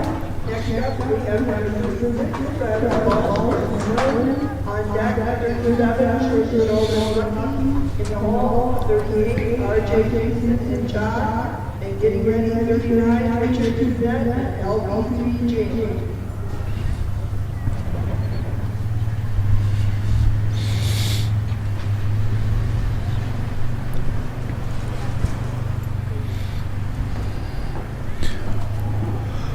Okay, here comes my little Aussie buddy, Travis, from Lamoille, Nevada. That is right down there by Elko. Travis and his dog Slim. Be out here in a minute.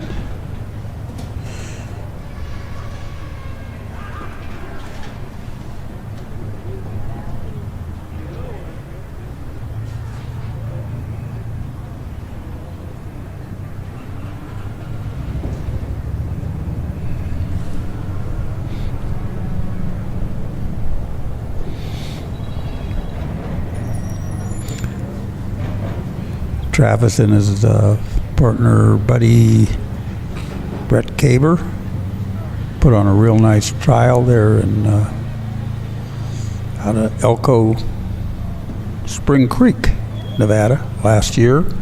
Had to cancel it this year for one reason or another, but it was a really nice 3-day trial over there. Really enjoyed it. So here come Travis and Slim. Travis sends Slim on well, what did he send him on? He sent him on a go-by, but he cut to the middle, so Travis stopped him and redirected him. Now he's working okay. That's what we like to see. Pick him up. Need to get in there and introduce yourself, Slim.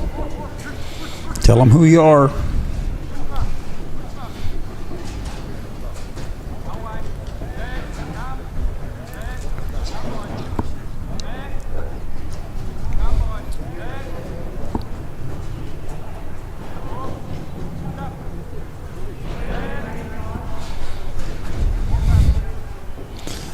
Slim's got them marching like good little soldiers right through the fetch. Send them away just a little bit, bring them back. Like that. Direct the front one. Travis can step up there. Push the back one.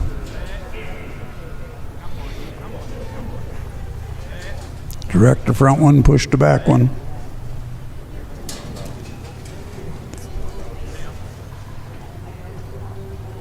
Good job, Travis.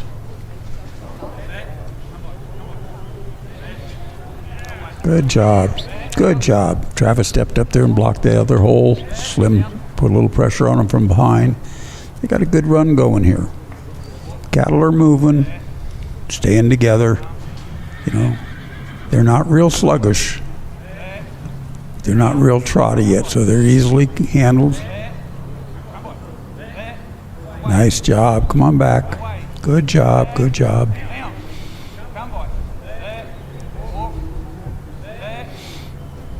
You know, you start seeing these little things. That dog got a little high on the right side. That black one just turned around and looked. Just stopped for a minute. Cost him a couple seconds. Not a big deal, but it cost him a couple seconds. Okay, keep pushing. Don't let him go around by that. Yeah, you got them all. Ooh, see, he got up a little high and pushed those back. Now they're on the wrong side of the panels. Slim's got to come all the way around. All the way around. Slim might not be understanding Travis's Australian accent quite as well as he should right now.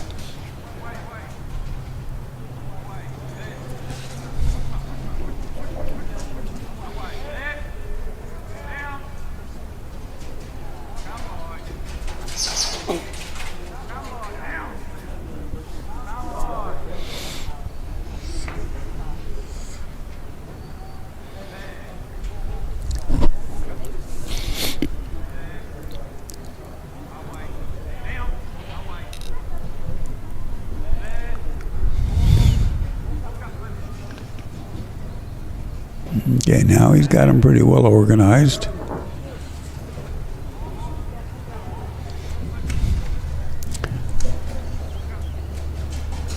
We want to keep those dogs in contact with the cattle so they can influence the cattle, but don't forget the cattle have a bubble.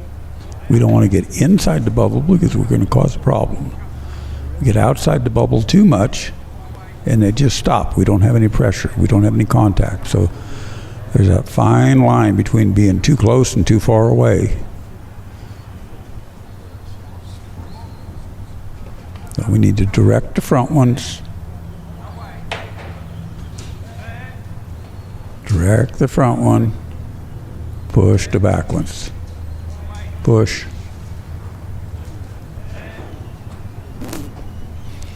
He's got to get that last one in before he starts his sort. Okay, he's got him in. Slim's going to guard the gate there. Got to get one out, Travis's left side.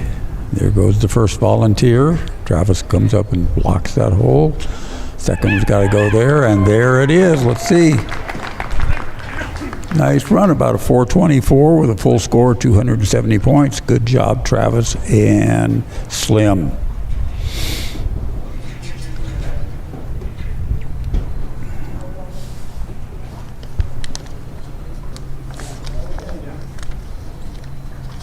Good job, Travis Walsh and Slim, full score of 270 and a time of 424.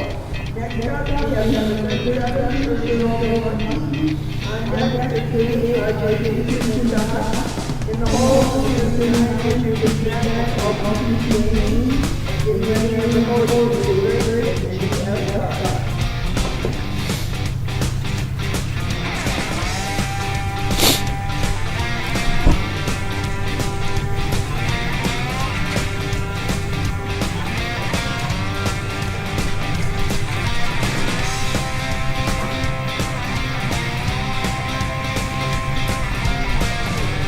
Okay, here comes our next competitor into the arena, Shirley Schold and her dog Lucky from Richland, Oregon.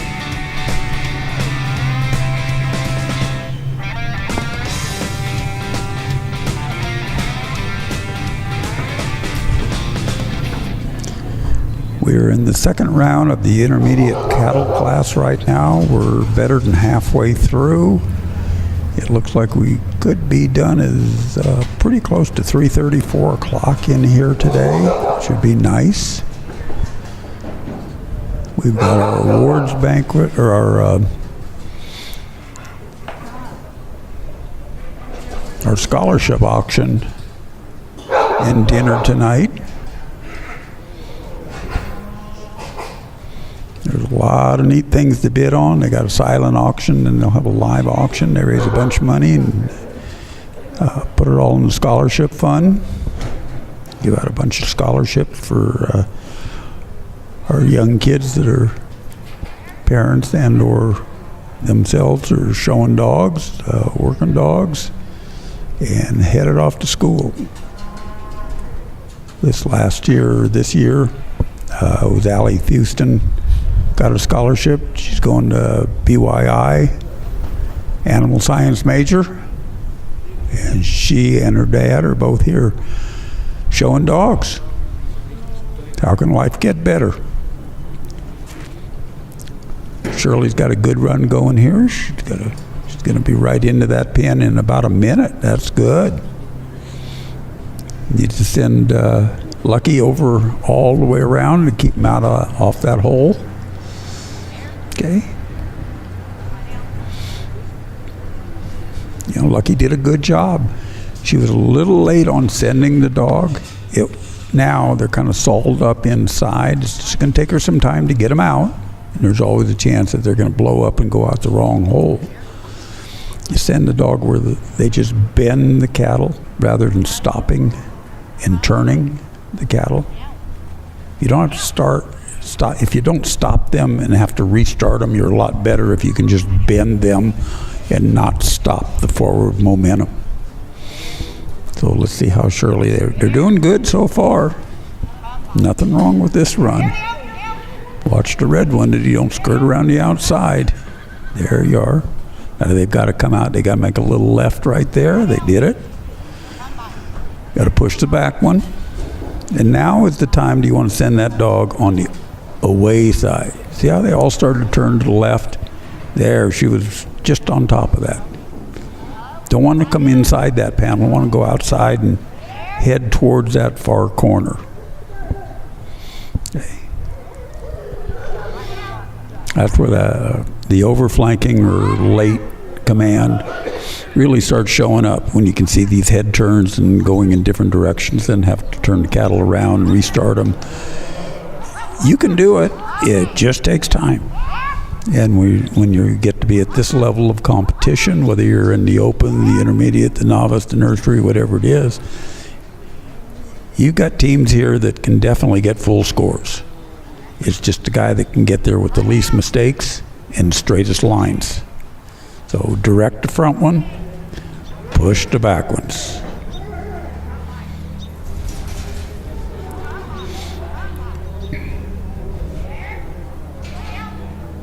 There, now they're loaded. That was a nice job for Shirley and Lucky. Now she starts her sort, one out her left side, then one out the right, then one out the left.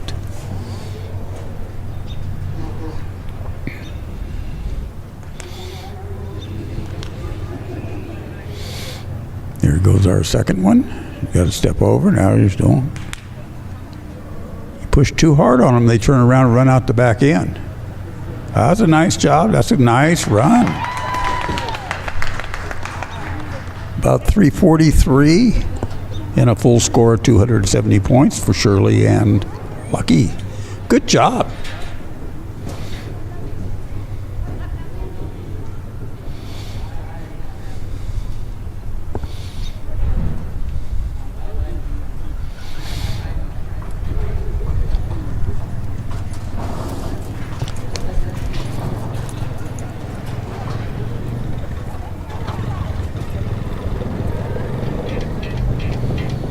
Make sure you know them Lucky. Got a lot of both boys, 67,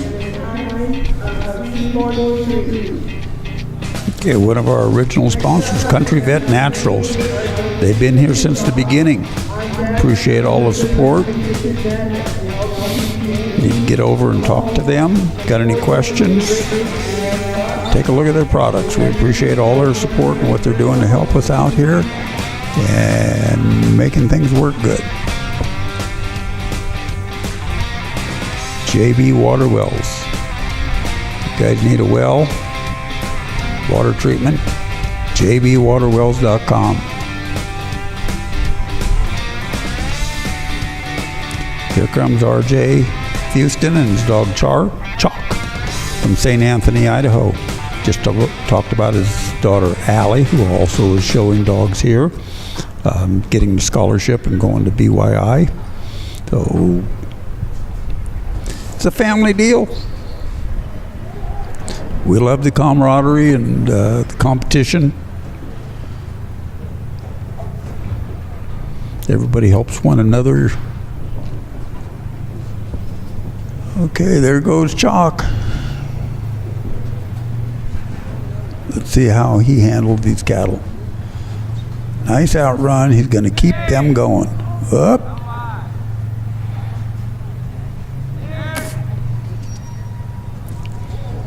Chalk come around and wanted to go all the way to the head.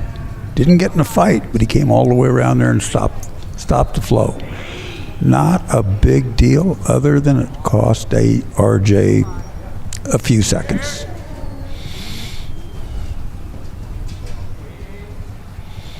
Keeping them together, that's nice. That's what you want. Want them all walking at the same time, at the same pace, not one running off. So you have to go chase one. You get the red one in there and send them around. That was nice.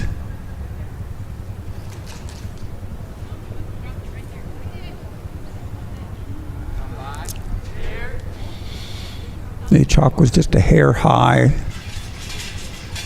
so the flow stopped. He kind of got up in the cattle's eye, and they saw him, so he stopped. They stopped. They didn't see. They didn't know what he was going to do. Still a good run. RJ comes back there. I like the way RJ works these cattle. You know, he comes and helps his dog where he needs to, where he can, to hustle him up.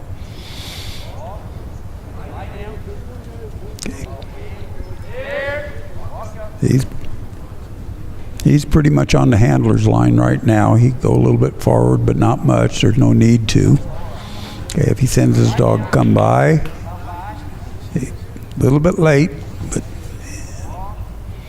not a big deal, just time.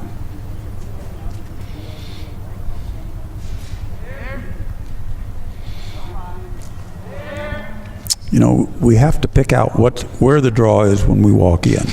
And we can see these cattle always wanting to come back to this lower end of the arena, because that's where they go out.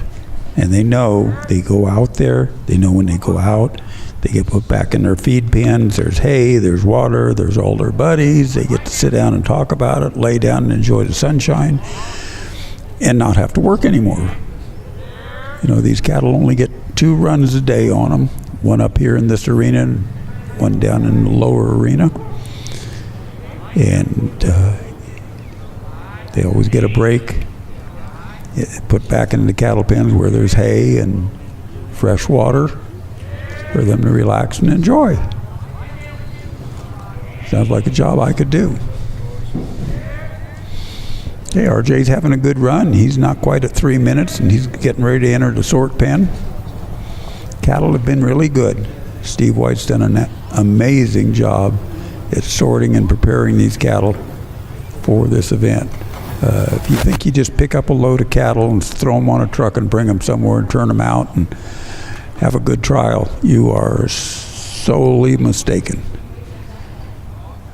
Steve's been working on these cattle for a couple of months, sorting and getting them ready. You know, you just got to take the ones with the right attitude that can take it. Nice job, RJ and Chalk. They're at about 3:31, it looks like. I don't know if that's going to put them in the top 5 or not, but they're going to be pretty close. It's a good, solid run. They'll take that run and add it to the run that he had Monday. Great work for RJ Jason and Chalk. That was full points and a time of 3:31. They'll combine those 2 times and 2 scores, and the top 20 or so will come back on Saturday, I believe, for the final 3rd round. They'll take the dogs, the 5 dogs with the highest scores with the lowest combined times, and they'll come back to the finals. Right now, it looks like our leader is still, for this round, is Michael Bartlett at full score 232, and John Stottlemyre, full score 243, Zach Brady, full score 245, Dwayne Hayes with a full score 301, and Jennifer Smith in 5th place at 316. So That's just the top 5. Okay, here we go with Reb Bissonette and LB3 Jane. I believe that Jane is the dog that Reb's wife Stacy got Dog of the Year in the novice class. Let me double check that.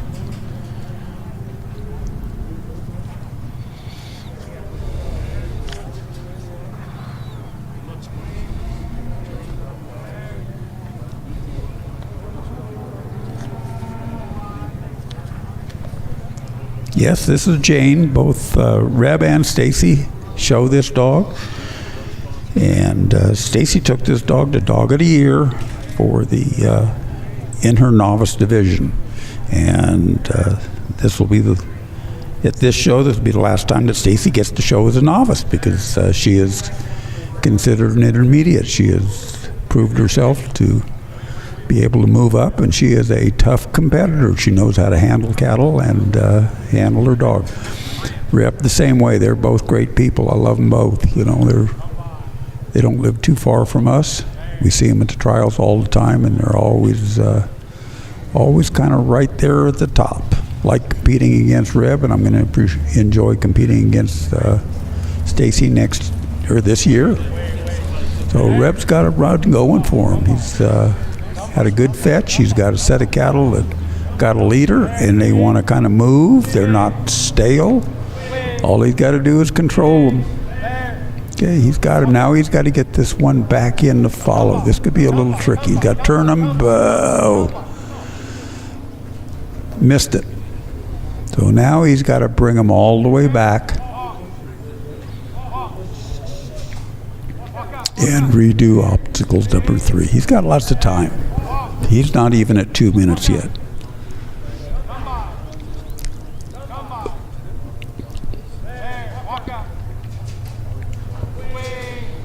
If he can corral these cattle.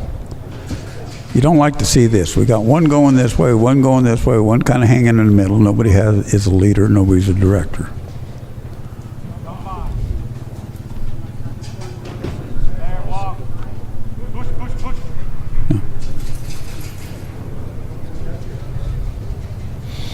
Okay, looks like he's got him. All right, he's daylighted the obstacle. Now all he has to turn him around and re-enter. So here's the tricky point. Good job. That one started to come out the right side, which is the wrong way. Good job in moving your dog over, and now they're picking up time. He's got a set that, you know, you can make up some time here. He's going to have a good run. He's still at 2 minutes and something. I don't think he's quite at 3. He's just hitting 3 minutes now. He's got lots of time. He's got lots of time.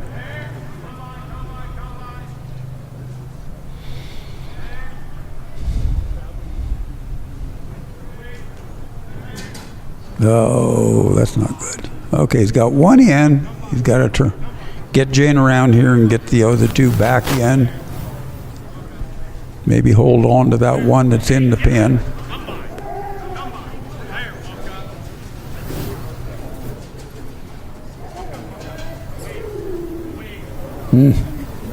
I thought that one might just turn right in, but it didn't. Come by. There. Walk up. Come by. Yeah. So that one went in the wrong hole. Now, what he's got to do, that dirties up that pin. So he's got to bring that one that was in, that was just hanging out and was correct, out. So now he's got 3 out instead of 2, and now he's got to bring them all back in.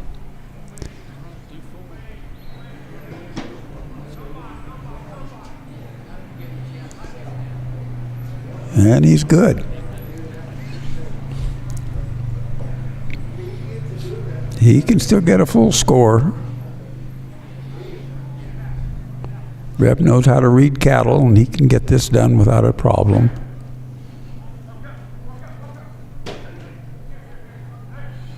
There you go. 437 and a full score. So good job for Reb.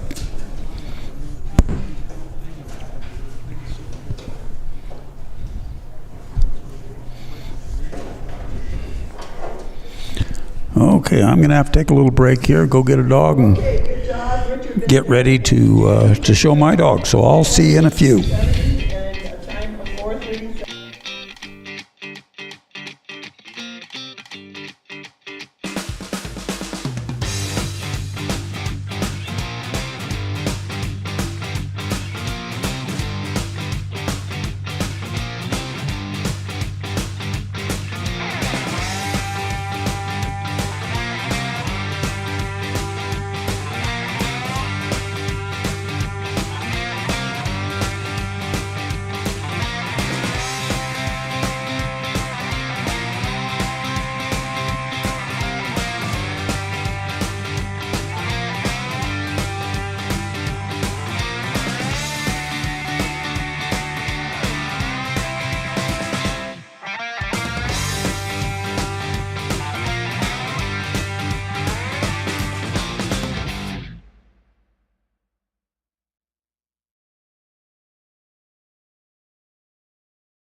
There we are. You there, Laura? Yeah, here I am.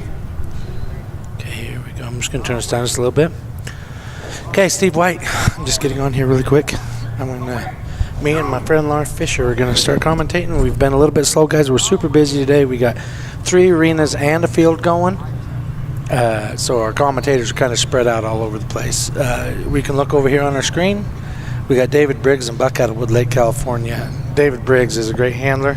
He's running all over. He's running in the nursery. He's got up, as you watch these guys in the marathon they have going on this week, it's pretty amazing what these dogs are doing. Absolutely. And, you don't really know what you're going to be dealing with until those cattle come out of that gate. Absolutely. And then here's the next thing that people at home need to realize. That you might have a good set that comes out, you've got to keep them good. Mm-hmm. And the really good dogs can draw a tougher set and still get through with it because they can treat them right and make it all work. Absolutely. And the power of the dog, depends on how far out they need to be. Yeah, it's there's so much that goes on. The cattle come out the gate. They're reading the cattle, how the cattle responds to the dog.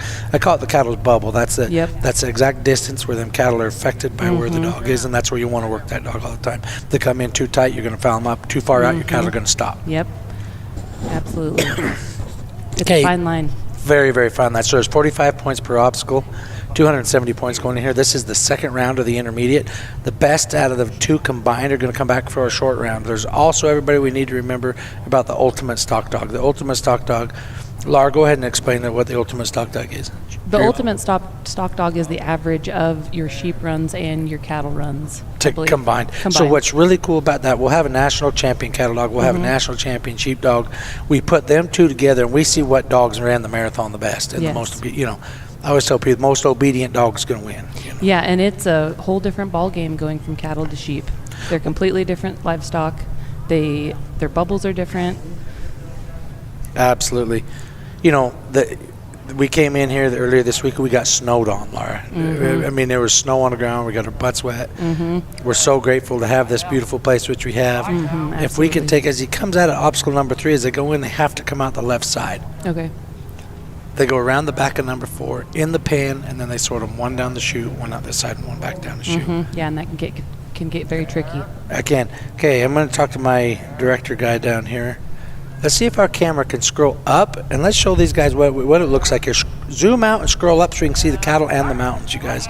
This is one of the most beautiful things you've ever seen. People come here for their vacation. Watch how smooth this is. She's going to scroll out. You guys, look at this. Look at that. I mean, go ahead and stop right there. That about makes me cry. It's so pretty, you guys. We could not pick a prettier place and a prettier time to be holding these finals. Absolutely. The whole valley is gorgeous. And there's several different valleys around here that look just majestic. It is very majestic. That is very true. Okay, he's sitting at 3:25. Now, this is the unofficial time on here, so when we get done with the run, we will announce the official time. And we have how many minutes? This is a 6-minute course. 6 minutes. So here's where what do you do in this situation, Laura? You know what you got to be. You need full scores to go on to the finals to make it to the short round. These cattle are super slow. At what time do you risk it and push on them? Because what happens when you push on them and it don't go the way you plan? They can blow up and scatter. And you're done. And then you're messed up. You're done. So there's so much gambling that goes on this. Yep. Every time I'm in that situation, I am weighing it. Yeah. David Briggs, though, you guys, this is a rancher. He's a cow man. He reads stock. I want to just... It doesn't get any smoother than that. No. I want to just, you guys, I want you to watch how he treats them and the relationship that he has between him, his dog, and the cattle all at the same time. He's got to be able to sort the one without blowing the other 2 back over his dog. Now, here's a tricky thing. If it's me, I'm going to try and get rid of that red heifer. She wants to go somewhere. She might push on my dog. Oh, keep her in. I know. I almost can't watch him. I was nervous. He risked it, and he did a good job. That was awesome. Good job, David Briggs. I'm going to show you something. Does the camera can scroll down there on the official time, and she will show you the official time here. These guys are awesome. Our production crew right there, there's our official time, is a 4:40. Awesome. And a full score of 270. Thank you guys, the camera crew. Thank you, production crew. They're doing awesome. That is his official time. Number 42, Michael Bartlett and Sue Ramos, P7. On deck, 43, A run order? Yeah. One of those. Yeah. Oh, I think my son, is my son coming up? I better call his mom. We're out busy doing everything, so I don't have, I try not to miss any of my kids' runs. Okay, I think we're on 3. Let's see here.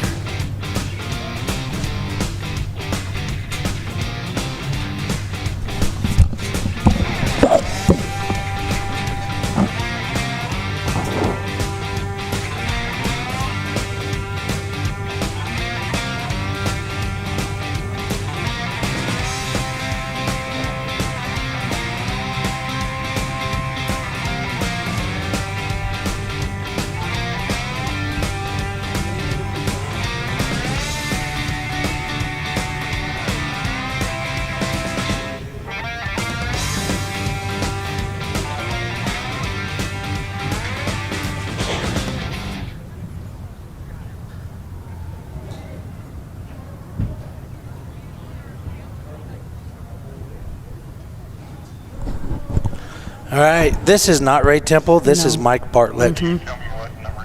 That is Mike Bartlett and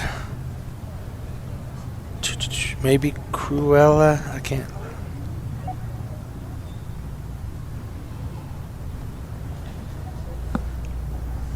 Which Michael is a seasoned veteran. Yes. Michael's a good hand. He was in the old timers class last night on his old mule slick. This guy is a cowboy for a living. Mm-hmm. Good dude. I can ask the crow's nest really quick. I don't want to foul up our judges. As soon as they're starting the time, I'll let them know. Time starts when the last cow comes out or they send their dog. What dog is this of Mike Bartlett's? Oh, Cruella. C7 has changed. Well, he listened to me here. Oh. Yep, it is Cruella, C7. Mike does all the training himself. He does a heck of a job. Once again, cowboys for a living. Been a cowboy his whole life. He's a stockman. He can throw it down. He really can. For sure. It's always tough when one wants to break off and It is. keeping them shouldered up together. Mike's. Now I want you guys to watch and notice this. See the two? I call it shouldering up. They will go put their shoulders right next to each other. You can hurt them anywhere. Yep. That other heifer needs to get over here and get her. She's a leader. She wants to go somewhere. Exactly.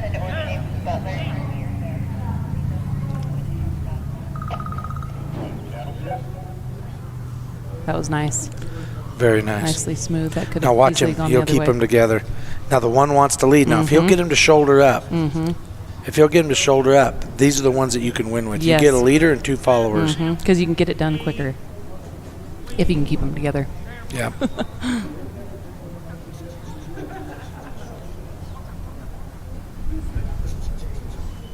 There's a lot of nice rate on this dog, though. Oh, he's. A lot of control. Yeah, she's a dandy. Square flanks. Lots of power. And he's strategically putting himself in the right place so that they don't squirt out of that hole. Well, people need to realize you're a team. Yep. Laura, if I go out there and gather a bunch of cows with you and you don't help me, you can go get your butt in the truck and I drive would away. agree. I'll go put myself in the truck. So with these guys are a team. When you're given the opportunity, now we make them do a bunch of work. Like right here, Mike's going to walk up here. Let's zoom out that camera just a little bit more. Mike's going to walk up here. Yeah. And he's got to stay behind the line. He's going to be hindered in a minute. Now, remind us Right all about there. where the line is. The line is the back of that obstacle to this pole to mine and your right. Okay. Is where that line is, straight across number 4. Yeah. Now and he's there's got to drive them up to number 4, number 3, and number 3 go up, and they have to come out the left side. They do have the option to go out the right side, but now watch this. He's into number 3. He's going to flank him around. Oh, get the camera. More to the right. That was nice. And they're nice Sometimes our and calm. camera people get texting too. That'll happen. Texting and camera. I know, it happens. Filming.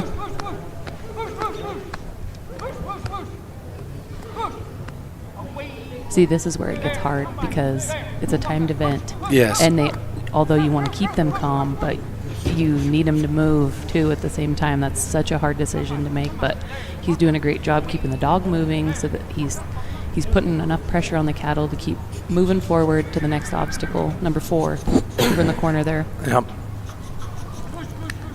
But it's interesting because, each dog has such an impact on the livestock. And you saw that one come out a little bit on the squirrelier side. Yeah. Not so squirrely, but just wanting to go somewhere. And it's calmed way down because his dog has stayed off Yes. of them and respected the livestock.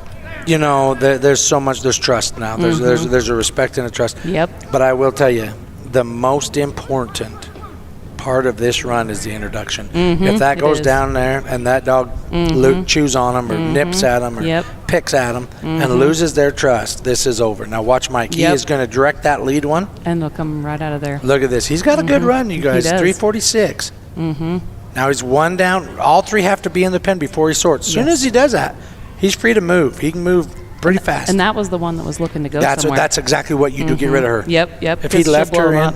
oh, look at this. This one comes out first. Mike Bartlett sends the other one. Yes, And Mike. that's how it's done. Yes. That was beautiful. Beautiful. There's not much you could do differently on No. that run. No, that was beautiful. That was nice. The only thing more beautiful than that is Mike's wife brings me fresh sourdough bread. And that's why I'm chubby, is because his wife brings me fresh sourdough bread every time I see her. Oh, that's funny. Looks like a 4:04 is our official time.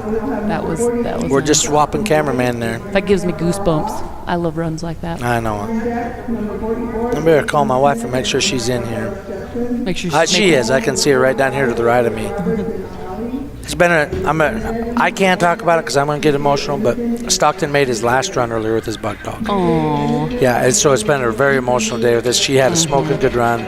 She's lived a good trial. She's had as good a trial life. She's won about everything she can win. And she lives for it. She lives for it, and she goes home and works. I mean, she's been great. Yeah. So it was a beautiful day to see them. The only problem with dogs is they don't live long. I know. It stinks.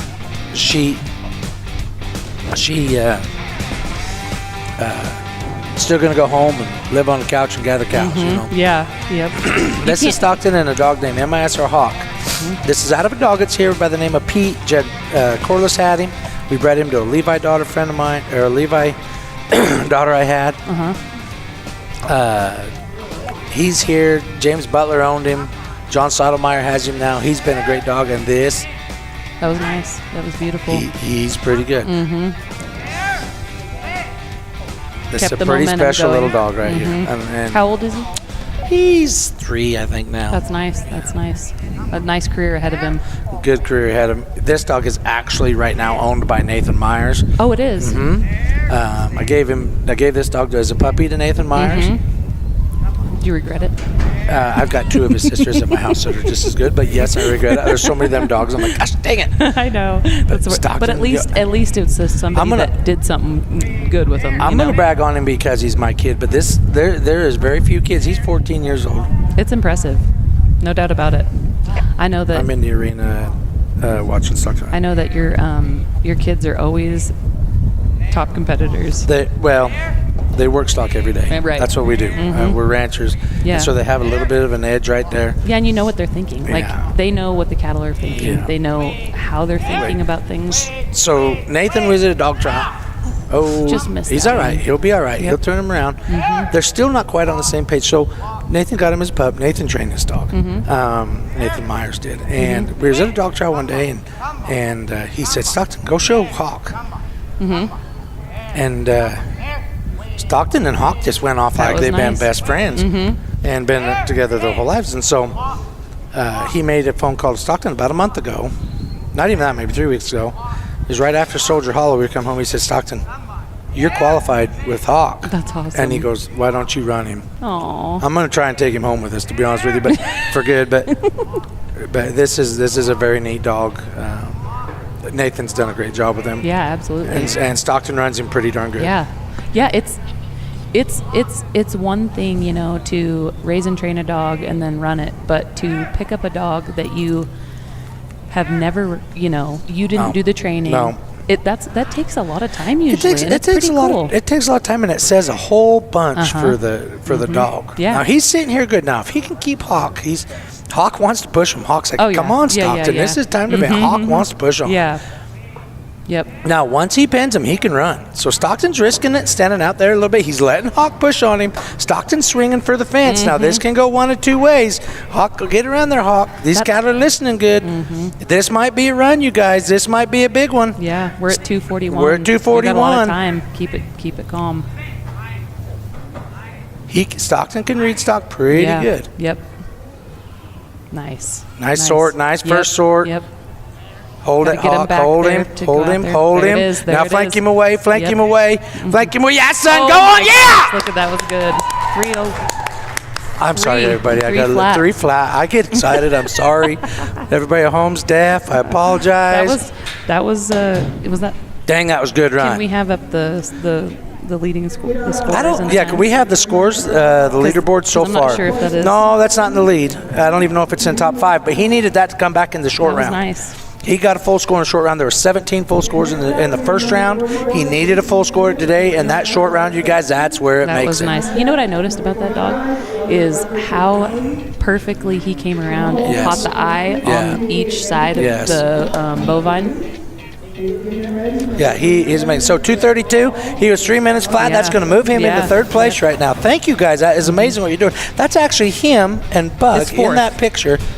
Yeah, he'll be sent fourth. That's him and Bug in that picture when, Oh, when it he is? was about 5 I years thought that old. was Sam. Nope, that's Stockton when he was 5 years old, showing at his first finals, and he took second place in novice overall. That's That year's cool. reserve champion. So There's nothing more proud for a parent No. than watching your kids do this. exactly. This is Jason Smith, with his dog MISR Stetson. This is also a pup out of my old. This is one of the last pups out of Levi, my old dog. Man, you got a lot of dogs running here. We got quite a few dogs that we've bred running here. I know I and we- own one now. You do own one now. That's Yeah. right. And I wish you was here, and I'm sure you do I do too. I had bad luck, and she got hurt, and Laura had to miss her finals. I'm going to brag on you for a second, though, Laura. Champion Sheepdog of the Year, Reserve Champion Sheepdog of the Year. Was coming in here, in my opinion, voted to win the finals Aw, in the thank novice you. class. Never know what can she happen, got though. hurt just working the other day. Just it happens. It does. But she'll be back here. She She'll will, be back here yeah. next year, and so will you. And I got a few young dogs coming up that are going to be pretty nice. Awesome. And Master Stetson, this dog right here, I've got his full sister at the house with puppies on her right now, actually. Oh, nice. Been a super cool dog. He's been a good dog his whole life. Do you know Jennifer, who is actually Jason's wife, had a dog by the name of Toots, and we Okay. bred Toots to my Levi dog a long time ago. Mhm. It was super cool. I was down. I should, probably people don't want to hear this, but me and my kids went to California for a week hunting pigs. We like to go down there and have fun. Nothing wrong Stayed with at that. Jen's house. No, cover. Cover. Come by. It's all right. He'll get him back out, back up. While I was at Jen's house, she had the puppy. It's been pretty fun to watch these dogs. You up, but he's got to be 8 or 9 years old. Oh, now. okay. I He's wasn't sure. He's getting some age on him too. Mm-hmm. Now, has Levi had quite a few? He's been a pretty big producer. Yeah, Levi has.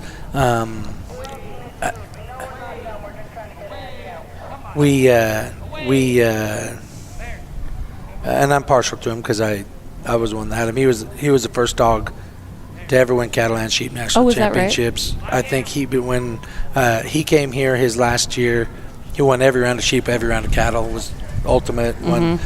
And what's very, very rare, and I had this conversation earlier with a friend of mine in private, that there's a lot of really, really good dogs That was pretty neat. that don't produce, though. Oh yeah, absolutely. You don't know. And if I looked, I think there's 25 Levi bloodlines here or so or more at this year's finals. But this is the hard part right here. Is like it can really spiral out of control. Yeah. And and you get in a hurry and you feel like the time is just running by. Yes. But the thing that's cool with Stetson, watch him when he tells him there. And that's what, when you're sorting a cow, it's 1 inch. 1 inch to the right, 1 inch to the left. That makes your calf go left to right. Yep. Now look at this. He's going to hold him. Yep. He's going to hold him. that Good was job, nice. That Jason. was nice. That was a good recovery. Yes. Really nice recovery. Now here's what hard, because the dog's natural instinct wants to go get the one that's getting away. Yep. We'll see that. You'll see that in the sort of bunch. Jason Smith owns a meat cutting plant there. Okay. He was raised in a feedlot in Delta, Utah. They owned a packing plant. He owns his own business now, J2 Custom Meats. Oh, you son of a that gun. So guy's right now, square. you guys, he's only got points on the 2, and the 1 went out the wrong hole. He does have the option To go on. to go on with 30 points. But with the No, I think he's going to do on. it. He's Yep. going to go on. Now, keep in mind, I believe he They're had a full moving. score on the first day. Mm-hmm. There's only 17 of them, so he's probably in the top 20. Yeah. So if he gets, he needs as many points as he can. Yeah, absolutely. But That's a hard decision, this too, is in the he's moment. he's in a hard decision. Okay, he's at Mhm. 340. If he'd have turned those cattle around, Yeah, that's a I don't hard know. decision. He would have left 100 points out there, Mhm. 125 points. And so I don't know. Those are the ones. It's a gamble. He's risking it. Jason's gonna miss him right there on the sort. He needs to get him back together. Stetson's having a good time. Stetson has a good time. He needs to get him back together and let him shoulder up for just a second. Yep. Just take it. Mhm. Time to lie you down, dog Yep. down. Take Yep. a deep breath. Let them all regroup, Let settle him down. regroup for a second.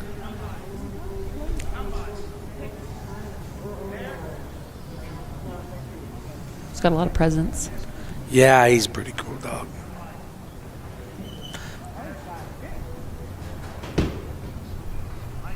There he goes. He's panned. See, 427. He probably made the right decision. Yeah.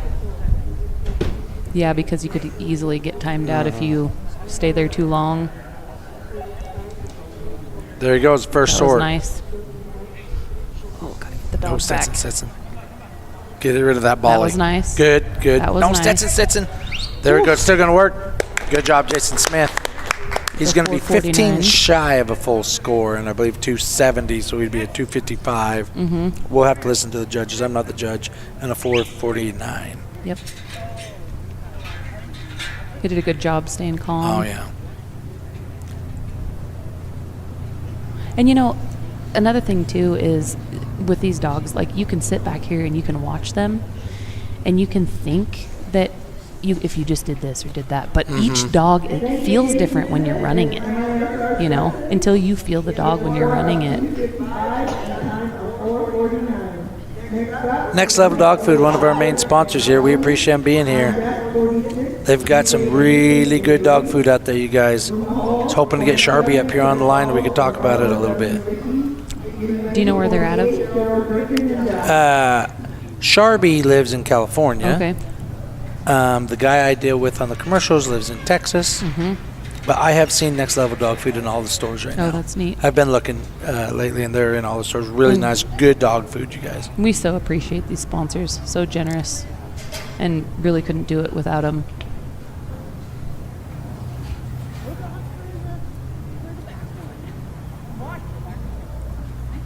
Up next is Elliot Roberts and Allie, Granite Bay, California.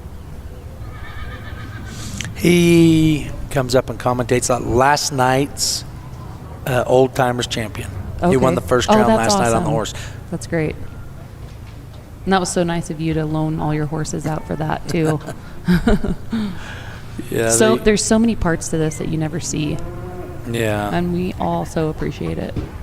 That was a beautiful outrun right there on the fence. He does a Perfectly good job. behind.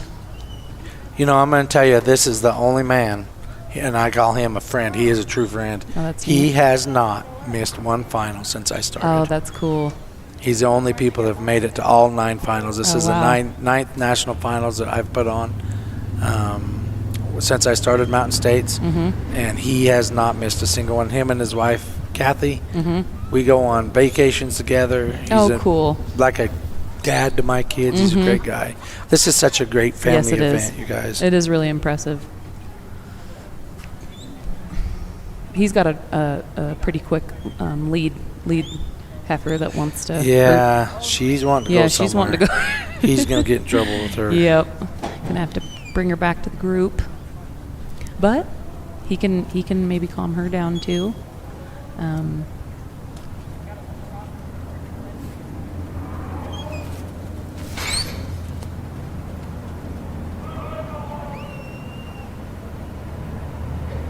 Got to get them all grouped back up and take a minute to calm it down. You know, it's different too when you're standing out there. It's easy to watch, but when you're kind of trying to, you feel the livestock and you feel that this isn't a good spot to be, so you need to maybe just readjust your plan a little bit. Depends on the cattle that come out, and he's doing a good job figuring that out. Looks like he's gonna point that one that wants to go somewhere in that hole. That was nice. Nice stop. That was nice. Give him a second to look at the hole. There it is. That's nice right there. Nice little dog. Allie, do you know anything about Allie? Yeah, it's a Lauren. Lauren Holmes? It's a Lauren Holmes bred dog. Lauren has helped him. And Allie might be out of That one doesn't Ash. wanna go in Kathy's there. Ash. Oof. He can. No, that one pig. Yeah. See her ears out. She's looking for somewhere to go without Yeah. her friends. Yeah. You want to know it? coming with me. I think Elliot's making the right move for her. I think I these think two so, cattle too. are going to hold. I know. As They're long as he looking for a doesn't. leader, and that's the leader. And it's like, shoot. But if he puts any pressure on her, she will come out. Yeah, Elliot needs to quit moving there. Oh, but maybe he's gonna maybe he's gonna help hold him in.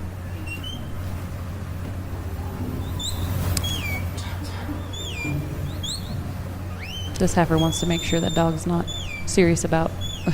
Wants to make sure the dog's serious about making her move. She definitely knows where she wants to go, though. Just pulled up our live stream, trying to see. Does it show us who's online? It says there's 13 of.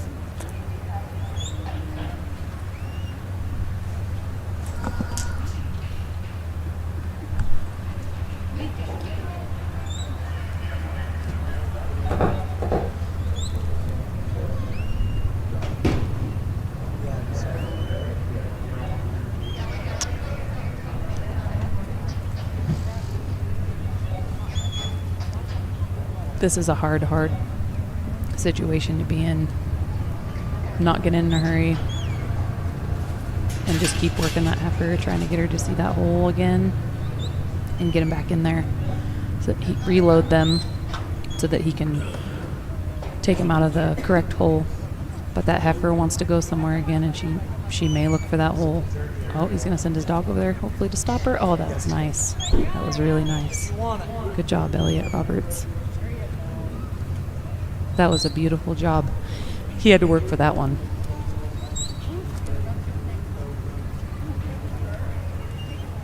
Oh, there goes that lead one.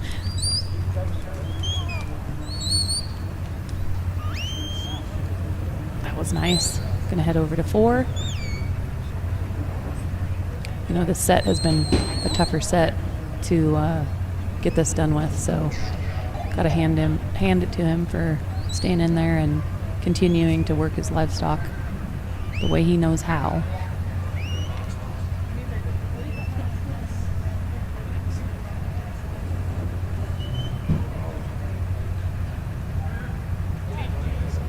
Gonna bring it down to 5.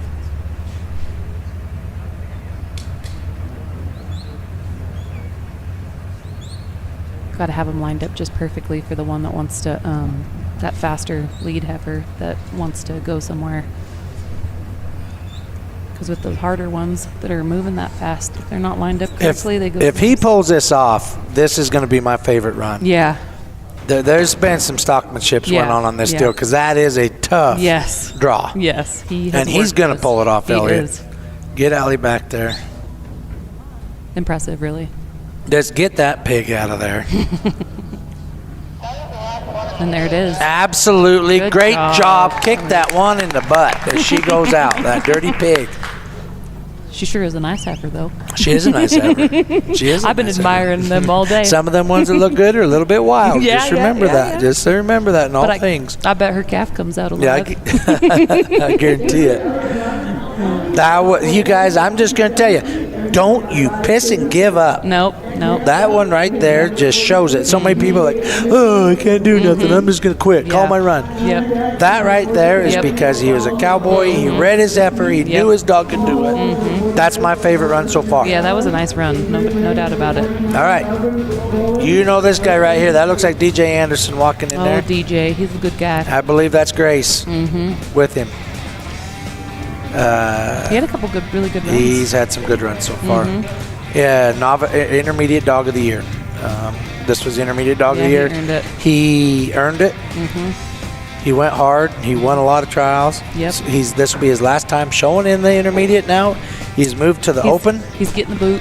He got the boot. I told him the other day, get out of here. And then he came up my house and won the damn open. I'm like, go back to the intermediate. So at Dirty least bugger. you know you made the right decision. Yeah, he's great. He's great. He puts on one of the bigger dog trials in the country. He puts on, he calls it the Cash Cattle Challenge. Yep. I'm just going to tell you this right now. This great calf coming out. So I've got almost 400 head of calves here. You recognize that one? Yep. No, I even the black ones you reckon. I've been Oh, in, yeah, I've been me in too. these cattle for 3 weeks getting them right. Yeah. If he'll get behind that great calf, he's a leader. And them other ones will keep up. He'll walk in every obstacle. He'll respect the dog. This is going to be the set of cattle to win with. Yeah, and they're moving nice. Yeah, and Grace is going to be, she doesn't miss a flank. Now, you miss a flank on him, he's going to tell you. He's gonna let you know. He's got him pointed right in that hole there, just perfectly. That's nice.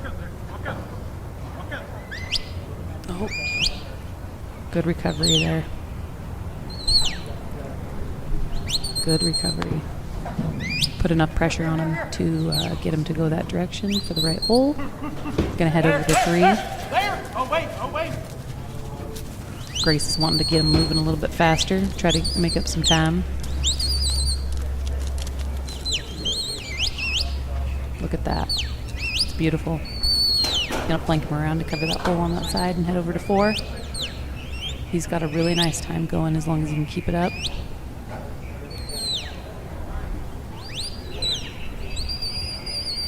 She's been very, very good about her flanks, taking every whistle.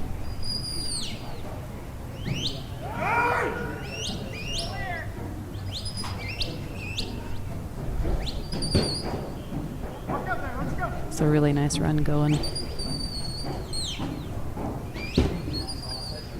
Nice group of cattle.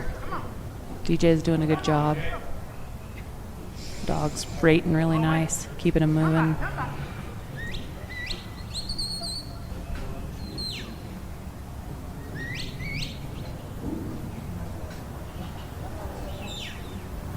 That is looking nice. Up to the sword on 6. This is it. He's got that one. He's covered that hole. Now he's got to get one out this other side. There it is. He's got it blocked, and there it is. That's going to be a winning run for DJ. Wow, 2:18. That was gorgeous. You don't get any better than that. That's how it's done, folks. DJ is who I got my dog Roadell from, and he did a great job with her. She's a really nice dog. She's taught me a lot. I'm just going to say, I had to get off. I have a guy at the ranch taking care of it while I'm gone. That's okay. And he just called me some problems. I'm just going to say, I told you so. Did you see the time? Yeah, I saw the time. I told you so. The official time's 2:18. That was nice. 2:18, you guys. He's setting himself Smoking up. fast. He's setting himself up for a national championship. I mean, I couldn't be happier for him. No. That was beautiful. That was beautiful. No. That was absolutely amazing. Actually, that dog, Grace, I'm trying to remember how she's I know. bred. I thought she was related to some of. I think she's an Ike pup, maybe. I think she might be a 7J Ike I don't remember. Yeah, he told me, but I can't remember when I was there getting surgery. I on can't remember. Adele. This dog right here, Craig Balls and Ricky, this is a dog that's out of all my stuff. This dog's out of a dog by the name of Foxy. That I raised, that Jed Rowland showed and won everything in the world with. Isn't that who Adele is? Yep. Yeah. So, and then Adele. Jack? Yep. So this is a littermate to your dog. Okay. And then we bred that dog back to my white-faced Jack dog. I have 2 Jacks. I call one white-faced Jack, J-A-K, and the one J-C-K. And well, that's what this cross is. Jack was a Levi son. Okay.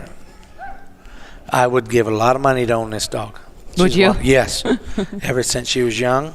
I like her style and her intensity. This dog, Craig, is trained on his own.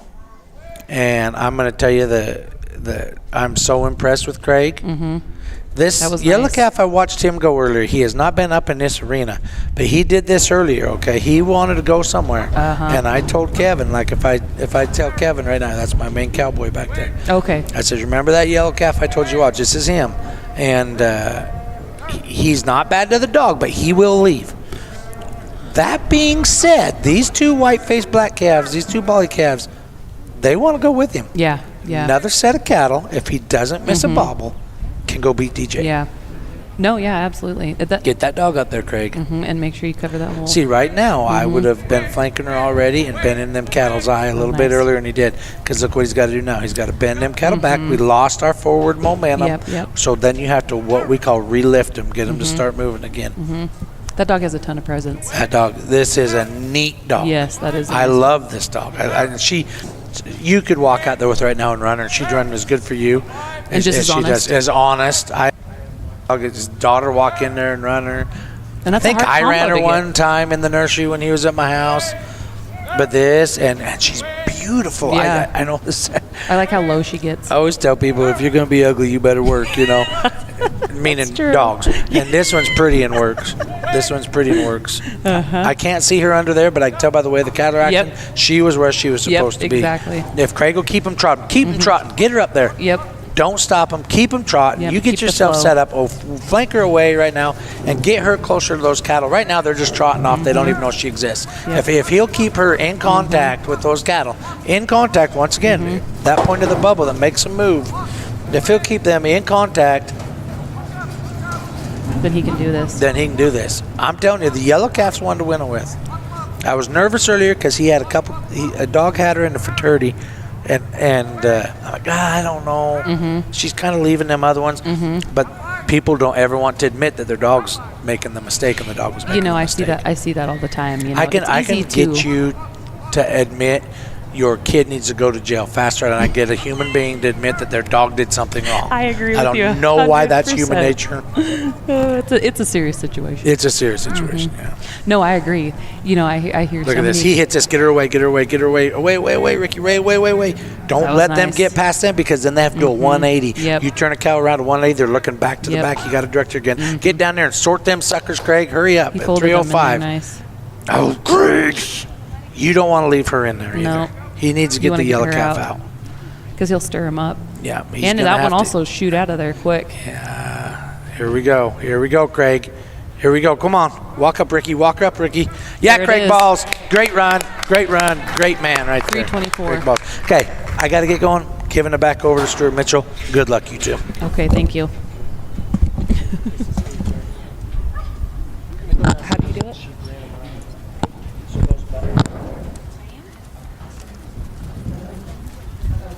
That was Craig and Ricky with a full score Yeah. of 270 and 324.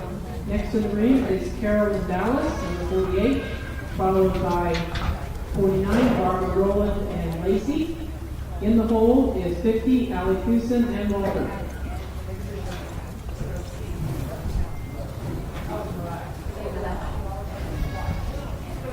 It was on me.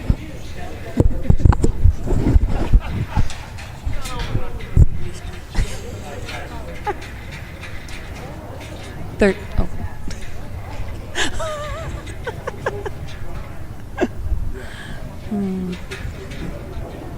That was a beautiful run. Can we bring up the scores?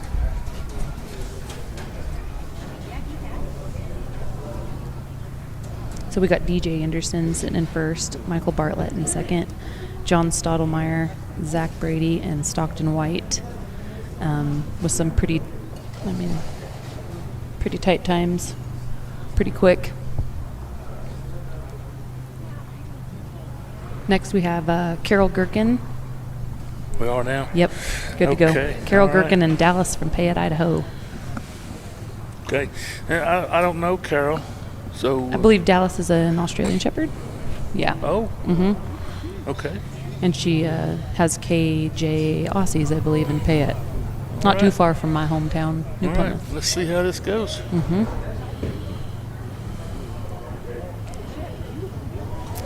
So they always got to let the cattle know that they mean business.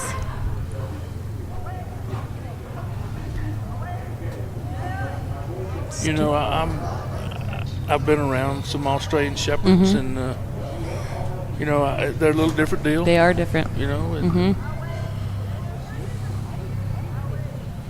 They tend to be able to get up in there a little bit tighter than a more intense dog,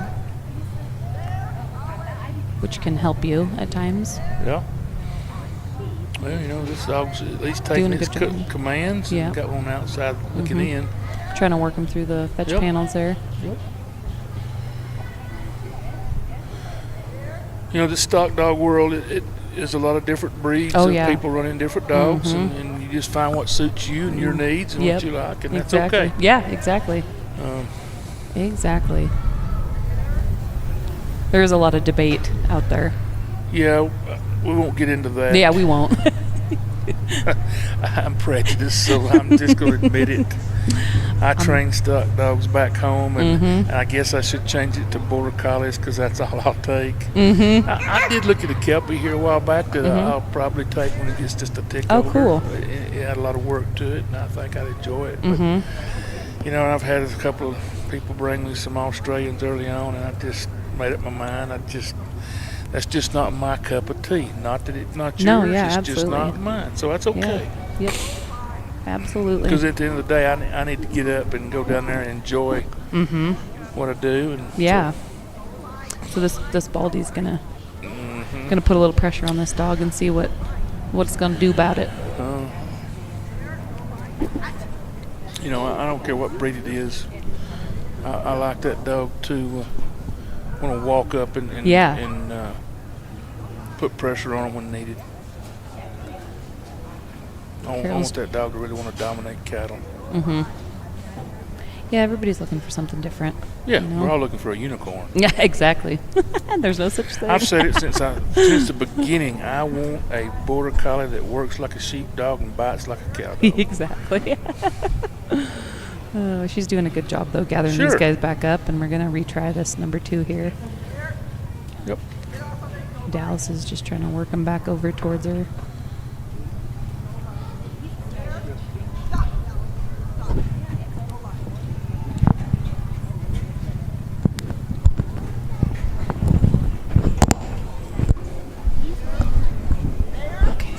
Makes it hard, you know. She's doing a great job staying calm and staying in the obstacle number 2, just to get it done. Yeah. Oh, of both of us? Thanks. I mean, you could have leaned in a little bit. Well, I'm just joking. I did lean in a little bit. Don't act scared of me. Oh, I'm afraid you might bite. I might. What is your name? Laura. Laura Stewart Mitchell. Nice to meet you. Nice to meet you, Laura. Yep. We're at 347. She's still working these guys. Yeah. She's at a balance position with her dog. Trying to work them over there to the opening. She got one over there. Now she's got to get those other 2 in there before this other one squirts out and they get confused. Yeah, I don't know if she's thinking right now about where that one's going. Yep. Really worried about those 2, and of course that one's going to go out, and those 2 are going to follow. If she could hold those 2 one there and put it around. because that one that's kind of looking, they're herd animals, so they do tend to want to go with the other ones. Yes, and that's why we're able to do what we're able to do. With Yeah. Of course, cattle are a little bit, you know, they scatter quite a bit easier than sheep. Yeah, you know, early on I used a lot of goats in training. I think those are are a little more like accurate. cattle. I agree.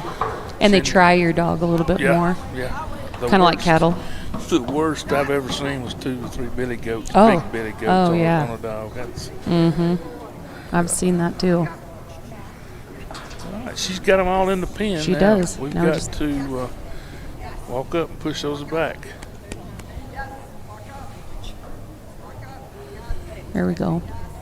You know, and I was telling them I don't train Australians, but the other reason is I don't exactly know exactly how they work, what their tendencies are. So now nature just overrode her. To go gather that one back gather up. that one back up. If she can make it all the way around, she might pick these points up right here. Oh, good. Yep. She got those other 2. Yep.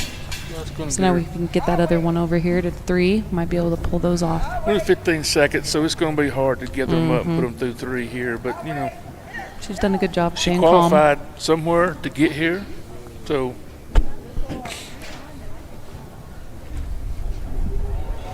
And that's the buzzer timeout. she did a great job. Keep staying calm and just keep working that Right. number 2 obstacle. Right. Good job, Carol.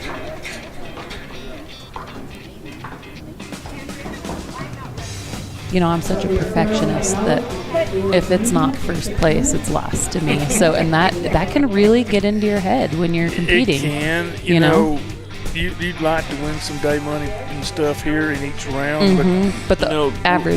We're looking for Saturday. Exactly. Exactly. That's where the titles and the bragging rights and all that is. Yep. So. Absolutely.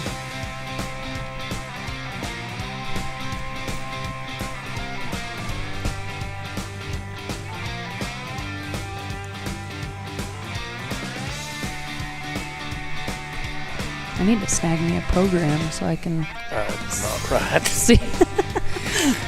the run orders on the phone. Oh, they're not right. In the program, the one on the phone are, I think, the most accurate. Do you know how many different states are represented here? I don't. We usually find that out tonight at the meeting. You know, Steve will tell us. There's quite a few. I know a lot of people down south. Oh yeah. Texas, Mississippi, Oklahoma, Nebraska, Alabama. Mm-hmm. I bet this is quite a nice climate. They're probably having to suit up from the south. You can chase rabbits in your shorts back home right now. It's about 95.6 back there. You know, I just came from Mississippi Sunday. Oh yeah. Yeah. Oh yeah. Where do you live? I live in New Plymouth, Idaho, but I was down in Mississippi looking at stuff. Okay. Yeah. You enjoy the humidity and the heat? You know, it's not bad. I mean, if you're in the sun and you're working hard, yeah, it's a lot. But I guess I kind of grew up working hard and not letting any weather or circumstances get the best of you. You just get done whatever you're supposed to get done. Well, I agree with you. That don't mean I like it. No, that's true. That's true. Yeah. Okay, this is Barbara Rowland and RKB Lacey from Penn Cali, California. And that was a really nice outrun. I'm going to work these guys calmly through this fetch panel here. That dog's staying right at that eye of that cattle on the right side to push it over into the opening. Okay, this is Barbara Rowland. Mm-hmm. So we're on 49. If you're listening at home, we're on 49, working our way to 58. So we're about 9 dogs away. Okay, to knowing the end result. Yep. And I think our buddy's sitting there. He can get us, if they're posting real-time results. Are you listening? Okay. Can you give us some top 5? Okay. He can do that. I had to wake him up.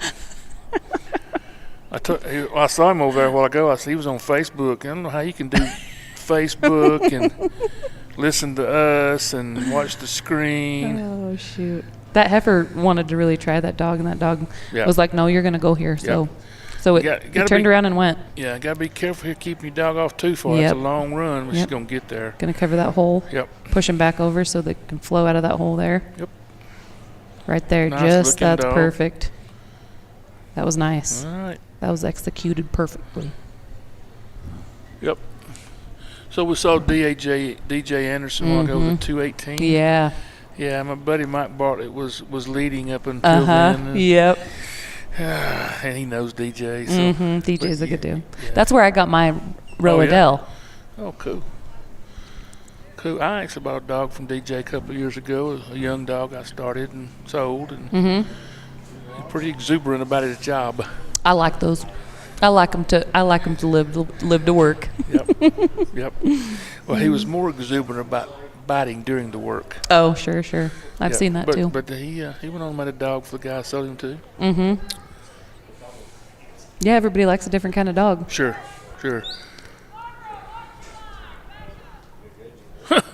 Well, almost went across the line, but caught herself. I think it was, more than almost. I think it was just, hey, I'm going to get on you, get back. You got to be careful about that. It's a hard one. I got a warning yesterday. Did you? Yeah. Luckily, I looked down. I was about one step over. And they're pretty good here. You know, they're not so stiff that. Now, if she walks up halfway, it might be different. But they're, you know, our judges and everything going to help you all they can. Yeah. Yep. They always seem to be pretty good. Yeah. Got to go back and get that heifer that's Yep. left back there. Yep. Oof. This could on. go a lot of ways. Turn it around. But she wants to go with her Yeah. familia.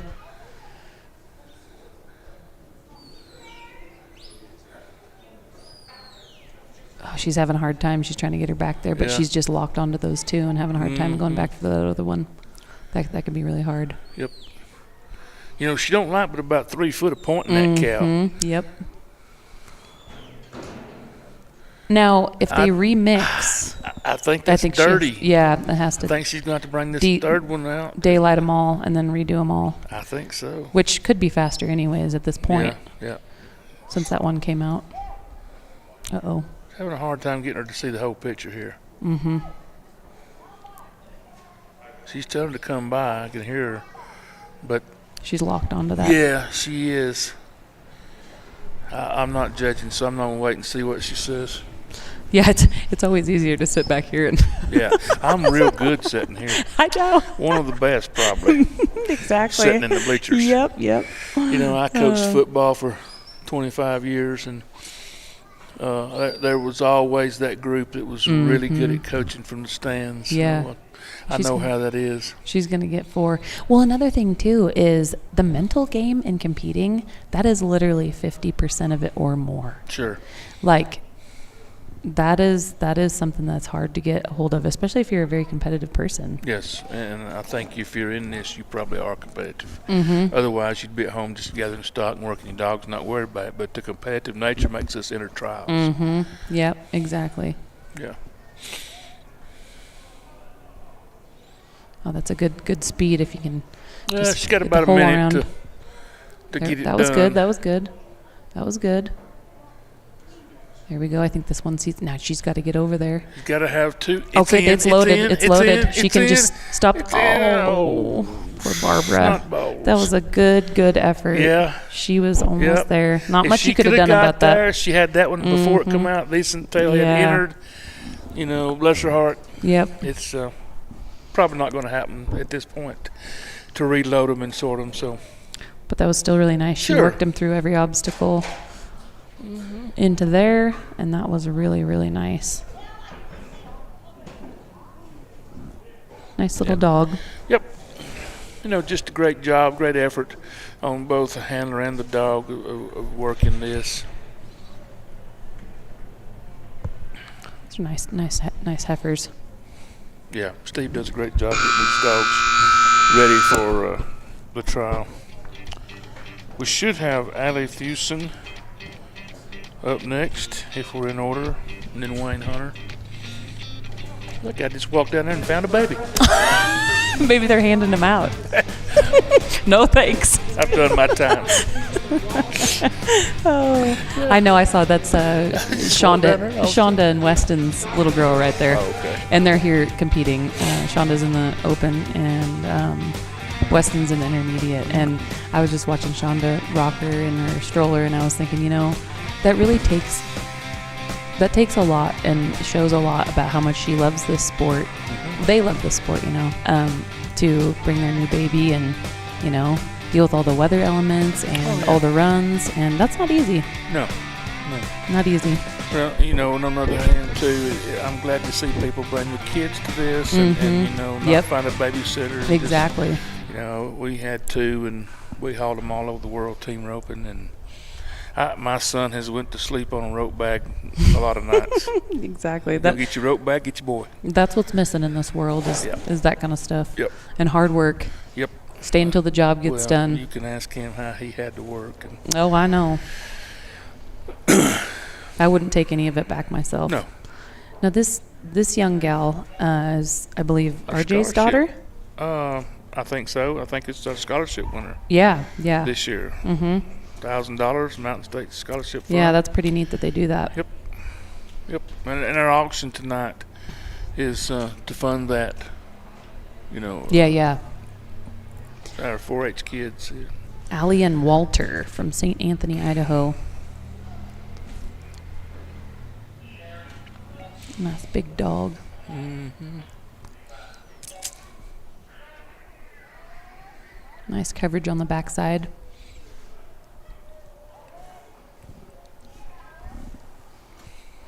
Keeping him calm, keeping him moving. Covering both eyes.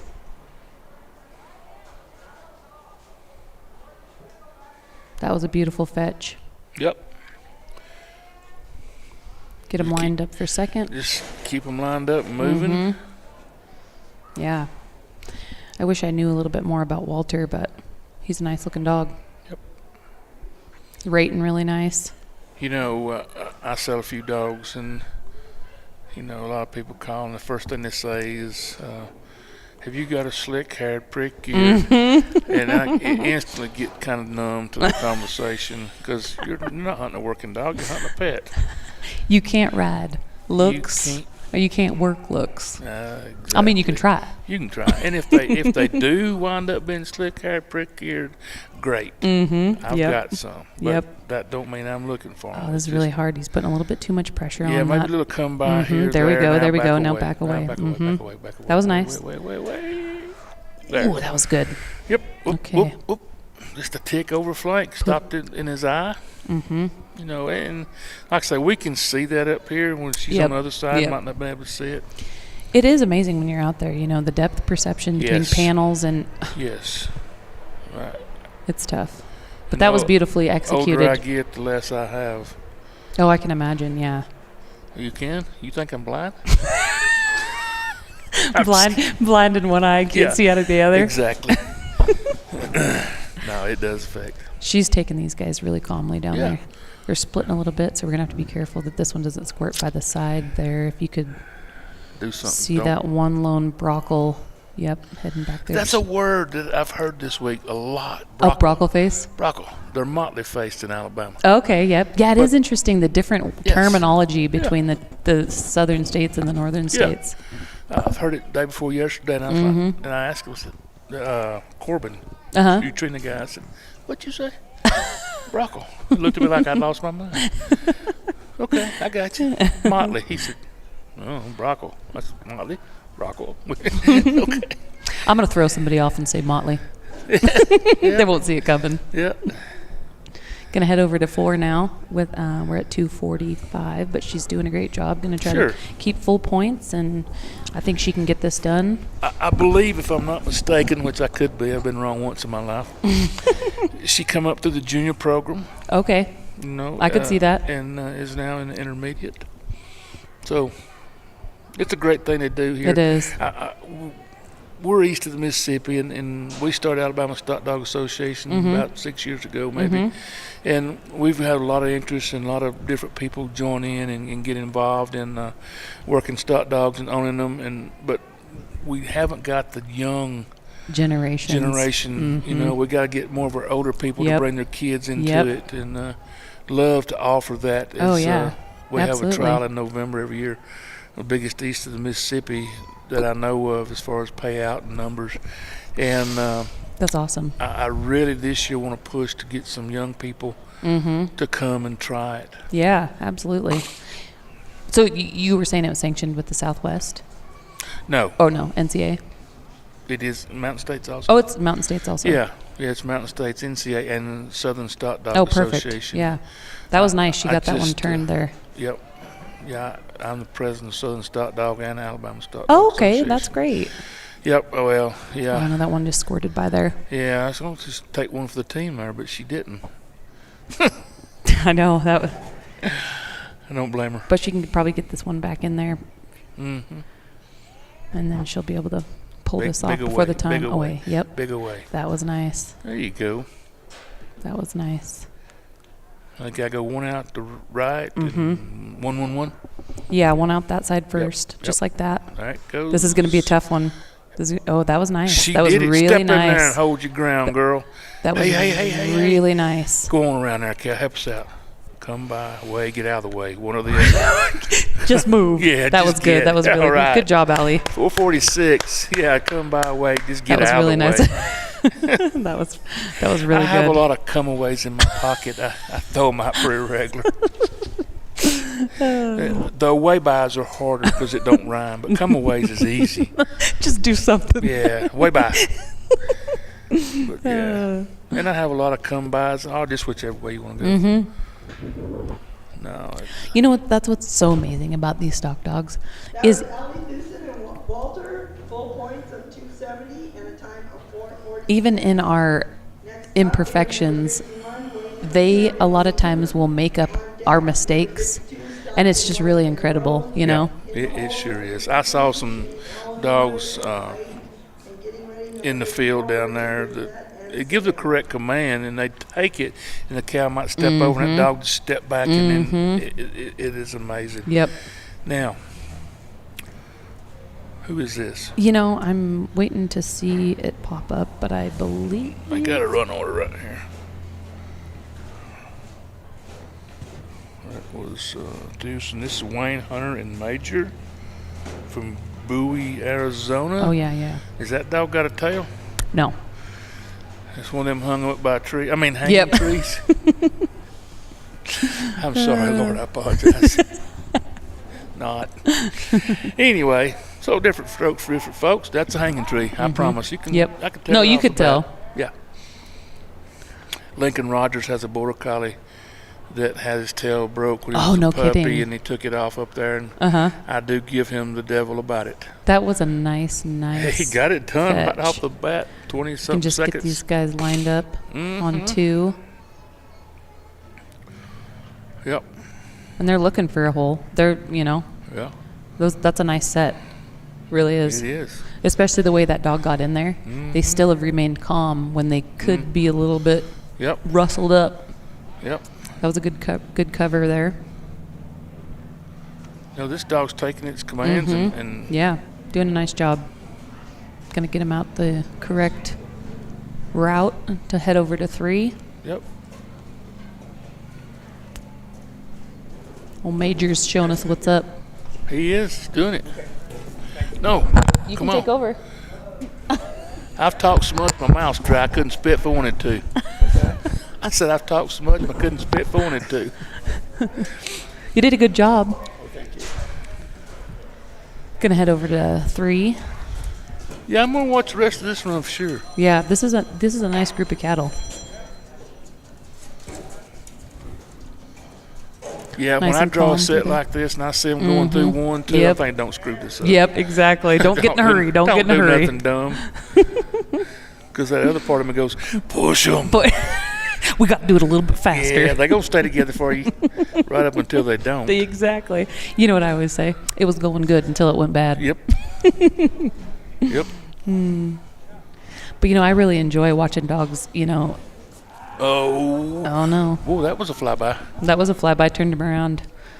He was airborne. Yeah, he was. That way you can't get hit that way. See that?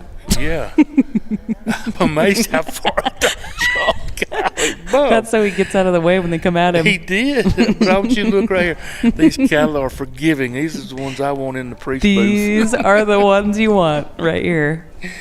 Yeah, I want them hearing my confession. If you can't laugh about your religion, you need to be checking at the door. That's right. You don't think God's got a sense of humor? Look in the mirror. Oh, he does for sure. There we go. That was. Whoop, whoop. Gotta, oh, And there. we'll get That was back in there. That was pretty neat. We got to redo that tag. Man, he's covering this. We're at 243. This could I don't be. know that that's legal. Put your hat back on your head. Oh yeah, yep. Okay. I guess we'll find out, won't we? That was nice. It was a 259. 259. Got it done. We're going to see what goes on here. Gonna see what the judges have to say. He was a fun little dog to watch, actually. He was. He was. Old Major. Yeah.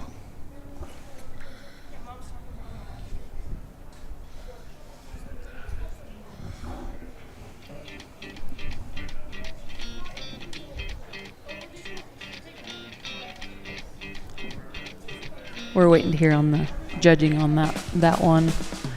I'm not sure about the hat. Okay, that was with the mystery game. This job was total points of 270 and 259. So full points at 270 at 259, and that was a good job for that team.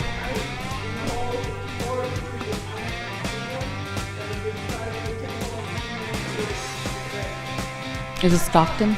It is. Yeah, we got Stockton, guys Stockton don't- and Rose. Yep, got a cheerleading squad over here. Mm-hmm. Yep. This should be a good run. All right, here we go. Gonna send it on the come by.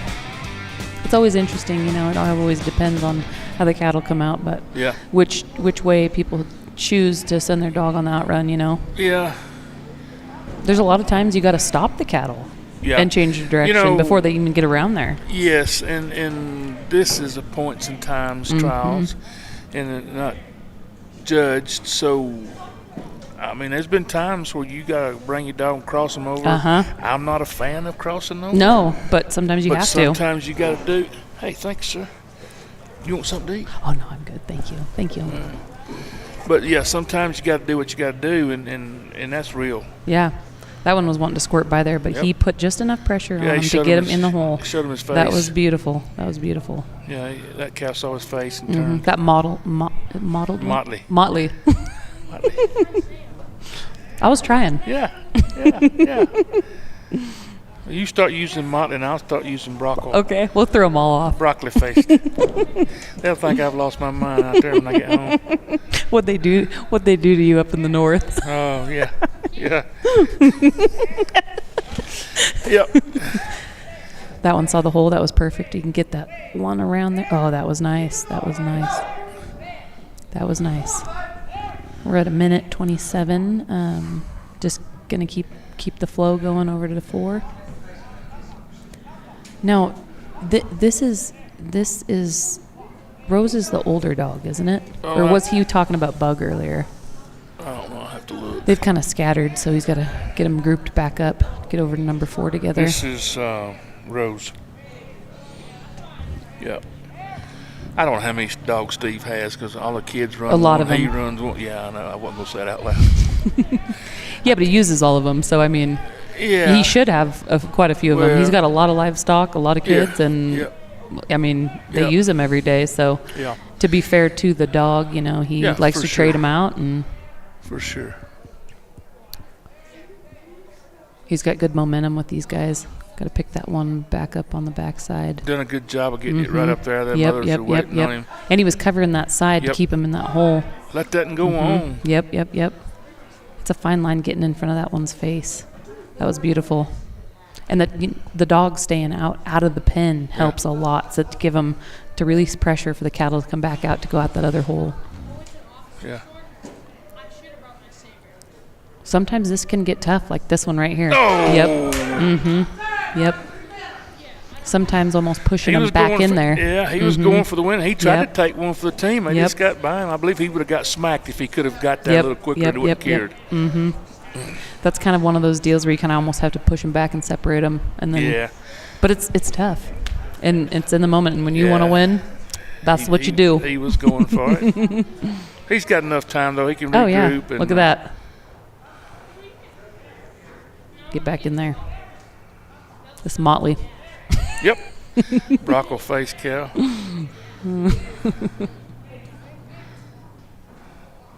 There it is. That cow put its nose on the I know. panel and just flipped it off in there. I call it the 2-4 rule. A 2-inch panel and a 4-inch nose, and it can make you or break you. Yes, it can, because it looks like they're going, and then This they're like, looks nope. this is the same sort he had a while ago, except Yep. that one communicated. Yep, there it And was. He's going to finish. That was nice. Still 346. Yeah, that was and good. a repin Yep. and a resort. So, He's a competitor, Oh, no doubt sure. about it. well, he can't help it. I think he'll be going to the Open soon. I sure think. That may be my cue to get out. Yeah. I wonder if we could swap places. He could go to the Open, I could go back to the intermediate. Yeah, no kidding.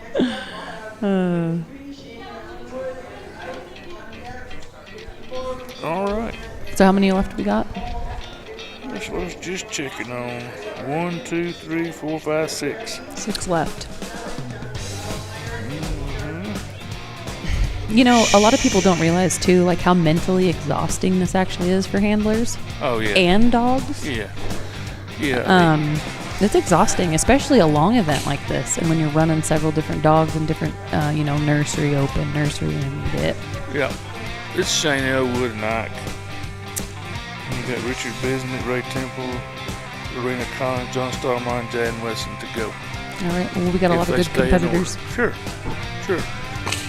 Somebody out of this group is going to the Open next year. Somebody is. I bet a couple of them are. Well, is it the champion and the reserve champion? Well, there's several people that get moved up, like me. I'm getting moved up, and there's other people that I know in the intermediate that are getting moved up without the win of the finals. Oh, really? Oh, yeah. Okay. So I didn't know that. If you start winning consistently, and there's a lot of factors that they play into it and how they decide. Well, I know in the NC and the Southern Stock Dogs Associations, they have the right to move you up at any time based on those factors. Mm-hmm. Yeah, absolutely. And it's always interesting, like you can bet on somebody winning and somebody that you don't see coming comes up and just smokes smokes the finals. Yep. It's a nice fetch. Yep. Shane Elwood and I like the fact that the champion is crowned at the national finals. Now, Dog of the Year is that guy that goes to those trials and points those dogs all year long. Mm-hmm. And a lot of times it's not the same dog. No, the Dog of the absolutely. Year may not win because when you get here, it's clean slate. It's a clean slate. It's a bigger pressure. There's a lot more competitors. Yes. Yeah, and every dog here, is pretty top notch. Yeah. And I'm not going to probably win Dog of the Year around because I'm not going to go that many trials enough to point them up enough. Mm-hmm. Yeah. But that's okay. Yeah, and it depends on how many trials maybe are in your area. Yep. So there's a lot of factors to it for sure. Yep. Shane's got it going on right here. The minute 10 coming out too. Mm-hmm. That's really good time. Yep. He's going to speed him up a little bit. Try to come in for the win. Needs to come here on the away side. And he's flying by. Yeah, there we go. Whoa, there we go. We're talking about the flying lead change here. Just keep on going like that, and you'll be in the straight down the alley. Mm-hmm. This dog seems to know what he's doing. Wheel him around. He may have been out here checking the course out this morning. I think he was in his crate thinking about it. May have. Shane may have showed him a drawing. Yeah. Minute 47. He's killing it. Don't mess this up. No, I know. It can be looking good, and then it can go bad real quick. Yep. But they're moving fast enough to get this done. Man, if they hit this there hole. It is. There it is. And there it is. Oof. 2:07. Sort yourself off, Blackie. That's a hard one. That was almost like that last one. He had to hold that up just to see. Yep. That's a tough one. That was Blackie good. Turned around. Got to get the dog back. Get back. Yep. And this is hard. A lot of dogs get pretty spun out because the handler feels the pressure in these sorts. Yeah. That was nice. That was really nice. Whoa. Got to get the dog back. Way dog. That was nice. There it was. Come on. What are we going to do here? 2:48. 2:48. Is that 1 second quicker I than what I saw? think we're going to have to see the results. I know he's up there. It's not 2:18, but no, that was still good. Really nice. I think it's maybe third or fourth. Yeah. According to my unofficial. That was really nice. But it was a great run. It's some great moves here. That's one to be proud of. Yeah. And the average. Yes. And the ultimate stock dog. For sure. I love seeing, so he landed.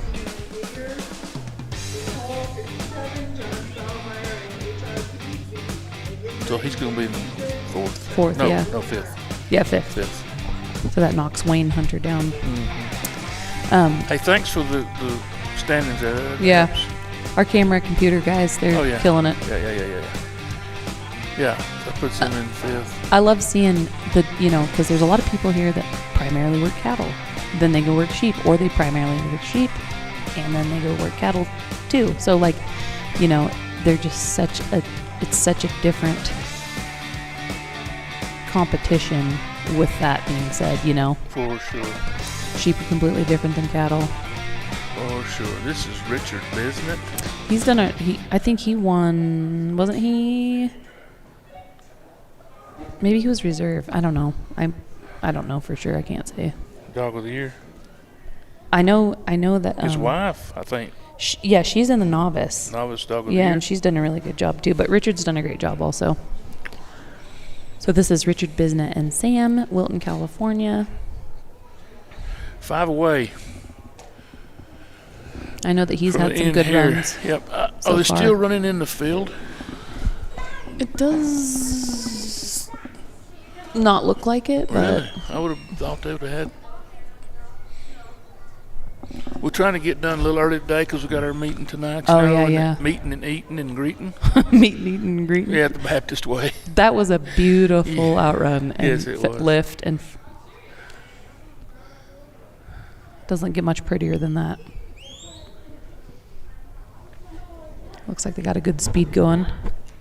Lined up for Let them go right 2. in. Oh, you Oh, that was a close one. Yeah. That one wanted to change direction, Okay. but You better send your dog. You're not that fast, Richard. You're not that fast, Richard. that was a good save. I guess he got there. You know, I have a dog named Yeah. Richard. You do? Yeah. You name it after him? No, I didn't know Richard Bisnet then. I've got a friend of mine. He's in the horse business in Oklahoma. And Mm-hmm. what's that dog's name, Bob? What's that dog's name, Clyde? I said, why you name all that? He said, that's who I buy them from. Whoever I buy them from, that's how I remember who I bought them from. That's a good. Well, I can't say much. I started doing that. Oh, no. Yeah, I can remember who I bought them from. That was a good save, but they scored it out the other side. Yeah. That's one of those times that might That's have been hard. a reverse. I thought Like all the way around? Yep. Working the back from the front. You know, I've seen that a time or two. I That actually pulled a little deal like that the other day coming into the pen. One of them was trotting, one on the way back. I just wheeled my dog around, and those two that was going in the pen, yeah. they just looked at the dog when it went by, and they stopped. Other than come right around. So I don't think fast enough sometimes to Yeah. to use that.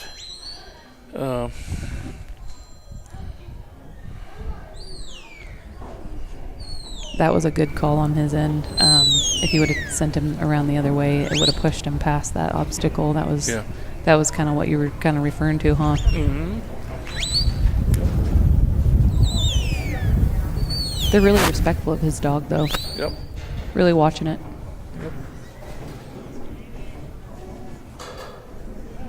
I wonder how this dog's bred. I got an idea, but I don't know because I don't know the dog. Yeah, I can't say. If I told you, I'd be making stuff If up. you guess, what would you say? I honestly don't even. Well, I mean, he's from Wilton, California, but that doesn't necessarily mean anything. I honestly I'd say can't say. J.R. Red is in his pedigree. Oh, you think? Just guess. Pure guess. That's a Juan Reyes dog, right? Or no? Yeah. Yeah. A lot of tricolored, a lot of the way this dog moves. There's a bunch of folks back home got these dogs, and it just looks like. And I don't always agree. No, with yeah. it, but I know. I can think that it's like totally off, and you're like, oh, okay. Oh, Red, you showed him your face. Stop that. There we go. Oh, come back here. That'll work. We'll take it. Yep, 314. Good job, Richard.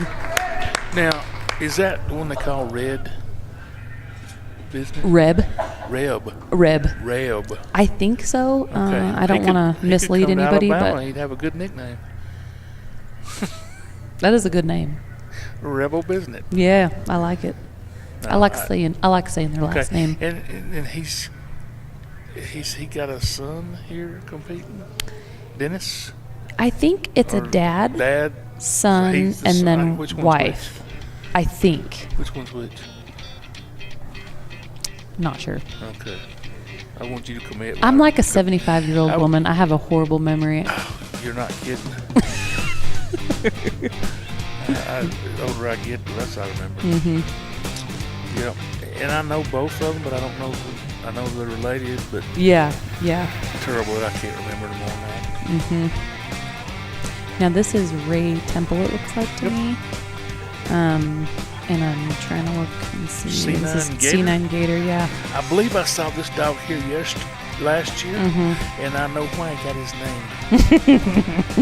Big teeth, and he wants to use them. He wants to use them. Mm-hmm. We'll see if he keeps them in his gums today. And then his wife, Roberta, is in the novice class competing.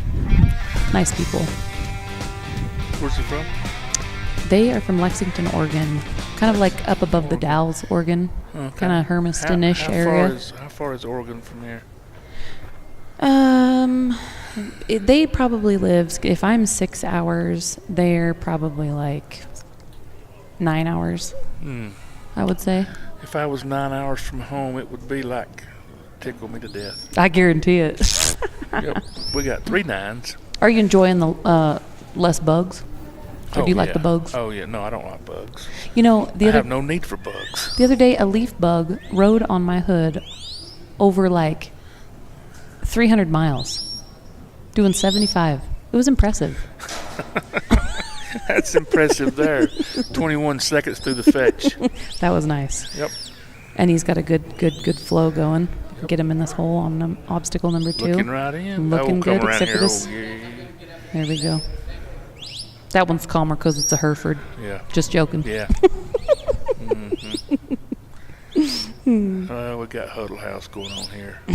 Y'all have Huddle Houses where y'all are at? I don't know what that is, but you can tell me. It's a little late night restaurant. You don't want to eat there unless there's nothing else. Like bar? No. It's just more a grill type deal. Okay. They have them all over the South. Okay. And they have, you can get your eggs, and then you get them scattered, splattered, covered, smothered. I'm serious. Any way you want That's them. why you order them. That's yeah. cool. And when I see those cow sprouts, that's a Huddle House deal. And they go, what? That's scattered and splattered. That's a good one. Yep. That was nice. Nice recovery. Scattered and splattered. Oh, they're wanting to come out of there. They're really respecting this C9 Gator because he knows he's got big but teeth. He's trying to do a little bit too much of his own. He needs to use his dog because the dog's a lot faster than him. Mm-hmm. Like that. That was nice. Right That was there. really nice. Yep. But you want scrambled eggs, you get them scattered. Hey. That was a nice save. Yep. Sometimes that's hard. Yeah. Oh, it is. Chewing my nails off.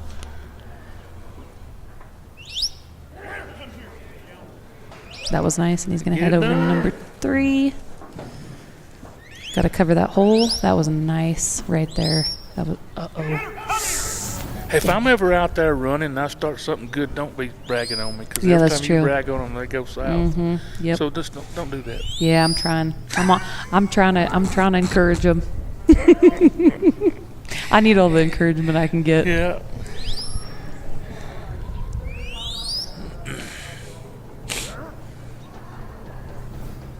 Oh, nice recovery. Just a little daylight here, spin them around. Yep.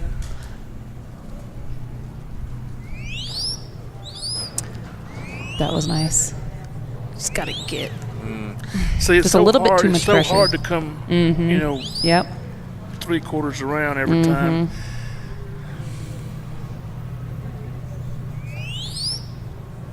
And they get to trotting and run around in circles, and you know, they get a little disturbed, and it's hard on them. I don't think that's going to work. Nope. It's close. Marge, There you tell go. And then if he brings his dog back around and just downs him and let him settle me. a little bit. Sometimes it's better Right to be patient. there. Whoa. Thought, Or go ahead and gatorize them. oh, what'd you call this broccoli? Motley. Motley. You're having a hard time using my words. I know. I want to. See, I learned yours right off the bat. Yeah, but I've been hit in the head too many times. Oh, Lord. Was you bad at riding horses? Fell off your bicycle? You know, somebody else's horse hit me in the back end, from the back. Oh, Lord. Yeah, and I can't say much. I fell off, bucked off about every arena in the well, I mean, Southeast. I was bucked off a lot. It was a compound type of deal, you know. I had rode a lot of young ones, and then that last one did it in.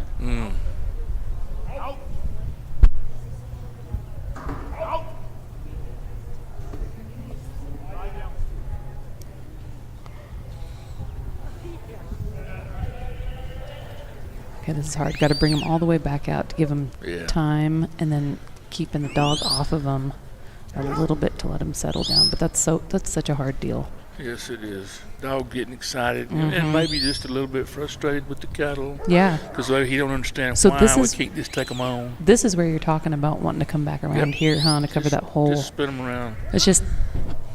Not really let them go, and we'll just hold them. Mm-hmm. That's the gator I know. That was the hang time right there. That's the gator I know. Big tuskies.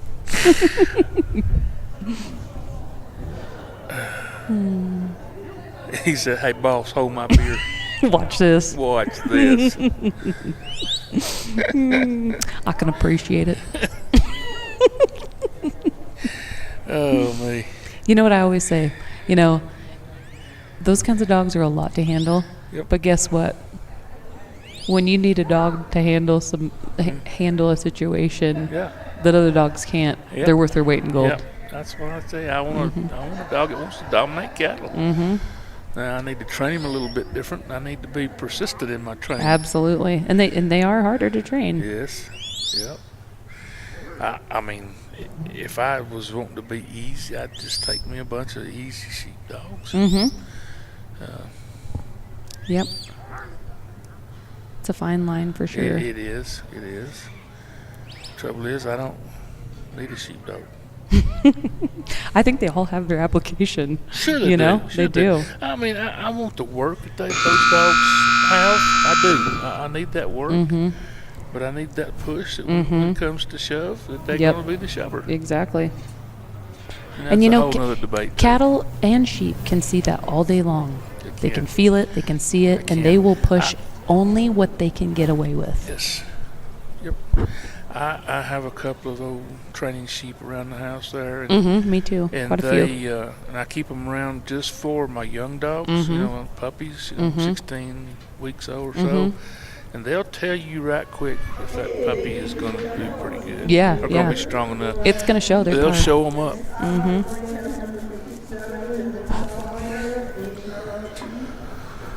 All right, so I heard John Stottlemeyer's name.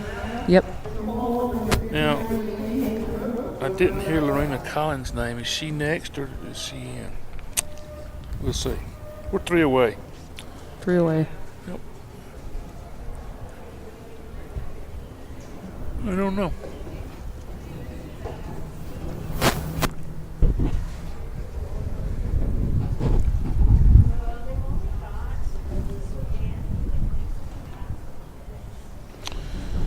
Now, this Lorena Collins, I say her dog is Slash J Edge. That's Joni Tejan's Yes, Edge. it is. I guess she sold her to her. Yep. Okay. Yep. I was listening to Joni talking yesterday. She's talking about, we was over there talking. She, a lot of times, sells these dogs after she runs them a couple of years to the fertility nursery. But she was talking about, you know, she's kept a couple of them longer. She's like, you know, it's time I want to keep a dog. Yeah, she should. and She's enjoy pumping it. out some nice dogs.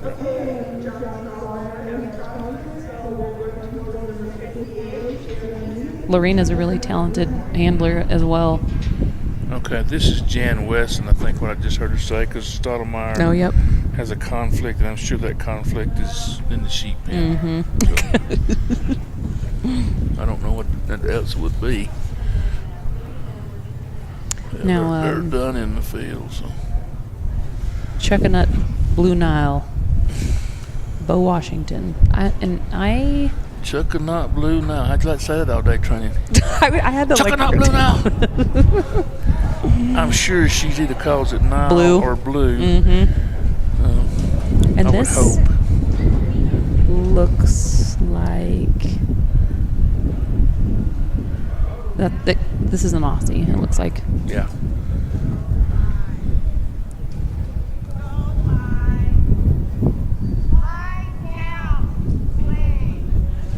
And this here, Motley's gonna get her squirted through there.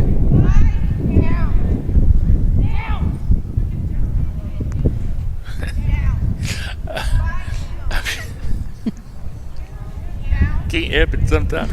I'm sure when people are watching Oh me. no, we that's- got to get over there to that hole. Get over There that it goes. hole. There There we it go. goes. Good Up there. job. Good job. That was nice. Come on. Yep. Walk up to that hole, baby. There. She's doing a great job here. She was stepping to that Yeah. dog and pointing like, you know, we're all animated. Oh, I know. But when you're up here, you get to watch it. And That was good. Come on. That was really good. Okay, and these guys are wanting to go somewhere. So, Yeah. you know, this is a good set to get something done with. excellent job. I'm gonna go ahead and bet that this dog's name's Blue. I'm going to think you're probably right. I hate to do assume, but you know oh what, no, that- yeah. squirted right past there. But. Blue's gonna get up there.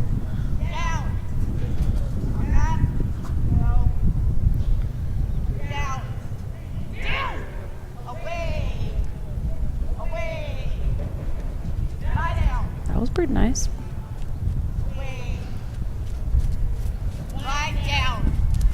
Now to keep them off this fence here, Yeah. so they don't run past there. There it That was comes. nice. Come So on, this is come back, yep, come back, yep, come back, yep. come back, come back, come back, come back, come back, come back, come back. No, not lie down. So that was an application where you were thinking maybe going around. I think That you're right right. then? Mm-hmm. I would have brought them all, Yeah, come by. all yeah, around. because it's easy to get the mouth of these and kind of just ring, you know, Yep. overflank back and forth, and Yep. it can, unless they're all three touching each other's shoulder, it pretty primarily always happens like that. We just get to play and ring around the rosy here. Yep, kind of like sheep in the Back pen. and forth. Yeah, just back and forth.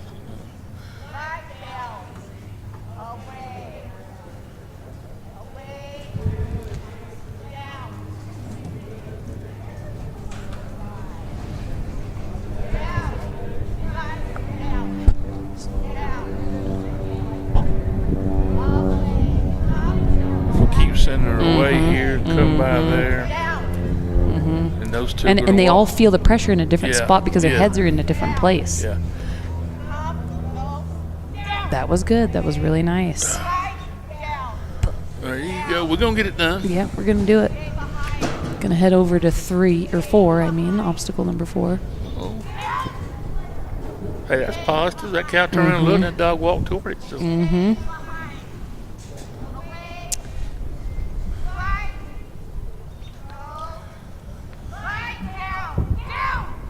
You know, I go to some sheep trials back home.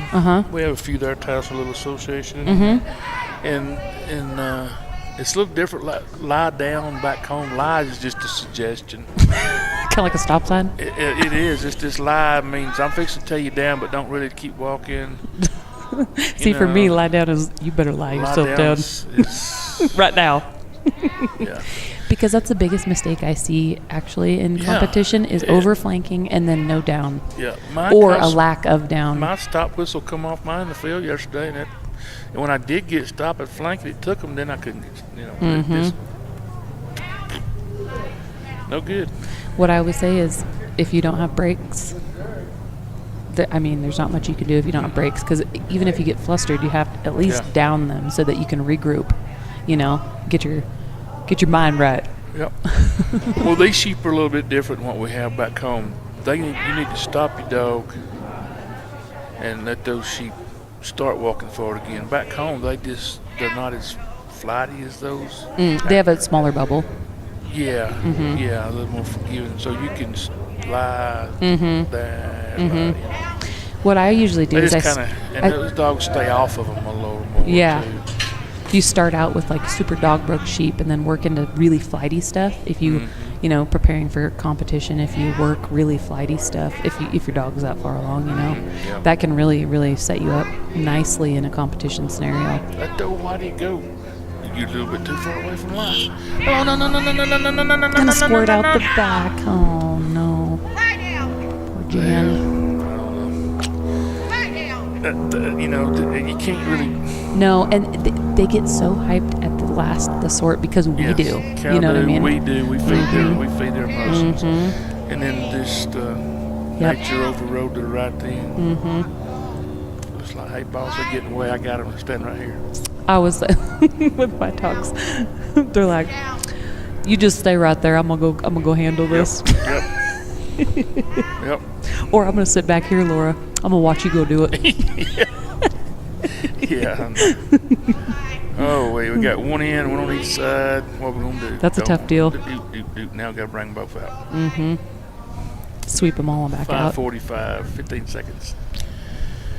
Probably not going to happen. A great effort on her, Yeah. you know. And staying with it. Yep. And well, Chuckanut Blue Nile definitely stayed with it. Yep. Well, that's the highest place in Austin so far. I'm actually super impressed. Yep.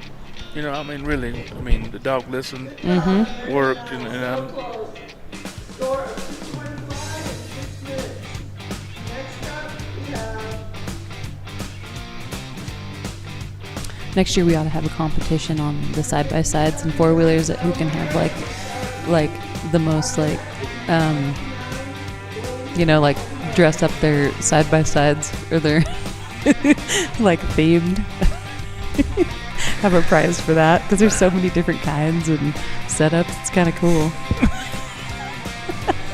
I don't need anything else to do this week. That's true. This is John Stottlemyre and Pete. John bought this dog from James and Butler. Mm-hmm. A while back, less than a year maybe. Mm-hmm. A lot of nice dogs. I've seen this dog actually work pairs. Mm-hmm. Pretty impressive. For real. You don't. He just needs himself. He's like the judge. Yep. I like those kind. Yep.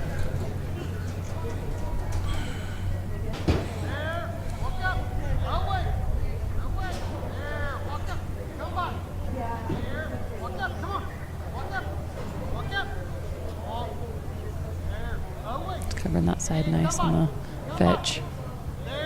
Knows what he's doing. Do you know how old Pete is? 6, 7.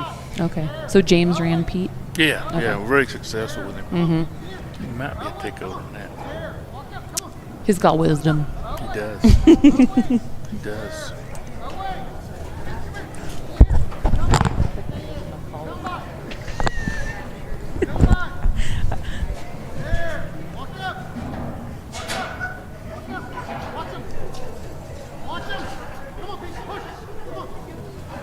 That was a nice little nip. Not too much, just enough to get him moving. He bites both ends. He's clean. Mm-hmm. He's a nice big And, dog, too. Yeah. He looks like a southern bred dog to me. He's a Walker bred dog.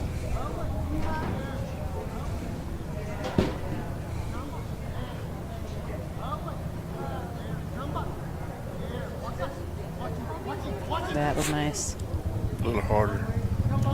And when you tell him pooch, Mm-hmm. he goes. Mm-hmm. He puts the p in poosh. Pooch, pooch, pooch.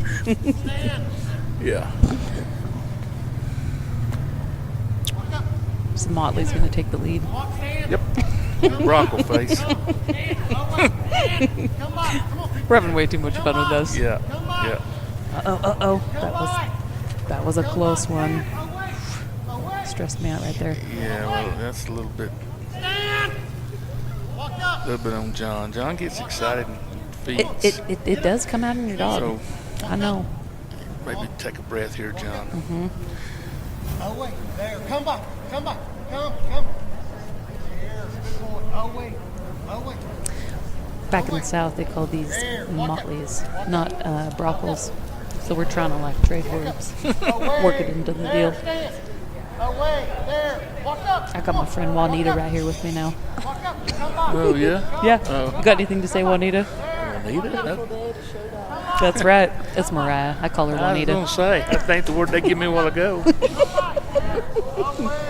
But it don't matter, I'd forgot it. I bet he remembered your face. Oh, yeah, I will. I remember your dog more than I will you probably. That's how I know a lot of these people I know. are. I remember their dog. Yeah. Shame. It's a shame. This dog really, what's impressive about this dog, you were saying that he is just strong on pairs, pretty much anything, really. Rhinos even, do you know? Probably. But how calm he can keep them at the same time.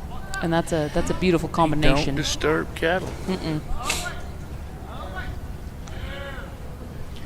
Buddy means business when He the does. time He represents does. itself. I wish kind of Presents be a itself. situation where we could use the other end and you can Mhm. see. Yeah.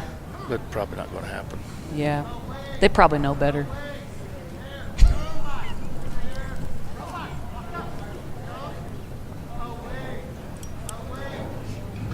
Might get to see it. Yeah, we might get to see it. I call that getting Western. Yep.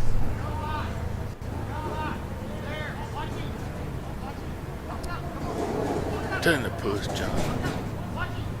Sick 'em up. That was nice. You know, he bites and it's like, Mm-hmm. done. Yeah. He lets go. He lets go of it. Mm.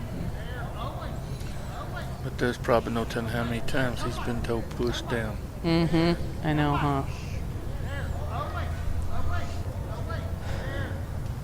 They're going in there calmly. I don't think I've seen any go in that calm. See, this is a whole nother, challenge, is when they're so calm that Yeah. you can't get them to move. Yeah, I've been I in mean, that.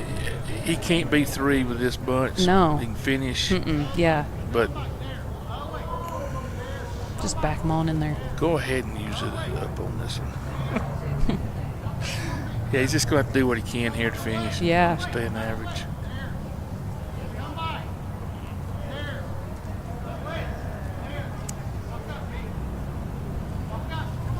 Well, we might get to see it today. We may. He's wanting to. Yeah, he is. He says, I've had about enough of this. All right, there we go. We got him. Got him in there loaded. All we got to do is hit the sort. Who's got a minute? He can do it.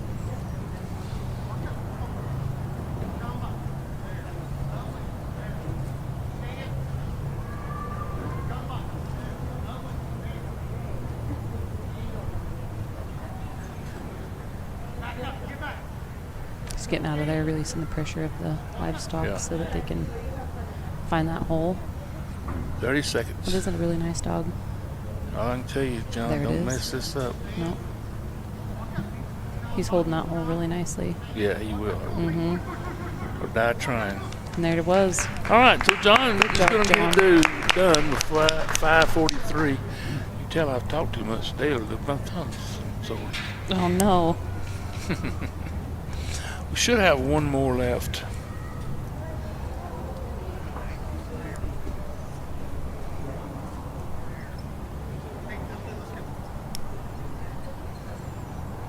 That was John Primary, HRT. Nice work. Score of 270 and a time of 5:42. And our last one of the day, number 59, Dwayne Hayes and Hook. Okay, this is the last run. This is Dwayne Hayes and Hook. He's from New Plymouth as well. He's a really young dog. Very young dog, but very powerful. This is your kind of dog. My kind of dog. This is my kind of dog too, actually.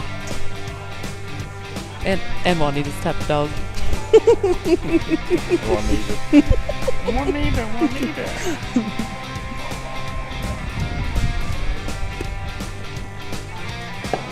This is one right here that's going to get moved up to the open, regardless of what Okay, happens here. and this is Dwayne Hayes. Mm-hmm. Yep.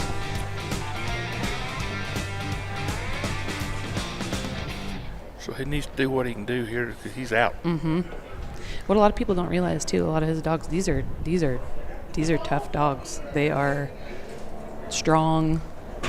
They don't get much stronger. He does a really good job getting a handle on them. Training his own dogs. Mm-hmm. Absolutely. He actually has 2 of mine right now. That was a really nice outrun.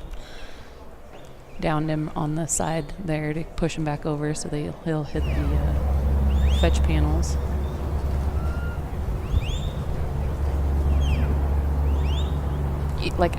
I'm pretty sure Hook is like right at 2. Cool. Yeah.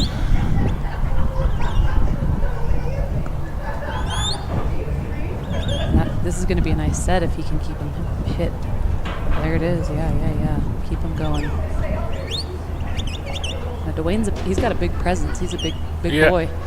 So you got to Yeah. be careful about the presence you put there. You do. That was nice. That was nice.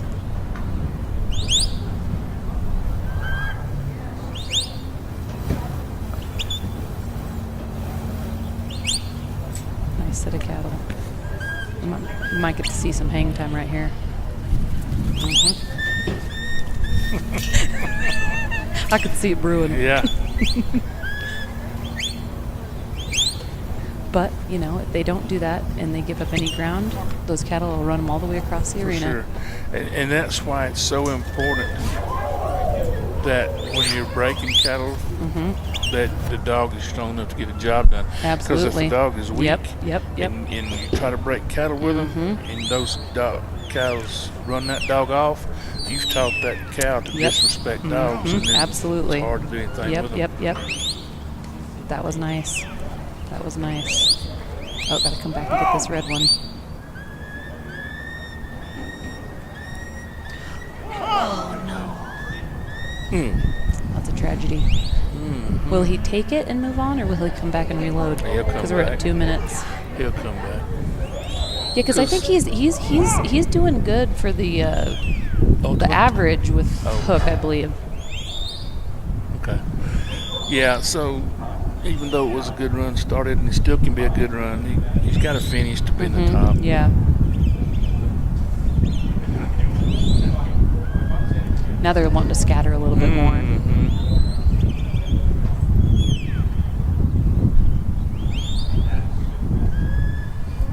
now they're gonna hightail it. They're like, well, I don't want none of that.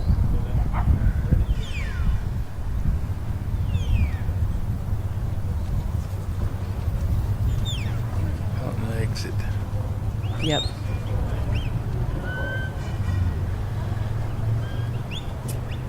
But he is staying off of them. Yeah. You know, out wide enough, especially when you get into them like that. It's hard to keep a dog like that off of them. But that's definitely not going to help him keep him. No, and that calf, a black calf up front, come in the arena running, and she still won't run. Yeah. Every chance she gets. Especially when she got hooked.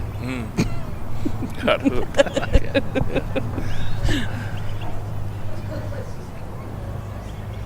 All right, now There we let's go. just get them moving over here. This is a bunch of Democratic cattle.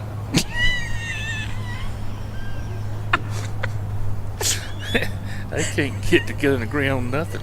This guy, he's killing me. It's like you keep saying everything I think. Well, I'm sorry, but if it hits my brain, it usually shoots out my mouth. I got to keep it in because, man, people don't like it. Oh, not everything, I promise. Oh, man. Sometimes I They're say gonna, it and hey, I they're try not to going to catch ask it. us to come back. Well, I don't know. I've been saying that for 3 years. Steve just keeps bringing me back. Is that the green light for me to go ahead? It's even worse when he's sitting here with me because he gets started and I get started. We both get overrated. Yeah. There goes old Yep. Trotty. Maybe she needs hooked Yeah, I think she does need a good hook. right now. He's eating clock. You know, and that, I don't know how good this dog is. I mean, I like what I see. But, you know, Oh, he's young. yeah, but what I'm getting at is this is no fault of the dog, really. I mean, yeah, he bit one down here, but this calf come in here like this. Yep. And she ain't want to play the That game. was the nose. Yeah, the 2-4 rule. And it's going to hurt him. And so we have no really gauge of really how good this dog is. We like to see him finish and how he works in the pen over here. Yeah, exactly. But it He's is taking what his it is. downs, taking his flanks. Yeah, he's not got out of whack yet. Just having a good time. Looks like he's having fun. That was nice. You see that calf's one went to the left a while ago, and that went to the right. So, oh, bless his heart. That's what Grandma used to tell me. Yep. You know what that means, don't you? That means Boy, ain't that you dumb. sucks. Yep. That's what I grew up- usually say about people I don't really like. Yeah, that's what Bless in the their South. Bless your heart. Grandma said, I think, well, thank you, Grandma. Finally, she told me, she said, boy, that ain't because I'm bragging on you. I mean, she's doing dumb stuff. Oh, okay.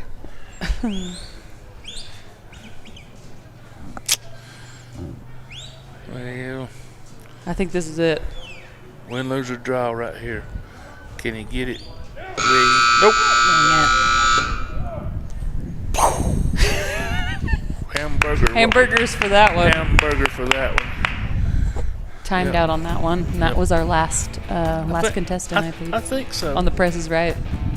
on the Hookins Right. Yeah. I think that was the last one.